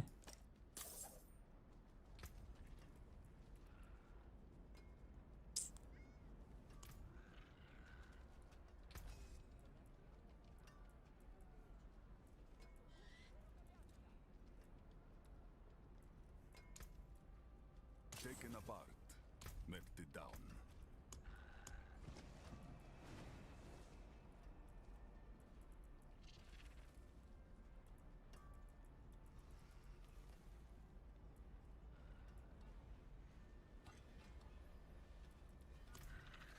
I wish to start salvaging some of this stuff, like some of the.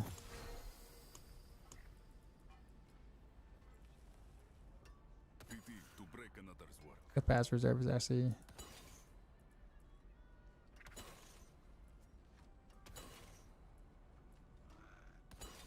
grinds. Our reserve is actually kind of nice. I really don't want to do that dungeon though. So oof. That's it for that. This case is terrible.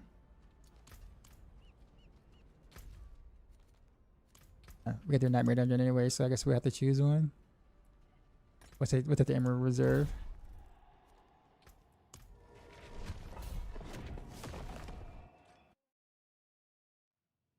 It gets your overpowered stack as well if you had that printed on your amulet.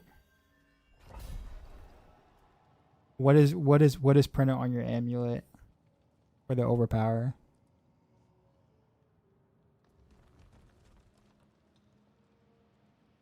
Usually, if I'm not mistaken, most of those builds are like really easy to have overpower or to keep overpower up.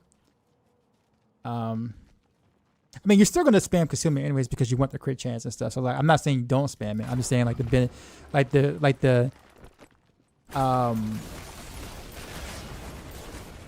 in terms of like relying on it as like a cooldown reduction thing for the sightless is not been something we chose to do because it hasn't been reliable. That's all we're saying. I'm not saying don't spam concealment, just saying spamming it for the intent of being able to save some cooldown because of the bonus that it says.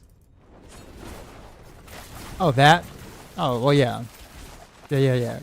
Earth Striker is what you're saying. No, he's saying to like to gain overpower stacks, but you can get them from many sources.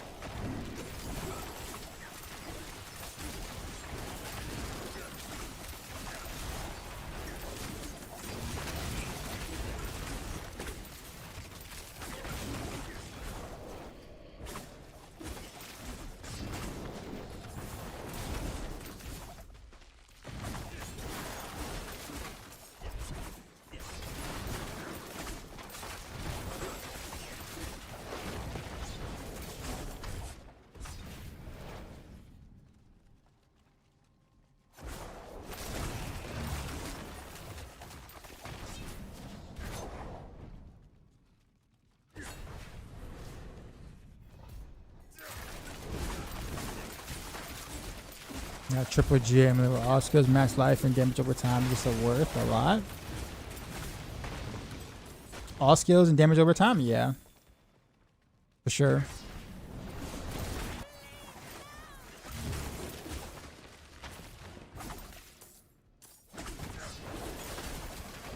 Like, that's an excellent like poison amulet, poison starter amulet. As in, like, you know, they'll, you know, somebody can build onto that.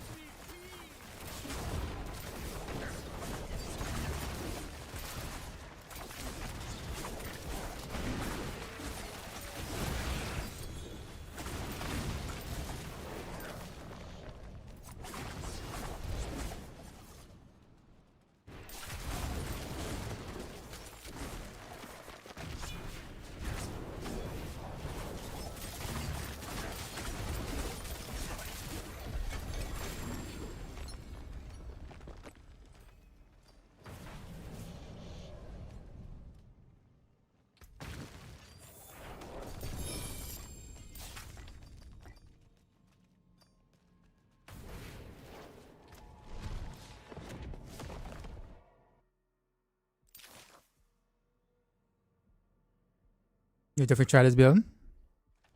I kind of knew how much would you sell it for. So that I don't know because I don't trade. I'm actually solo self found, so I have no idea what the market is. But what I would do is I would go to the trade site and like type in like those two affixes, the all skills and damage over time GAs, and see if there's anything like that on the market, and seeing what the price, and then look at the price points of what people are trying to sell something like that for. And then that's kind of how you kind of gauge how you might want to sell yours for. Which you guys really good though, so you know, congratulations, you're gonna get a lot of gold for that, or should get a lot of gold for that. DT row somewhat hard to gear up for, unless you're a fan of it. Unless you're a fan of DT, like you know, you like love like the gameplay mechanic of DT. I might steer clear from playing DT right now. I'm not saying it's terrible. I'm just saying that it has been overhyped for this season. Like, it's not as good as we were hoping it would be, or projected to be. Like, there are a couple of the rogue builds that are a little stronger than DT, and we're talking about like stuff like Heartseeker, Pen Shot, Dance of Knives, you know, are like a little stronger than DT right now.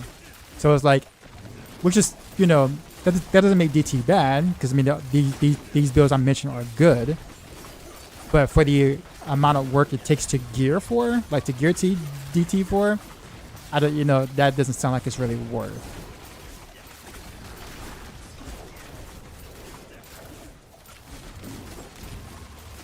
If anything, save a lot of that gear, those gear pieces to like gear for Renoveros or something. If you want to like go that route somewhat ish.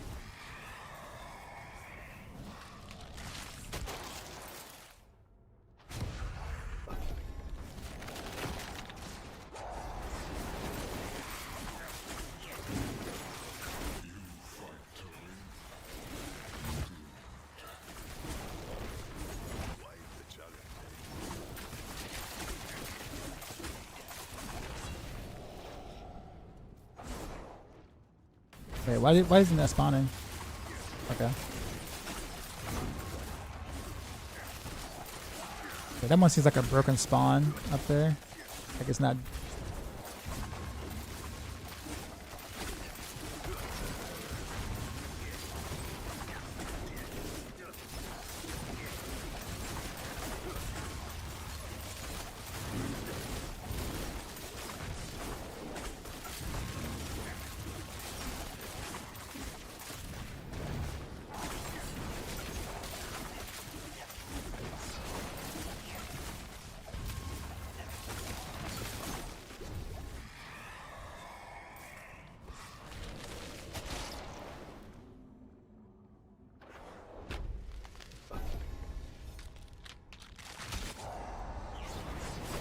Into the aspect on the ring wrong or right in the new tech.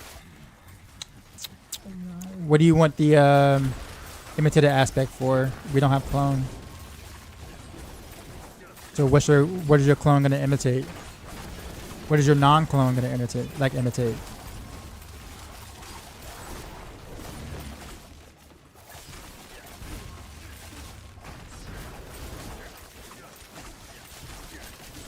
What up, sir?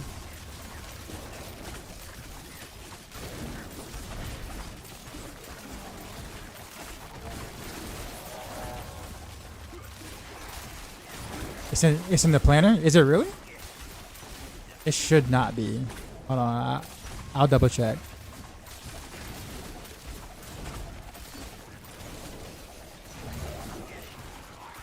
You know what? It actually might be. Now that I think about it. I know why though, because that planner was a shadow clone variant that I tested that never actually worked. So I forgot to change the ring. Yep, you're right. Yep, did not change the thing. So I will take my roast back and eat my words. I will eat the roast raw, no seasoning, uncooked. Where should it be? Moonrise. Moonrise for now. There are some like slight adjustments I might make, but Moonrise is like the play for now.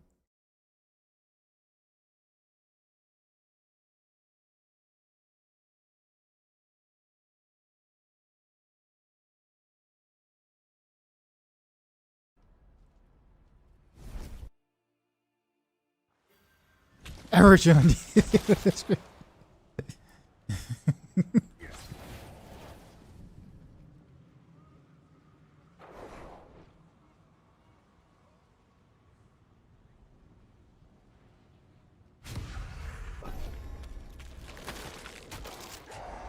You're welcome. Thanks for pointing that out.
Guess I'll do this one.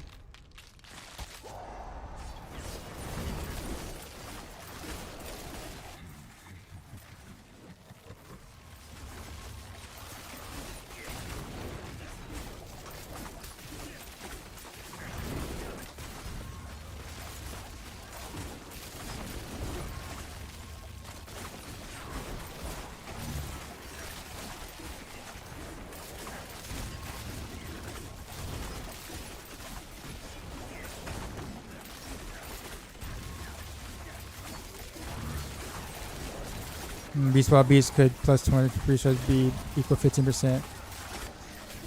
Be more damage to stay a dex roll on an item. I guess it depends on how much dex you have, like everywhere else here as well, because everything has diminishing returns, right? So, from the math, the resource still kind of comes out on top. Like you'll still get more damage from increasing your resource versus, you know, being right at that point and then trying to do dex, like masterwork on dex instead or something. So you still want to do the energy, I believe.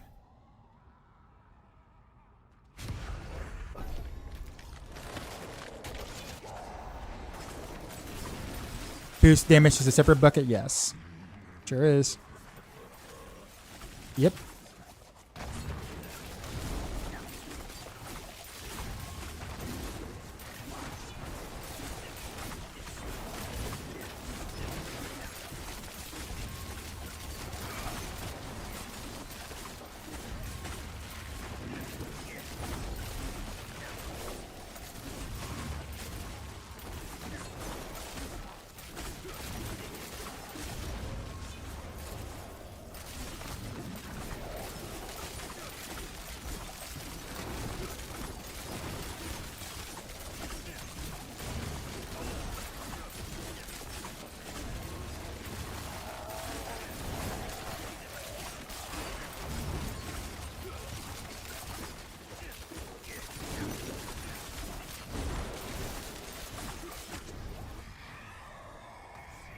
got the 225 and give us another bird 300. Yep, 300.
I mean, are you not interested in playing some other classes for variety? If I am, not yet, because I still got things to do for max roll. So like play testing all the builds that I've written guys on is way more important than like trying another class right now, because that's like, you know, I'm contracted to do that. Now once I'm done with all the rogue stuff, it just depends on whether or not I'm still interested in the season. Usually what ends up happening is that after I do all the rogue stuff and test other stuff out and whatnot, like I'm bored of the season, so therefore I don't play other classes. Usually is what happens. In the past, I have played some sword. I played some druid one season.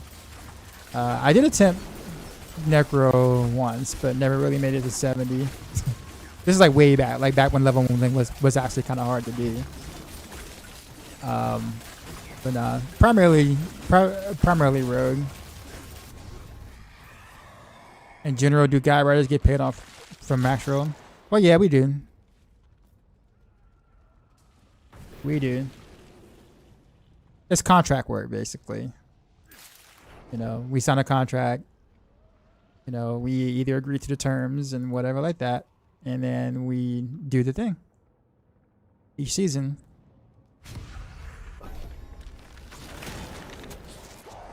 You know what I still find funny about the Saga of D4? A lot of people were mad you couldn't help the NPC in the Nightmare Dungeon event. They died too fast.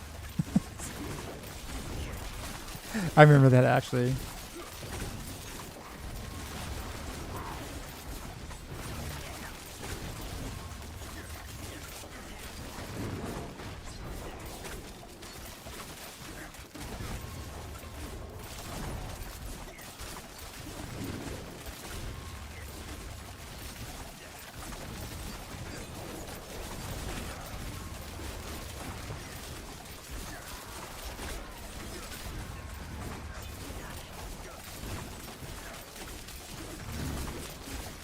I will say, obviously, you know, what we get paid to write stuff on max roll is not like, it's not livable pay. You know, think of it as like side gig sort of thing. Like I can't quit my job and write guys for max roll full time. Like that, it definitely does not work that way. just want to make sure I say that right.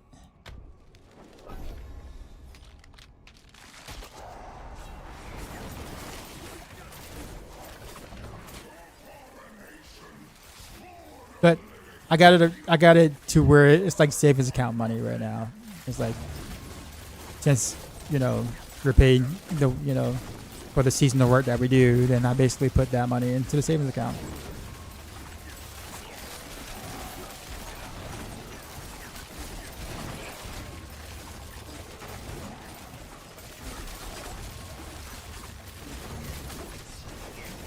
It's an easy way to kind of, you know, build that up without having to, like, you know.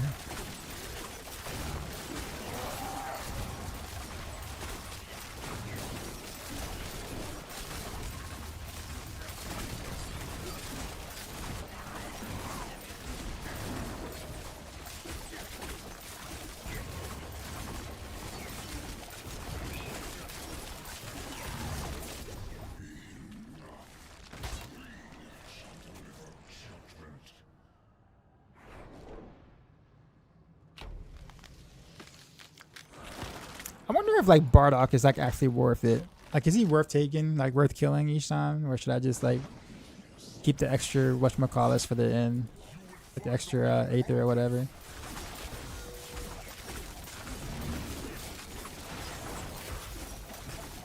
You think he's worth it?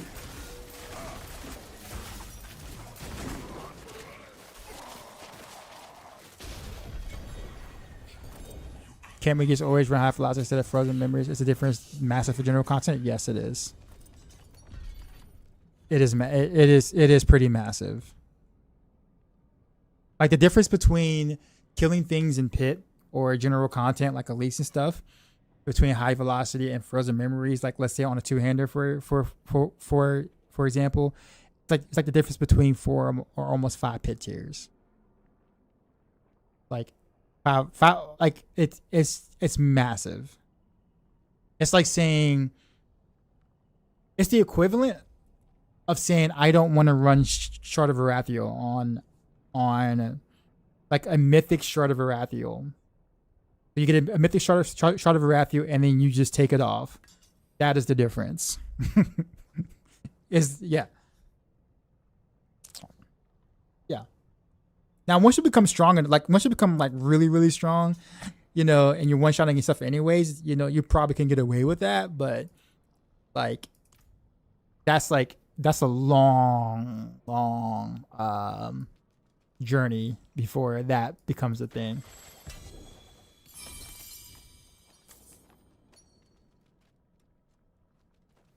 How much gold do I get from this?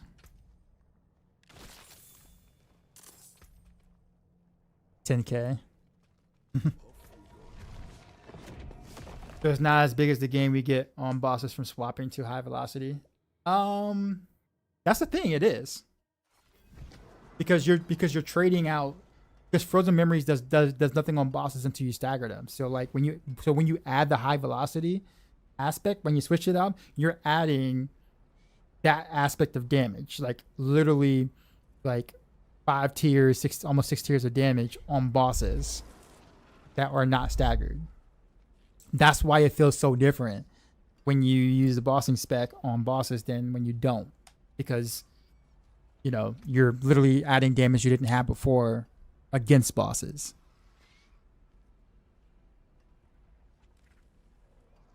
But yeah, that's why I highly recommend making the swap generally.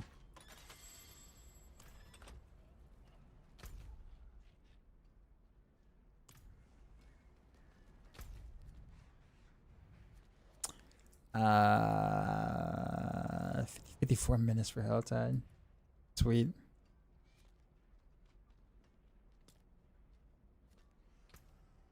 Are we sure preparations damage reduction works? It does not. It still does not for whatever reason.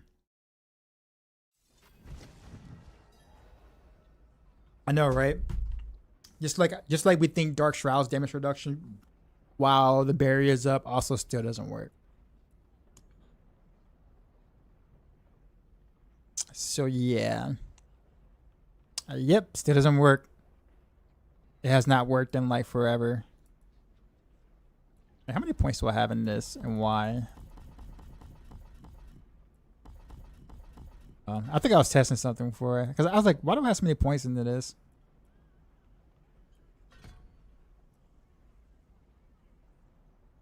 Was it this one? Yeah, it was this one. Get my points. Got my crit chance back.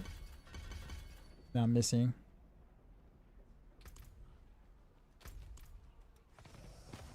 No, Dark Shroud's damage reduction does work. It just doesn't work on the barrier that you get. When the barrier is down, the damage reduction works. It doesn't work in conjunction with the barrier. Yeah. So we would be tankier technically, or whatnot. But despite that, it's still worth having a barrier, even though the whatchamacallit doesn't work properly. Kind of sad, right?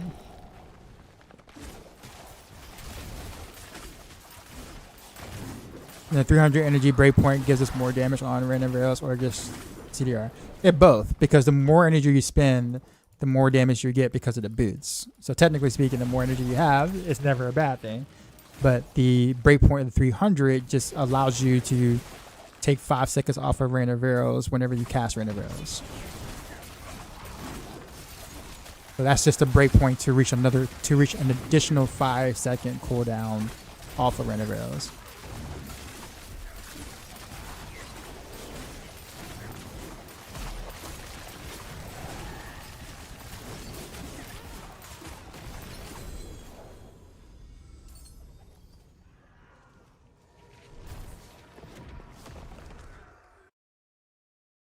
In your opinion, what's the best road build of the season? Rain of Arrows.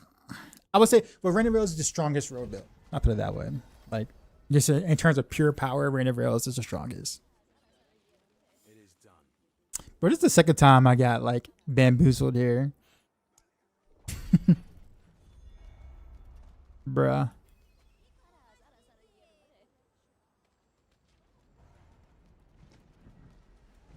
That there's so many road builds. Yeah, pretty much. Like, I think Rain of Arrows is really the only outlier, like, true outlier. Ish, but for real, I heard a little talk about Rain of Arrows this season. That's because everyone was building for Death Trap initially, because we all thought Death Trap would be, you know, good, like really really good, like, you know, hype, you know, one of Rogue's best build or whatever.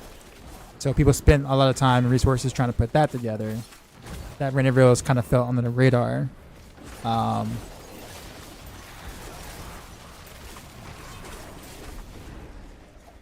And then, of course, Poison Pin Shot is always a good choice. So, you know. But, overall or push? I would say, like, push. Definitely strongest overall for push. Or, strongest for push. I might be confusing myself and others.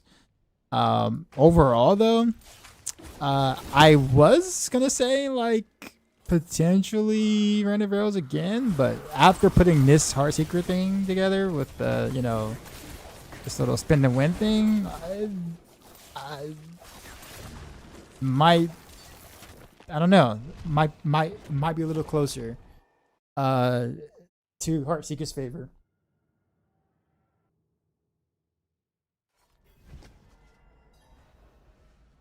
And play Heartseeker says me sees back. Yeah, the new variations and stuff like that makes it play a little differently than before. It's definitely not like, you know, it's definitely not your daddies or Rain of Arrows anymore. And when I mean by your daddy, I mean like me, because I was really the only one playing Rain of Arrows every season. So damn.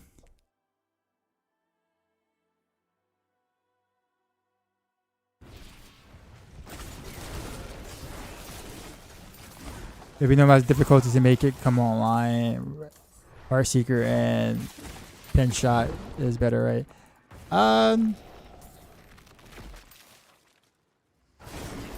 For like overall in game, probably, yeah. I would say.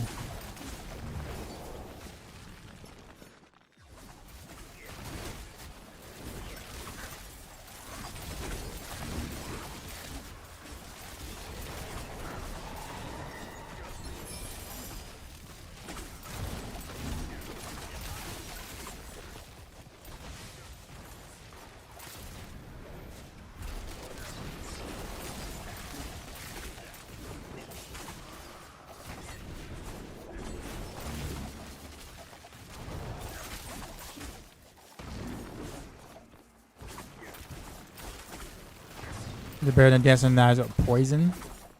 Well, that's what he was talking about. Oh no, sorry, he said Heartseeker and Pin Shot. Gotcha.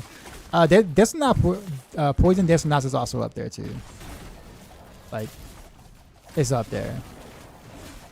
Like I put it to you this way. Like, it's hard to go wrong with Rain of Arrows, Pin Shot, Heartseeker, Rapid Fire. Like those are. Oh, sorry, and this and that. Like, all 5 of those, in terms of the overall in-game category, are going to perform really well. Like,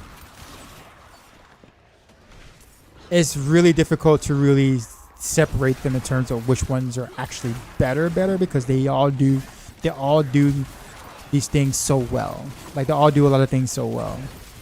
Like the differences are so minor. So it's kind of hard to kind of put them in the, oh well, this one's definitely better for overall endgame because they're so close. I know we have to rank them and stuff like that, and people want to say, well, I'm playing the absolute best, right? But the reality is, like, if you play one setup versus another setup with similar level gearing, you're not going to be able to tell much of a difference.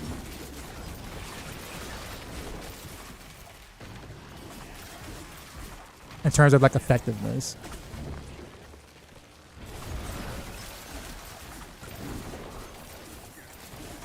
Could elemental random rails work?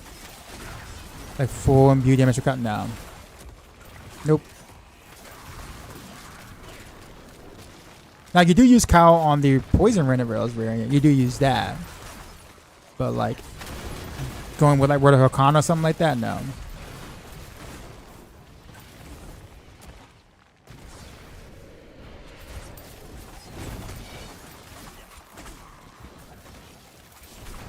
If that's what you mean.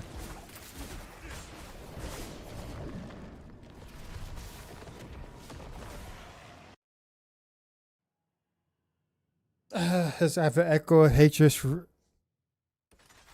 run. Do you want to join? I can't. I'm solo self-found. Yes, he has a poison version. There is. I guess I haven't put it on max roll yet. But yes, there is a poison random arrows. Cold is better. But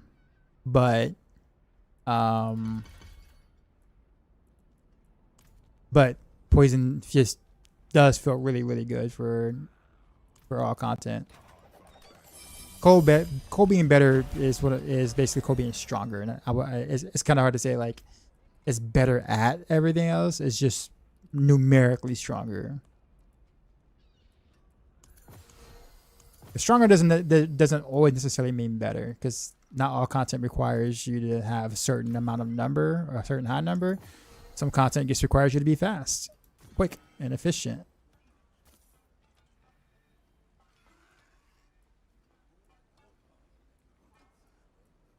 Oh, finished so soon? Sweetest, what's going on? A ferocious aspect on amulet giving me 8. Ferocious is not, even though the aspects being max. Is it a bug? You probably have it on a non-ancestral amulet, don't you?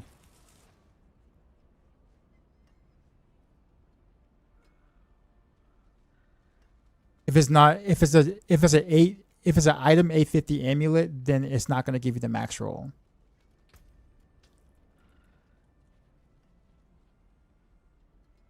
So I am assuming that is what's happening to you.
Talismans.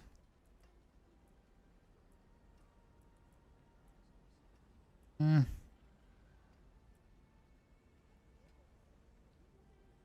don't know. My Chaos Waves has been kind of like whack.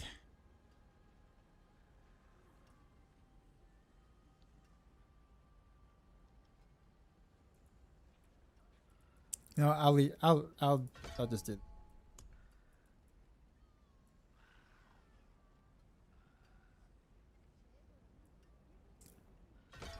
Yeah, that one's pretty good. And then we got the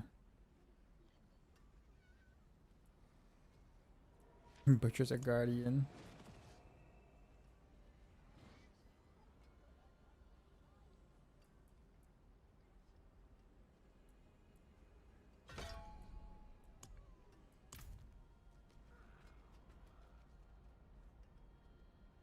You're spot on.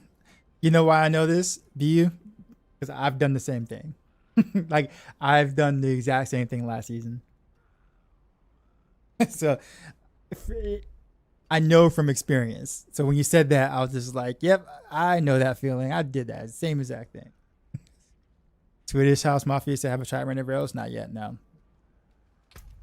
I wrote the guide on it though, so like the guide's on Max Trail, but I haven't like put it together yet. I'm in no rush to do so because my other colleagues have already done that, or actually playing it now themselves. So I have no, I'm not in a rush to like put it together like myself. Like whatever I had there, my colleagues have tried and they said, "Hey, it works," and I'm like, "Cool," and that's all I really need to know. But like that'll be the last build I play, the app that I do and like play. Not because I think there's anything wrong with it, it's just that like no one's doing the other builds. Like no one on like like I'm responsible for the other builds that I know they're not going to play. So like I need to do those builds first because that's my responsibility. May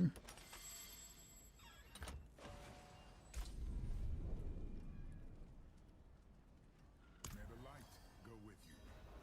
Is our resistance in the same category with single resistances now? Yeah, I think so.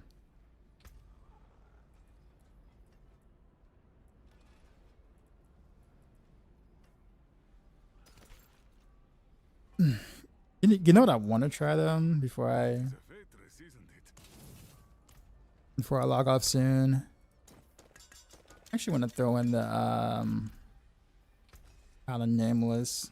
Pity to break another's work. I think I saved one. Did I not save one? Maybe I didn't. Did I not save one?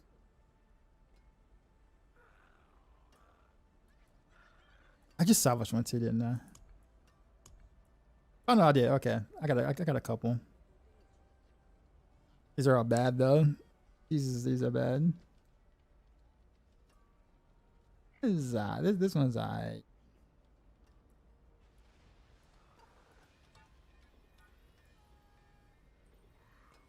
Okay, yeah, this one's probably the most decent one that's out there. I'm not gonna like do anything special on it, like whatnot. Just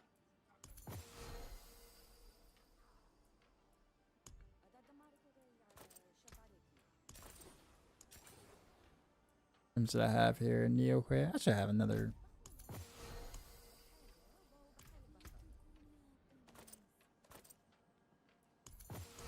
I have another Neo.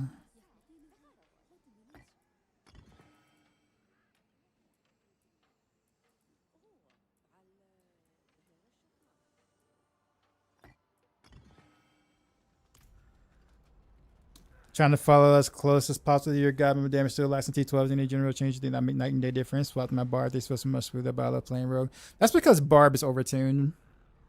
I think the thing is that like it's hard to compare any classes to Barb, with the exception of Spiritborn's like bugged setup or whatever. From school. And Druids to a certain extent, but like the thing is that Rogue, especially like a Cole setup or whatnot, it's just gonna take more investment. Like for a Barb, you might be able to just put something together like real quick and then start decimating because it is Barb. On Rogue, you might have to just spend more time investing to kind of start to really feel anywhere near that. So it's not really the build, it's the differences between the classes. Which is why you get people complaining all the time. It's like, oh, this class is this class is that kind of thing. Why can't my class be this? etc. Right? But yeah. But yeah, it's hard for me to know what you're missing on your build because I have no idea what what your stuff is, right? But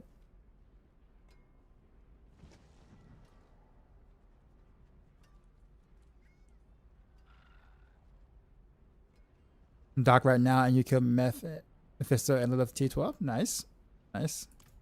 What is the worth mythic seal? That is the worth mythic seal. You missed a set bonus. Oh man. Hey bro, can I do anything with the build with the 3 new? Oh, that one. Yeah, that's bad. Yeah, that one's not good.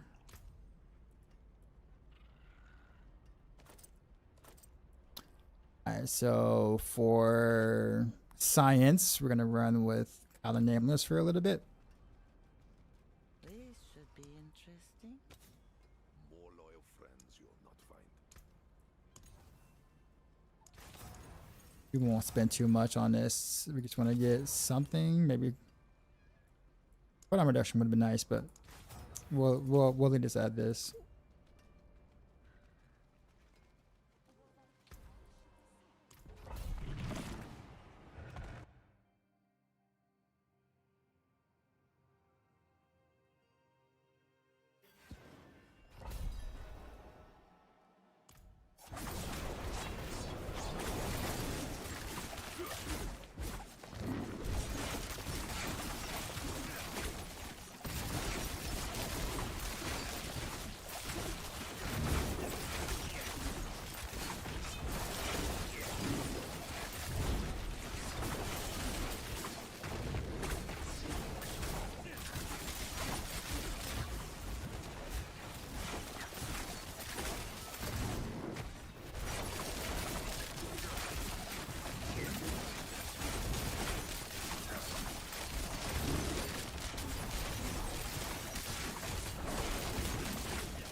Okay, I feel like I'm lagging.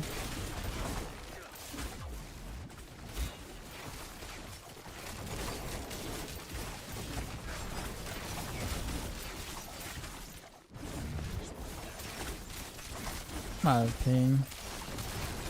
Yeah, actually. My ping is fine.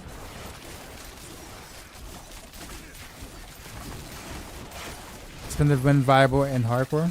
Yeah, I mean you're not. Yeah. I would probably prefer it more in hardcore because you can move around a lot more. So it's easier to dodge things.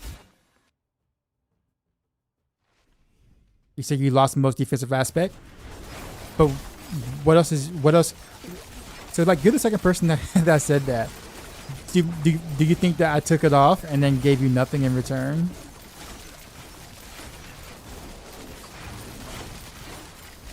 Like it's like yeah, I had to take it off the chest, but that's because of the fact or I had to go with a different defensive aspect because you're no longer just using your crossbow anymore. Like since you're moving and you're strafing, you're often using your daggers as well. Now your damage still comes from Heartseeker, obviously, and all that stuff like that, but you don't just have Heartseeker anymore. Oh, it's not Heartseeker. You're not just using your crossbow anymore. So that means you have to pick a different defensive aspect. That's all. That's all it really means. So that defensive aspect might be 30% instead of 40%, or it can be a barrier that helps a bit more too as well. But it doesn't change whether it's hardcore viable or not. Like, I can understand if you're just wearing nothing, right? We're just changing from one defensive aspect to another. That's all we're doing. I can't believe I actually like passed all those. Speaking of which, I did not like the Kyle the Nameless, by the way. I was not feeling that. Why is Shaco the highest prioritized mythic in Reign of Heroes?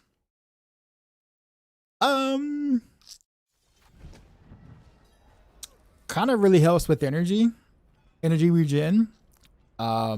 Because more skill ranks is more energy from the aftermath aspect or not. Scoundrel's Kiss should be number 1. To be honest.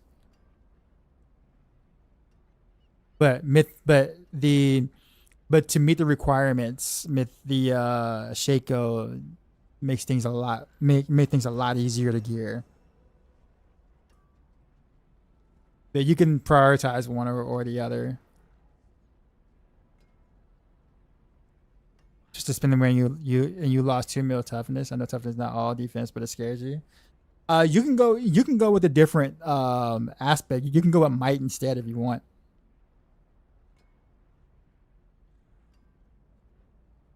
Scoundrel also for poison renovators? No.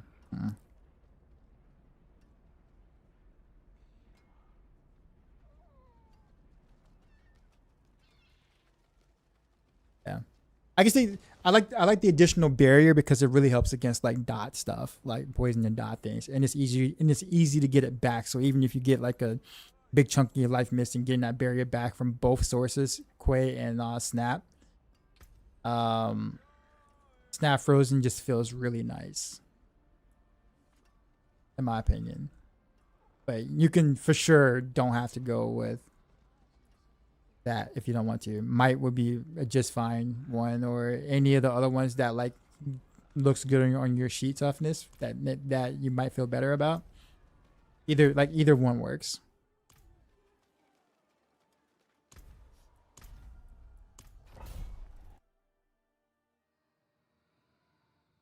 Between Shaco and Beastfall. Well, I'm gonna say Beastfall should be the primary mythic option. Yeah.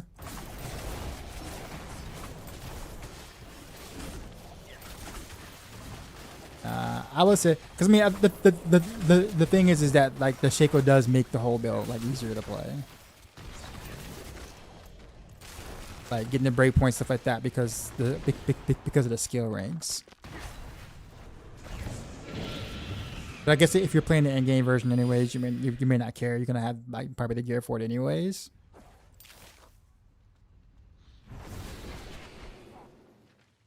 Oh, if I could shadow step across over there.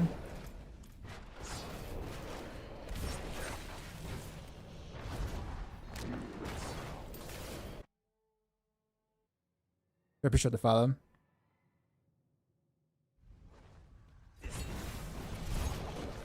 Yeah, I'll change that around.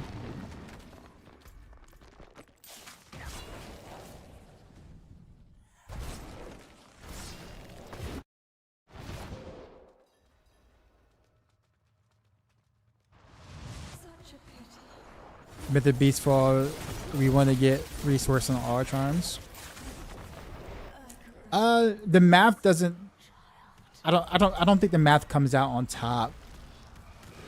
Just going all resource over like, let's say some like more marksman ranks or whatever, it might be real tight, even with the mythic roll on Beastfall bees.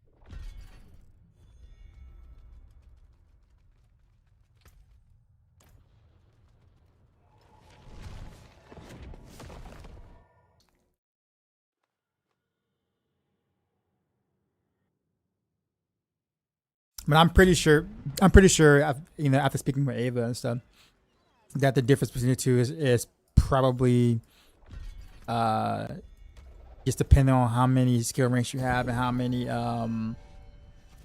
much energy you have, right? There might be a combination where one is like maybe 2% better or something. But yeah.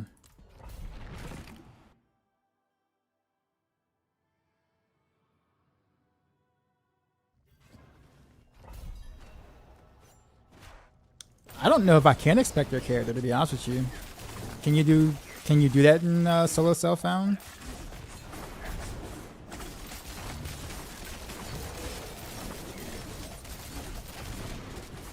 Because I can't add you to party because I'm solo self-found.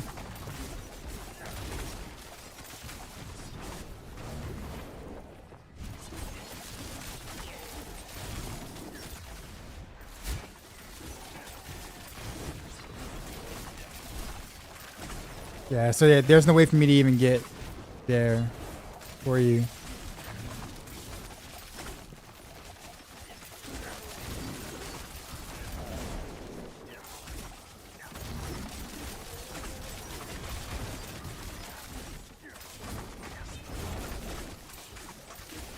Well, I just told you I can't really add. I mean, I can't expect you in game because I can't add you to my party because I'm solo self found. Like literally, there's a whole mode now, solo self found. I can't like you can't join my game.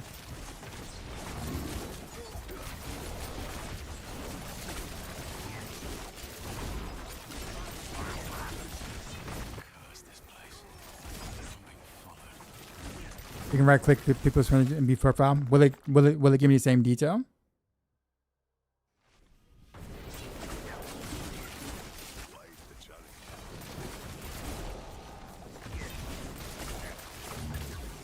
So okay.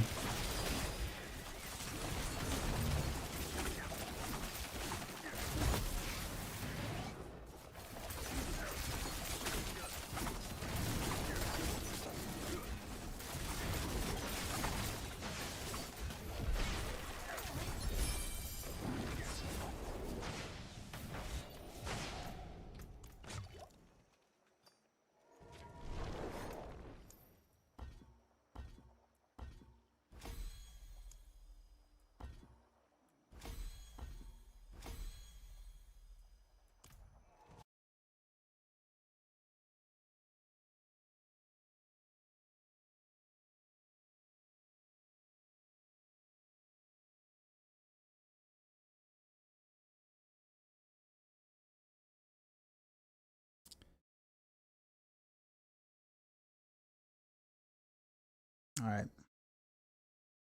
Sorry, guys.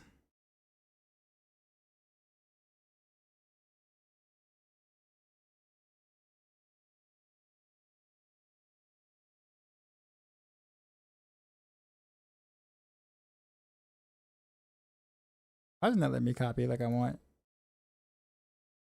Finish. Let me try from here. Oh, won't let me do it. All right, I'm at to type it in manually then. Give me a sec.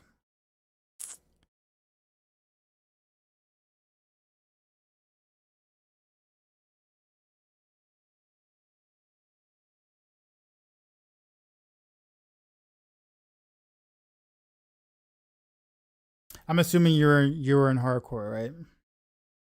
Are you the one talking about the person that's in hardcore?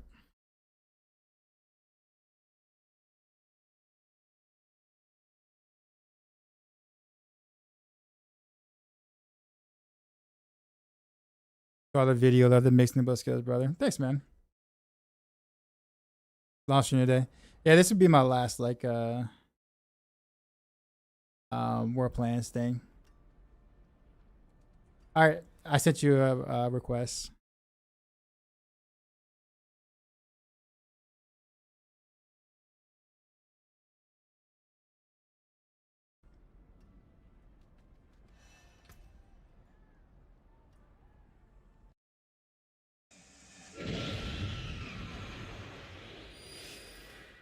Try it again.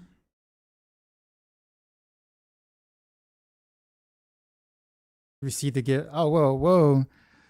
Famous J with the 5 gifted on YouTube. I appreciate the support. I'm glad you're enjoying this setup. I was shocked to see that the mechanics transferred over from how I did it in D3, and I was just like, whoa. And here we are. Okay then, guess it's my turn. Osmosis with the sub. Appreciate you.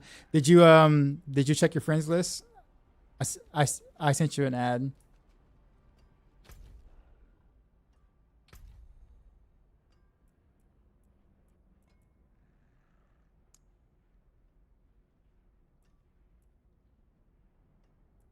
You didn't get anything? All right, let me make sure I got this right. So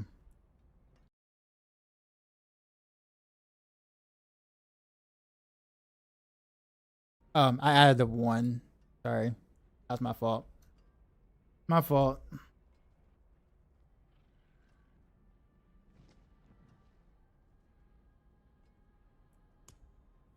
That was a skill issue on my part.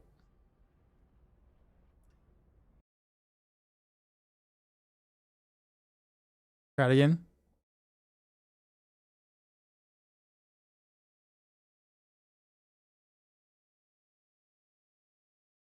Oh, did I miss the hashtag? Okay, hold up. Well, I'm missing I'm messing up all kinds of things. All right, try it again. You have different leaderboards in US and EU. I don't think so. I think it's all one. All right, so melt this. Okay. Before here.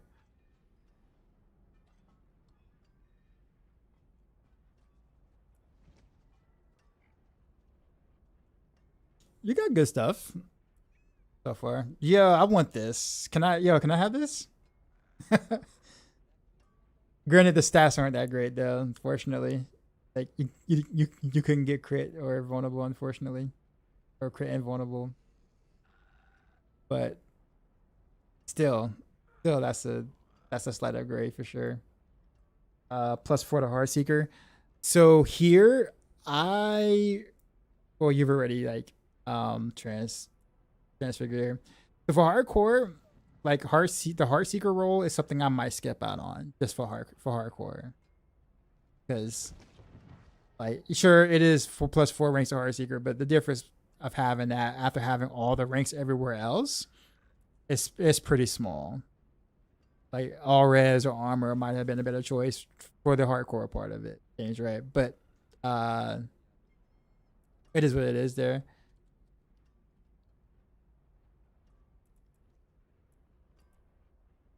That I mean it's looking like right now.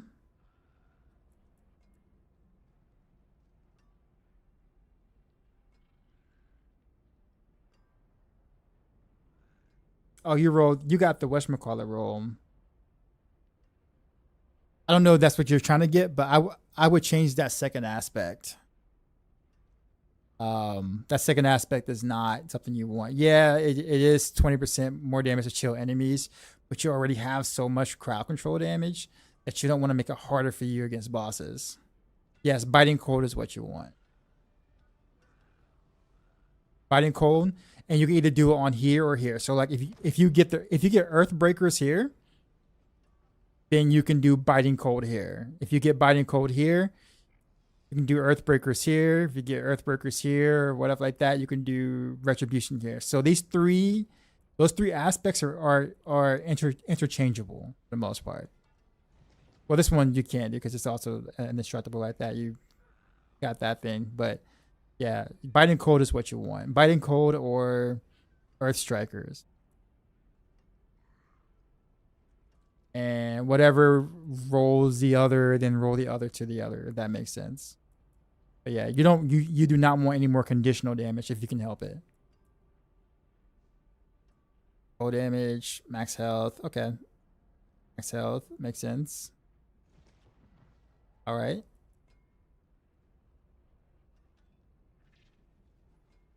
So this one I probably don't understand. Why did you masterwork the cold imbuement?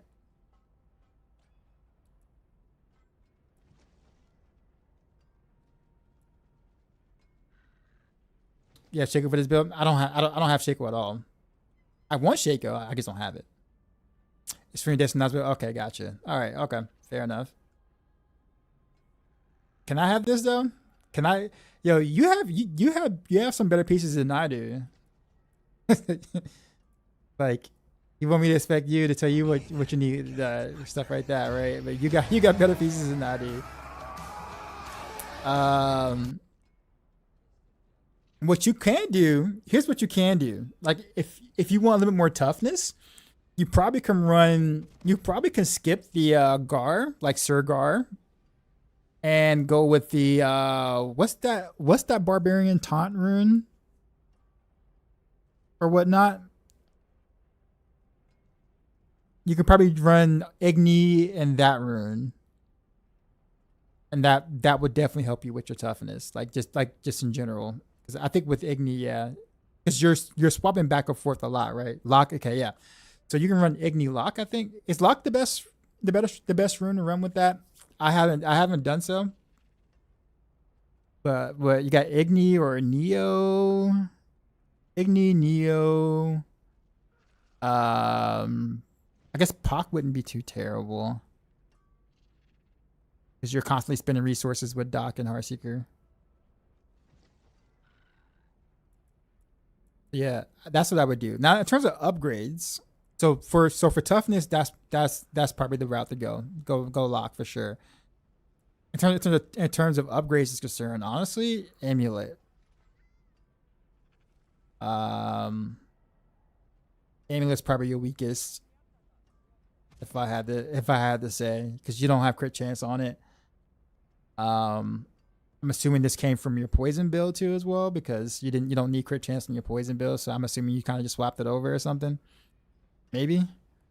Um so amulet and then maybe weapon. Everything else is actually good. Like I wouldn't touch anything else, honestly. For a while, other than like your normal, like, get a better Agnes, obviously, specifically for, or mythic ethnos or whatever. Mythic Scoundrel's Kiss would be great. So in terms of mythics are concerned, I would target Scoundrel's Kiss for sure. Like that, like that is like absolutely target. I would target that over Shaco, believe it or not. Yeah, I would target that over Shaco.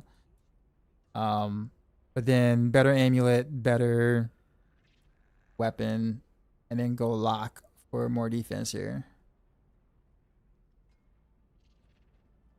And if you also want to kind of like double down on your defenses a little bit more, you can change one of these aspects. Like you can change this aspect to something else. Well, never mind. That's unmodifiable. Never mind. In that case, you don't necessarily have to go to damage aspects, right? You can pick up a defense aspect here if you want instead of retribution. But that's kind of up to you, right? I don't know how lenient hardcore would be in that case, but yeah, those are the two things I would suggest for like defense stuff. Like a defensive aspect here, maybe. I don't know if there's, hold on, you might be able to get away with it on boots. I know there's oh crap, whoops. What counts as an isolated enemy?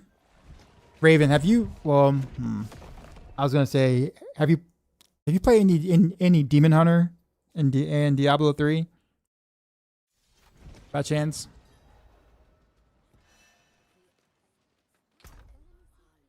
Okay. Yeah, Demon Hunter is, so for the rust bitten like dagger in a long time. Okay, never mind. Then you won't know. So the distance of isolated enemy is basically the distance between you and the enemy being close. So whatever distance is counted as from you to the target as far as distant damage is what isolated is basically.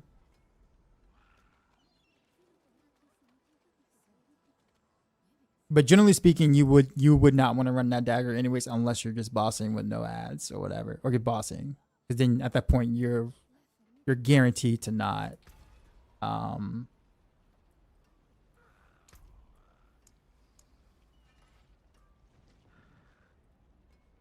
Also, two mobs like Azrath and this dog, are they isolated? As long as they aren't close. I mean, isolated means like they're not close, like they're not close to each other. As long as they're not close to each other, sure, but. Aspect yours and it's not.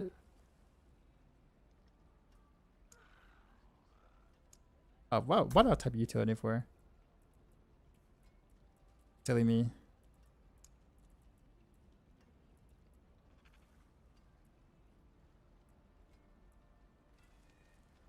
I forgot what the name of the aspect is, but I know there's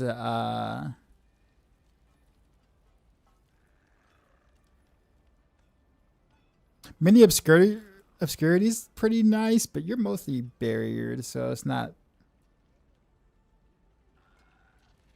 I remember there was another something. I can't remember what it was. Looting. Fortify. I don't remember what it is.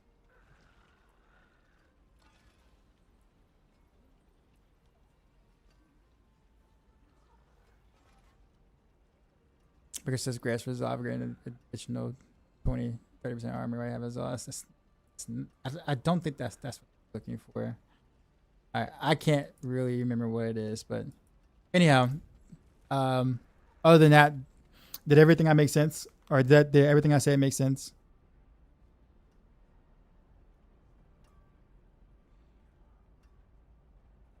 I see playing poison dot mid game. All the required gear with this switch to Heartseeker. I missed the most important thing: Forgotten Souls. No, not a gold. Bayu, are you will you be here tomorrow by chance? So the thing is Meltis, I know you don't know, and I know like I'm just gonna be upfront. It's not. I know you don't know. The reason why I get a little iffy about doing like character checks and gear checks is because I know that like if I do for one, more people are gonna want it too.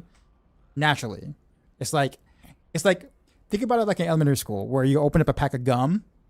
Right, you remember when you open a pack of like good gum, like some juicy fruit or whatever, right?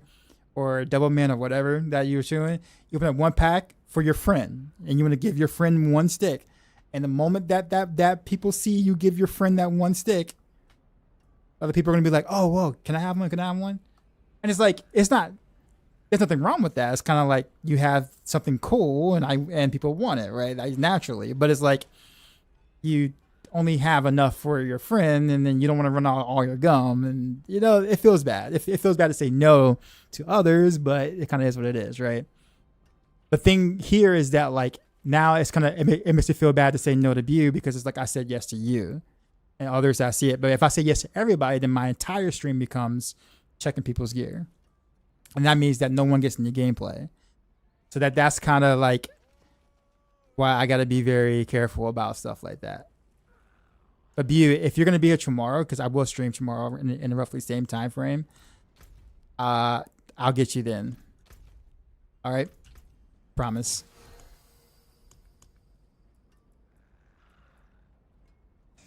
All right, let's do just make sure you remind me. Like you get on, you remind me.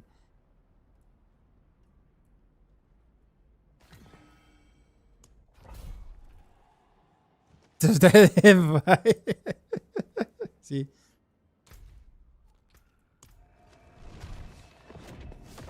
Thanks to Random Rails Bill. Works like a charm. Yeah, man, you're welcome. I'm gonna do a poison one eventually too as well. What he means to say is viewership right there.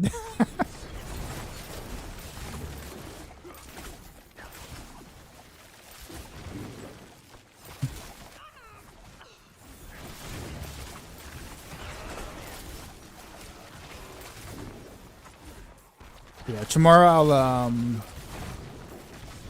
put together also rapid fire. I kind of want to do the same. I want to do this basically same thing, but a rapid fire as well. I think it'll work the same way. So I don't know if I'll play it standard. It's kind of hard for me to want to play rapid fire standard after knowing that I can do it like this, right? So, yeah, we'll see. I still get the combo points and everything. I do have to refresh like I have to have Heartseeker on the bar though still, ironically enough, just because I have to refresh Vengeance stacks. I can't do it without a basic being on the bar. So yeah. So the whole gameplay would be a little more challenging, but that's okay. What's going on with this build? Spin the win, Heartseeker. Shadow Beam does not work well in the end game. So is it stronger than normal Heartseeker? Yes. A little stronger, definitely more efficient.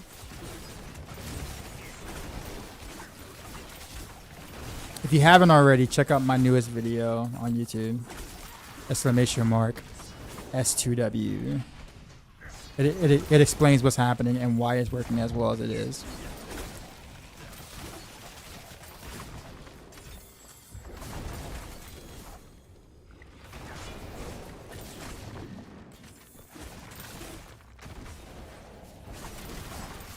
How's the velocity reach 16?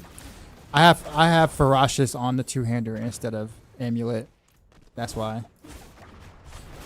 So my Amulet has Frozen Memories. My weapon has Ferocious. Ferocious? I don't know how to say it right.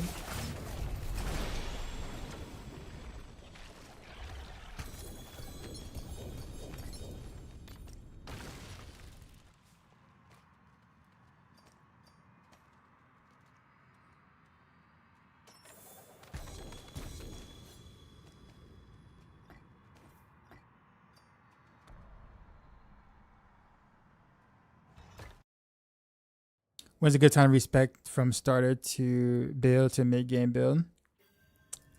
Honestly,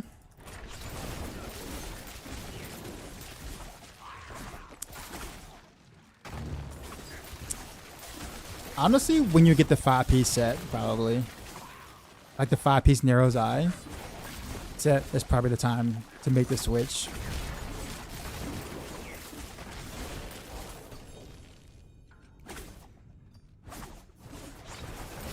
Playing your Rain Arrow build now for quite some time. I still haven't figured out exactly what pulls enemies together. What is it doing? It's the Heartseeker. It's the Heartseeker rune that is pulling things together. That's partially why we take the Narrow's Eye set. So we can pull things together to get the big burst from Azarath. Now I don't think I'm gonna play it that way when I put it together. I don't really like Azarath right now. I know it's like strong and when it works properly, because it's still kind of bugged, meaning it doesn't always work the way it's supposed to. I'm probably gonna do it without Azarath, to be honest. But that'll be like next week project for me.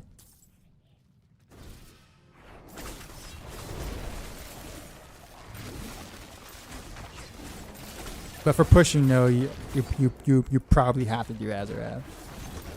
Like, you may not have a choice. But for like overall content, I think Azarath is not necessary, and will give you a lot less headache.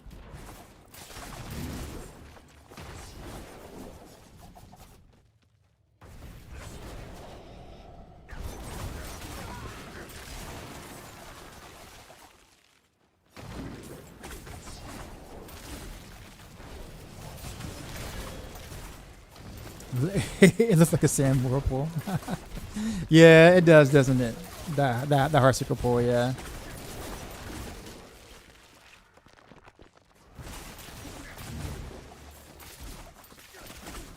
I could probably do it on like rapid fire. Honestly, I can do that Heartseeker pool thing with the rapid fire, kind of. I actually don't know which direction I'm gonna like completely take rapid fire for tomorrow's stream, like for testing and stuff. But I'm excited to try a couple of things for sure.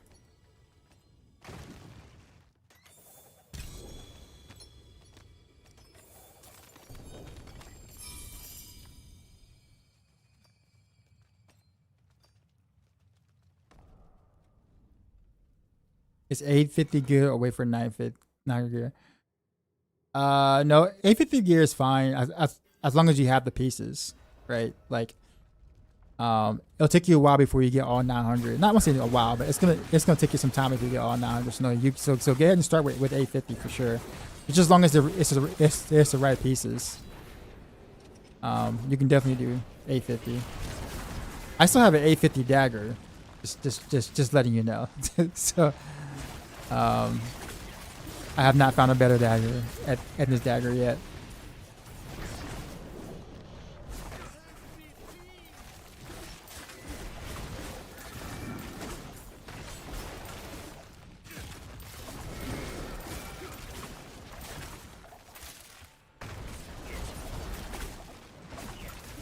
I'm not gonna do all that.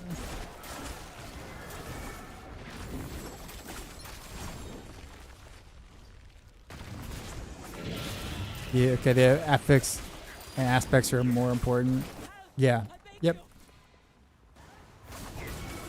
The only one that's like you really want to get like a better version of ASAP would be a weapon. Like so like a 900 weapon is definitely better than the 850 weapon. So like that's something you definitely want to focus on, getting 900 like ASAP. Like that's gonna make a pretty, you know, a big difference.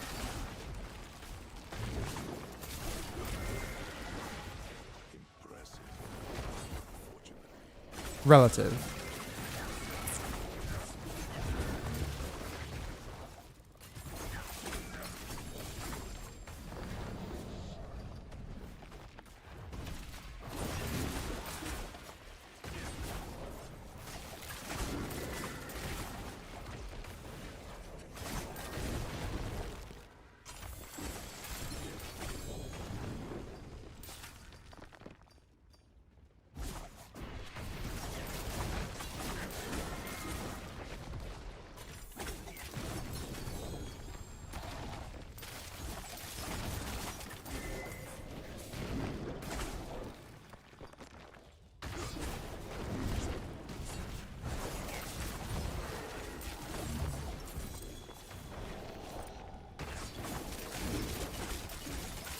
You got a decent mythic Sky Hunter.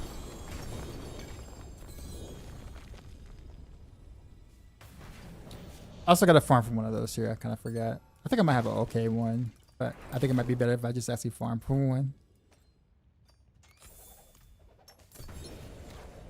But I haven't actually done any of that boss for Sky Hunter, so I had to do that towards the beginning of the stream. Or I guess I can run without Sky Hunter tomorrow for a little bit. And this weapon is fine.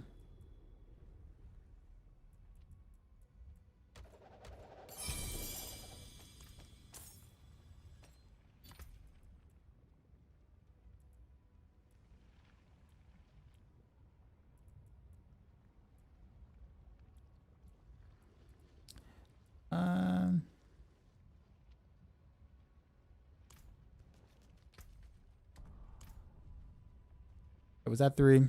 Okay, so we're going to Astaroth. Vampirish Curse Torsos deal negligible damage. Yeah, basically. You only take it for the vulnerable proc. That's it.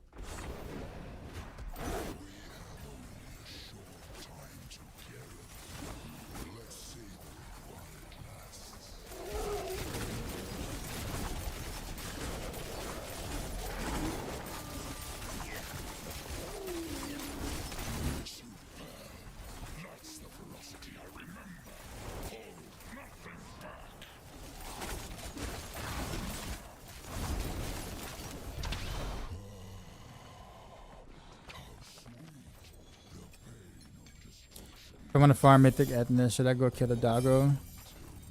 Or all the bosses have the same drop? Harbinger.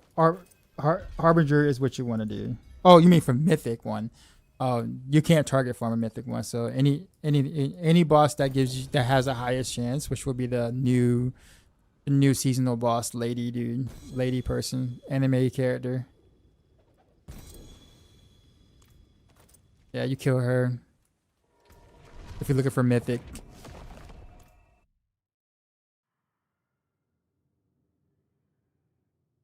She's actually kind of fun to fight though. Like, what I like about that boss is that it's just different than the typical like you know, that's actually a pretty decent poison amulet. But yeah, she's different than like the typical like, oh, I'm a monster and you know, monstrosity monster type thing. And then it has like the monster wars and like the big monster big hit slams and stuff, right? So it's like so like when you're fighting her, you know, she comes out and like, you know, she's looking like all kind of like, different. Like, you know, she looking like, you know, one of them Gundam suits, right? And like, oh damn, this gonna be a fight. And then she's like teleporting all over the place, and you're like, dang, okay. Like it's just so different fighting her versus some of the other bosses, right? It's just like, you know, it gets refreshingly different mechanics. I put it that way. I remember when I first fought, I'm just like, dang, she doing all this? like, all right, respect. Back to it then. Dang, my last one is in front of hordes. Oh man, all right. Let's go ahead and get this done. Cause I was hoping to do some like small updates to some guys tonight, and hopefully try to fix a loot filter problem before I go to bed. Like it's like already 6 a.m. So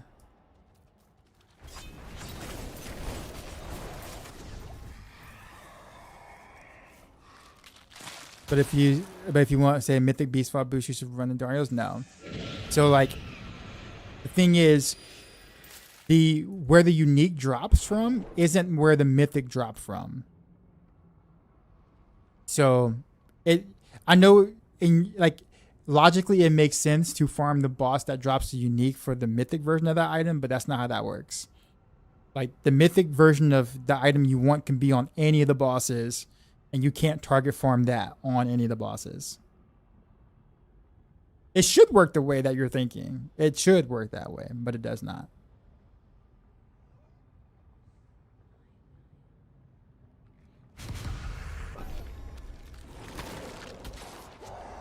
With this new variation of Heartseeker be playable on controller. Oh yeah, it's easier on controller because you don't have to worry about a hold button.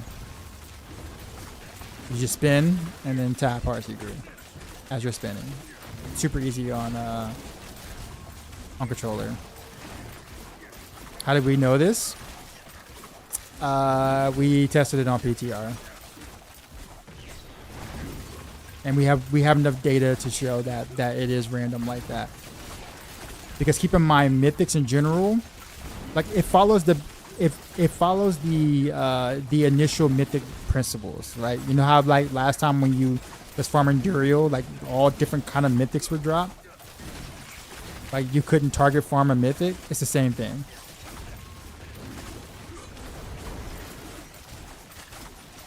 Does Death Pivot have a mythic version? Yes. All uniques have a mythic version.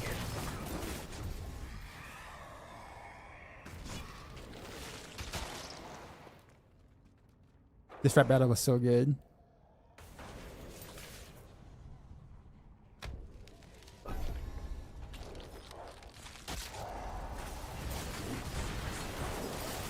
Can't transfigure and still changing the fix. I've done like 25 plus without safe when it didn't break. Oh no, I bricked the ring early in the season. Literally my second transfiguration was removing freaking crit. What was it? Vulnerable, GA vulnerable from my ring, and it turned it into life on hit. So yes, it can happen. So don't jinx your luck, sir. Do not jinx your luck. You can make macro as a PC user too. Yeah, but I don't promote macros though. Not saying that you can't do it, but like, you know, I you know, I'm personally not going to promote macros. But yes, you for sure can. It's also somewhat part of my contract too for macro, and it's also frowned upon for you know, as a Diablo partner. So there's multiple reasons for me not telling people that in videos.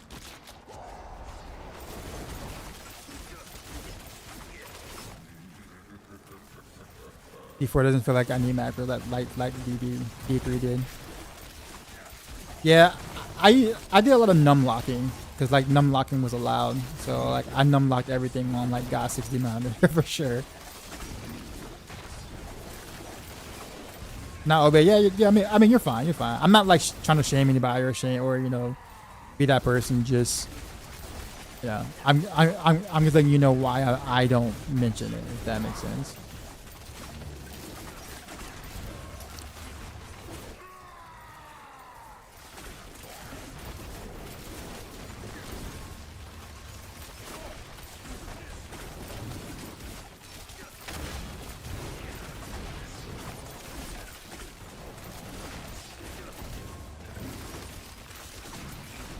Oh, I think I've already jinxed it. I'm just saying, man. Like that one ring I had was definitely better than this ring, and I'm still mad about it. Like I am still like salty.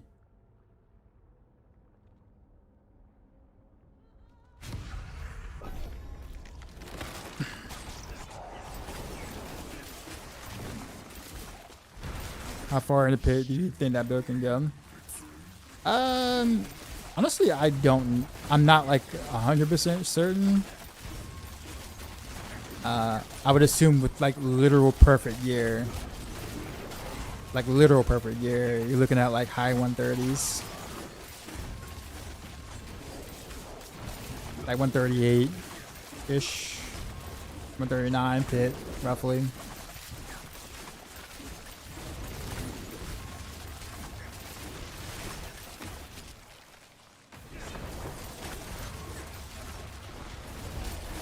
But you're not gonna see me do that though, just because I loathe the gameplay of higher pits and tower. It just feels so bad in this game right now with the way combat is,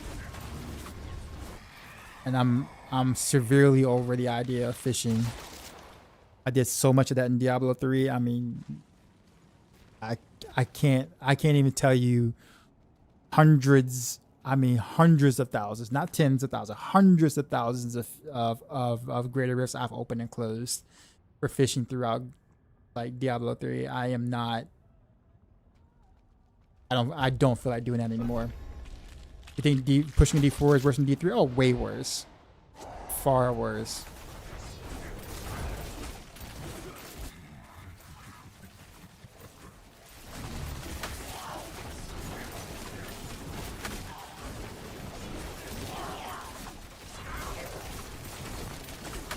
How come? Because there's no strategy. Well, for one, there's no strategy. Like it's all the same thing. You know, once you find a good map and a good map type you want to play on, what do? What's the strategy for every single class? Walk up, kill things. Hopefully, you have enough toughness to be able to deal with the damage until stuff dies, and then you get to the boss. And you spend what, 7 minutes fighting the boss, and the boss's mechanics are also like really bland. Like it's just like there's no enjoyment factor like it was in like Diablo 3. Your enjoyment in D4 pushing is completing the rift. It's like hey, I did it. In D3, when you're fishing, at least you're fishing for a map that's fun to play on. Where you have to sit there and think about where the pylons can potentially spawn and how to make them spawn at certain intervals, and where you want them to spawn at based on how many elites you have on that map. It was actual like ability and like, you know, like you have like there was knowledge and skill that you had to apply that does not exist in Diablo 4. I'm not saying that in Diablo 3 it was the most skillful thing. No, I'm not saying that at all. But what I am saying is that what separates a good pusher in Diablo 3, like you can't just take someone who doesn't know doesn't know anything about pushing and they just won't do well because there's a lot of things you need to know. In D4, it's mostly just gear. You either have the gear or you don't. The gear and the time to fish. That's it. Does that mean D4 that you know to fish for certain amounts? Yes, you do. The fishing still applies. The fishing still applies. Like you still have to fish for good mob type and boss and map. All of that is still the same thing. People are spending entire weekends still fishing for like that stuff. The fishing is absolutely still there. The difference is it's not as fun when you get the right map because there's no strategy involved versus what it was in D3. It's just completely different thing. Not only that, but the affixes are really strange. They're not fun to deal with. You can't pull the mobs, so you can't dictate how you want the mobs to react to you throughout the rift. So it's literally the exact same gameplay as like speed running, like speed farming. Like it's the exact same thing. And there's nothing different. There's nothing you can do as a player to change the outcome of the tower run. Basically, it's the same thing. Like it's not the player's fault. It's just that's just how it is. It's bland. It's not much any different. And so therefore one person running it is the same thing as anyone running it. Either you have the gear or you don't. So like, yeah, it's a massive difference between Diablo 3 GR pushing and Diablo 4's tower pushing. It's just, yeah. Yeah, you can ask anyone. Like ask Woody Joe next time you're in the whatchamacallit. He'll tell you.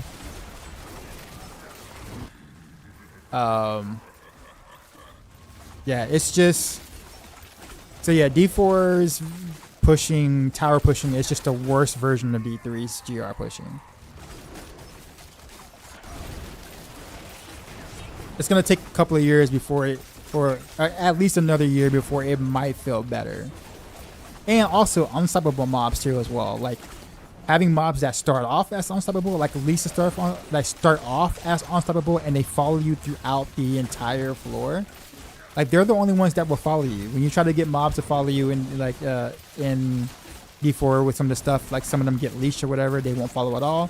But I guarantee you, the moment you see one of those unstoppable mobs, guess what? He is following, or like those mobs are like following you, like to the end of the rift, back to your house, to your job. Like they will not leave you alone. The one mob type, the one affix that you just refuse to touch, they're gonna chase you the entire time. Which means that guess what? Just kill them. That's not how that works in the cold build, sir. That is not how that works in the cold build. Have you basically unstoppable mobs are basically bosses.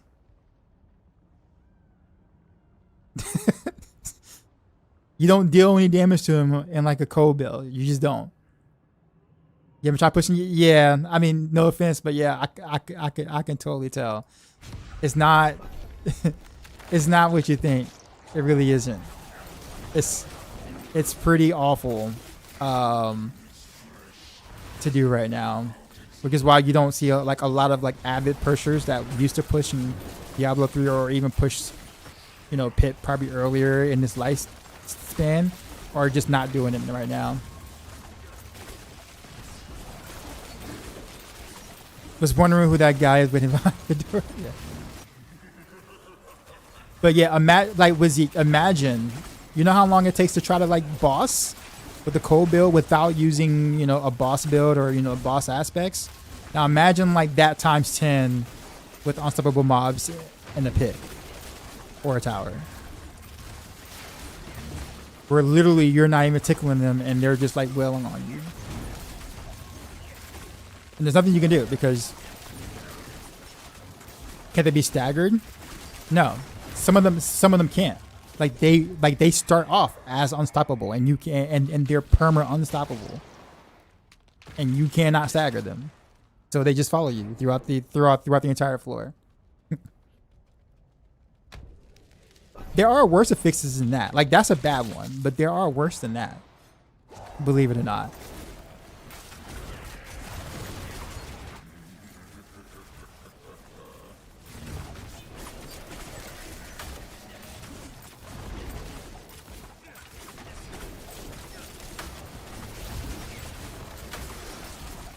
Can you outrun them with 3 dash and a shadow step? It's not necessarily. Sometimes. It just depends on the map. Depends on the map, where you are, where the other mobs that you're trying to kill are in relation to that. Sometimes they will just tether and keep following you.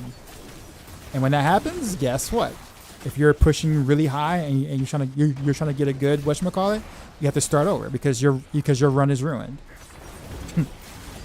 So exit and try it again. Wait, what happened? Meltus? You said you died? Uh-oh, wait, what happened?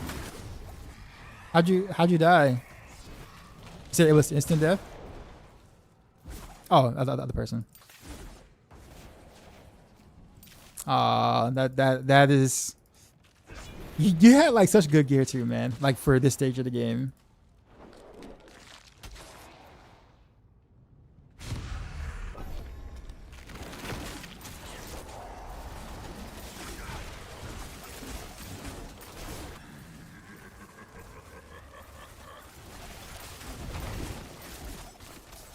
You dancing your little.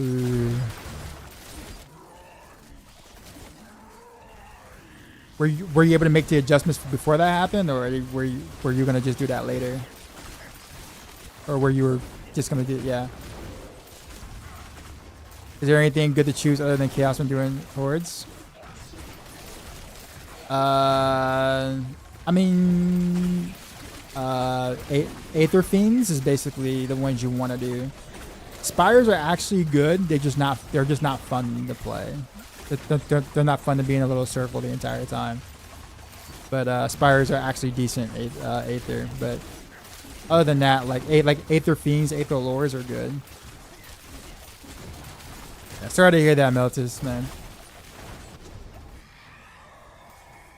Can you tell me where you get the 16 ferocities charges from? It's because I'm running it on a 2-hander instead of amulet. That's all. That's why you see a bigger stack there.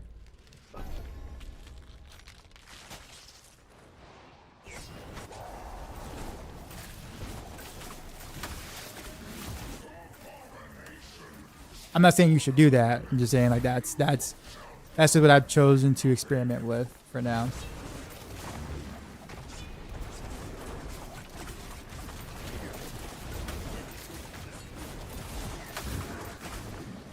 It might make the guide at some point if I feel like it's important enough for that. But yeah, it's not something that you're missing out on.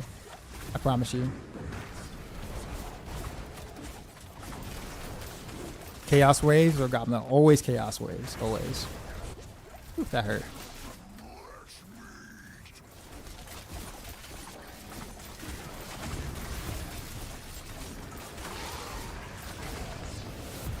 I can only imagine like dying hurts a lot more this season because of how hard it is to get mythics.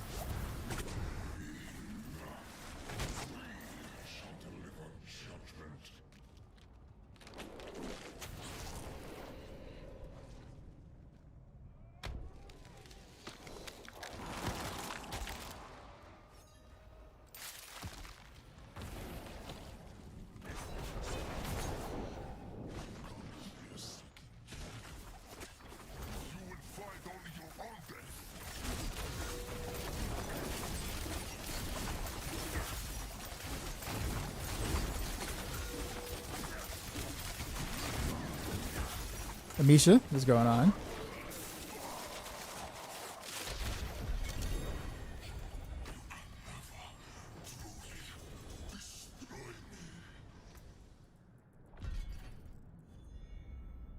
Renevil's one.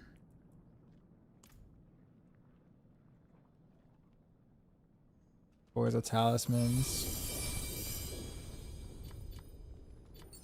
3 gold, I guess. Oh, as if I can't do the thing. Guess I'll throw a bunch of them here for now.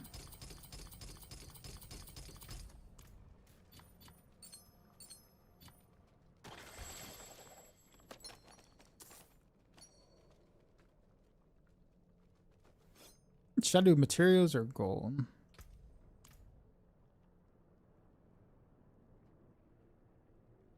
I'm afraid because it's like I don't like how much gem fragments is gonna get.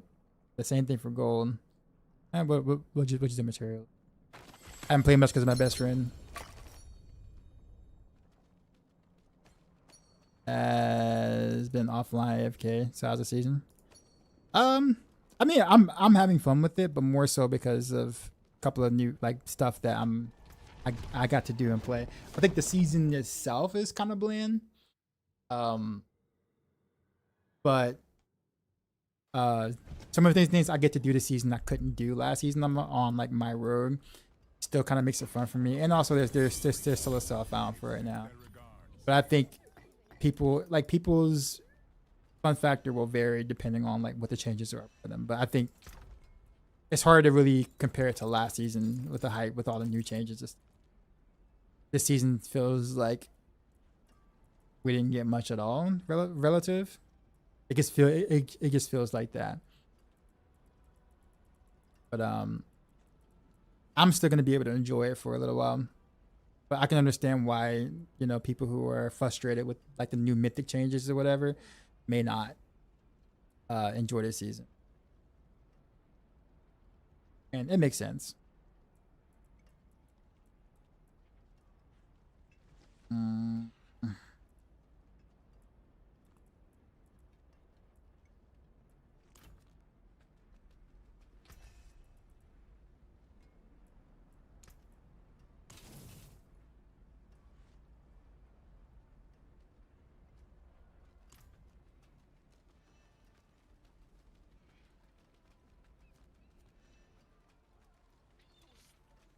Wait, did I grab the thing already?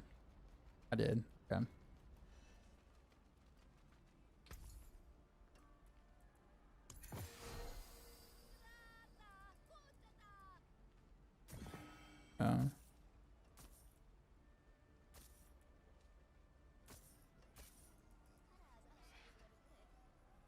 Combination dagger. Yeah, I think I will.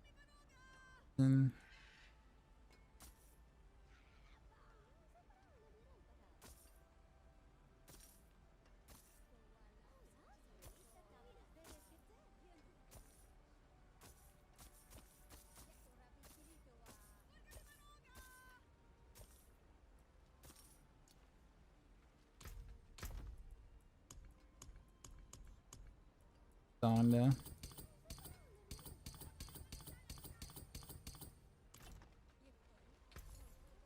I must sell them all.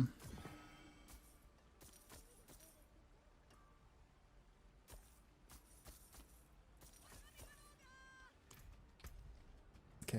What was I gonna do? That was something I was gonna do in my goal. I can't remember what that was. I literally forgot what I was gonna do.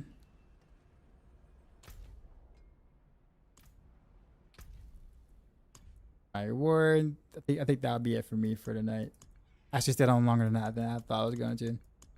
Try to get a couple of macro stuff done and whatnot for bed.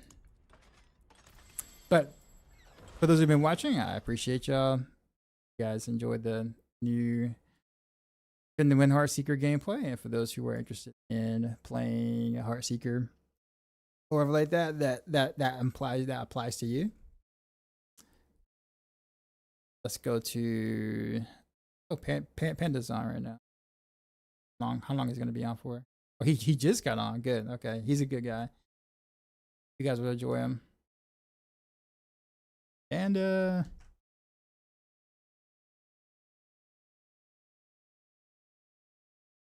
this was just gems and best for general speed farming.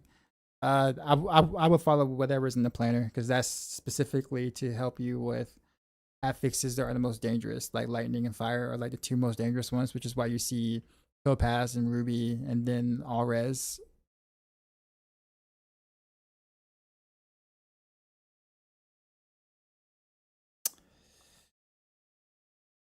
All right.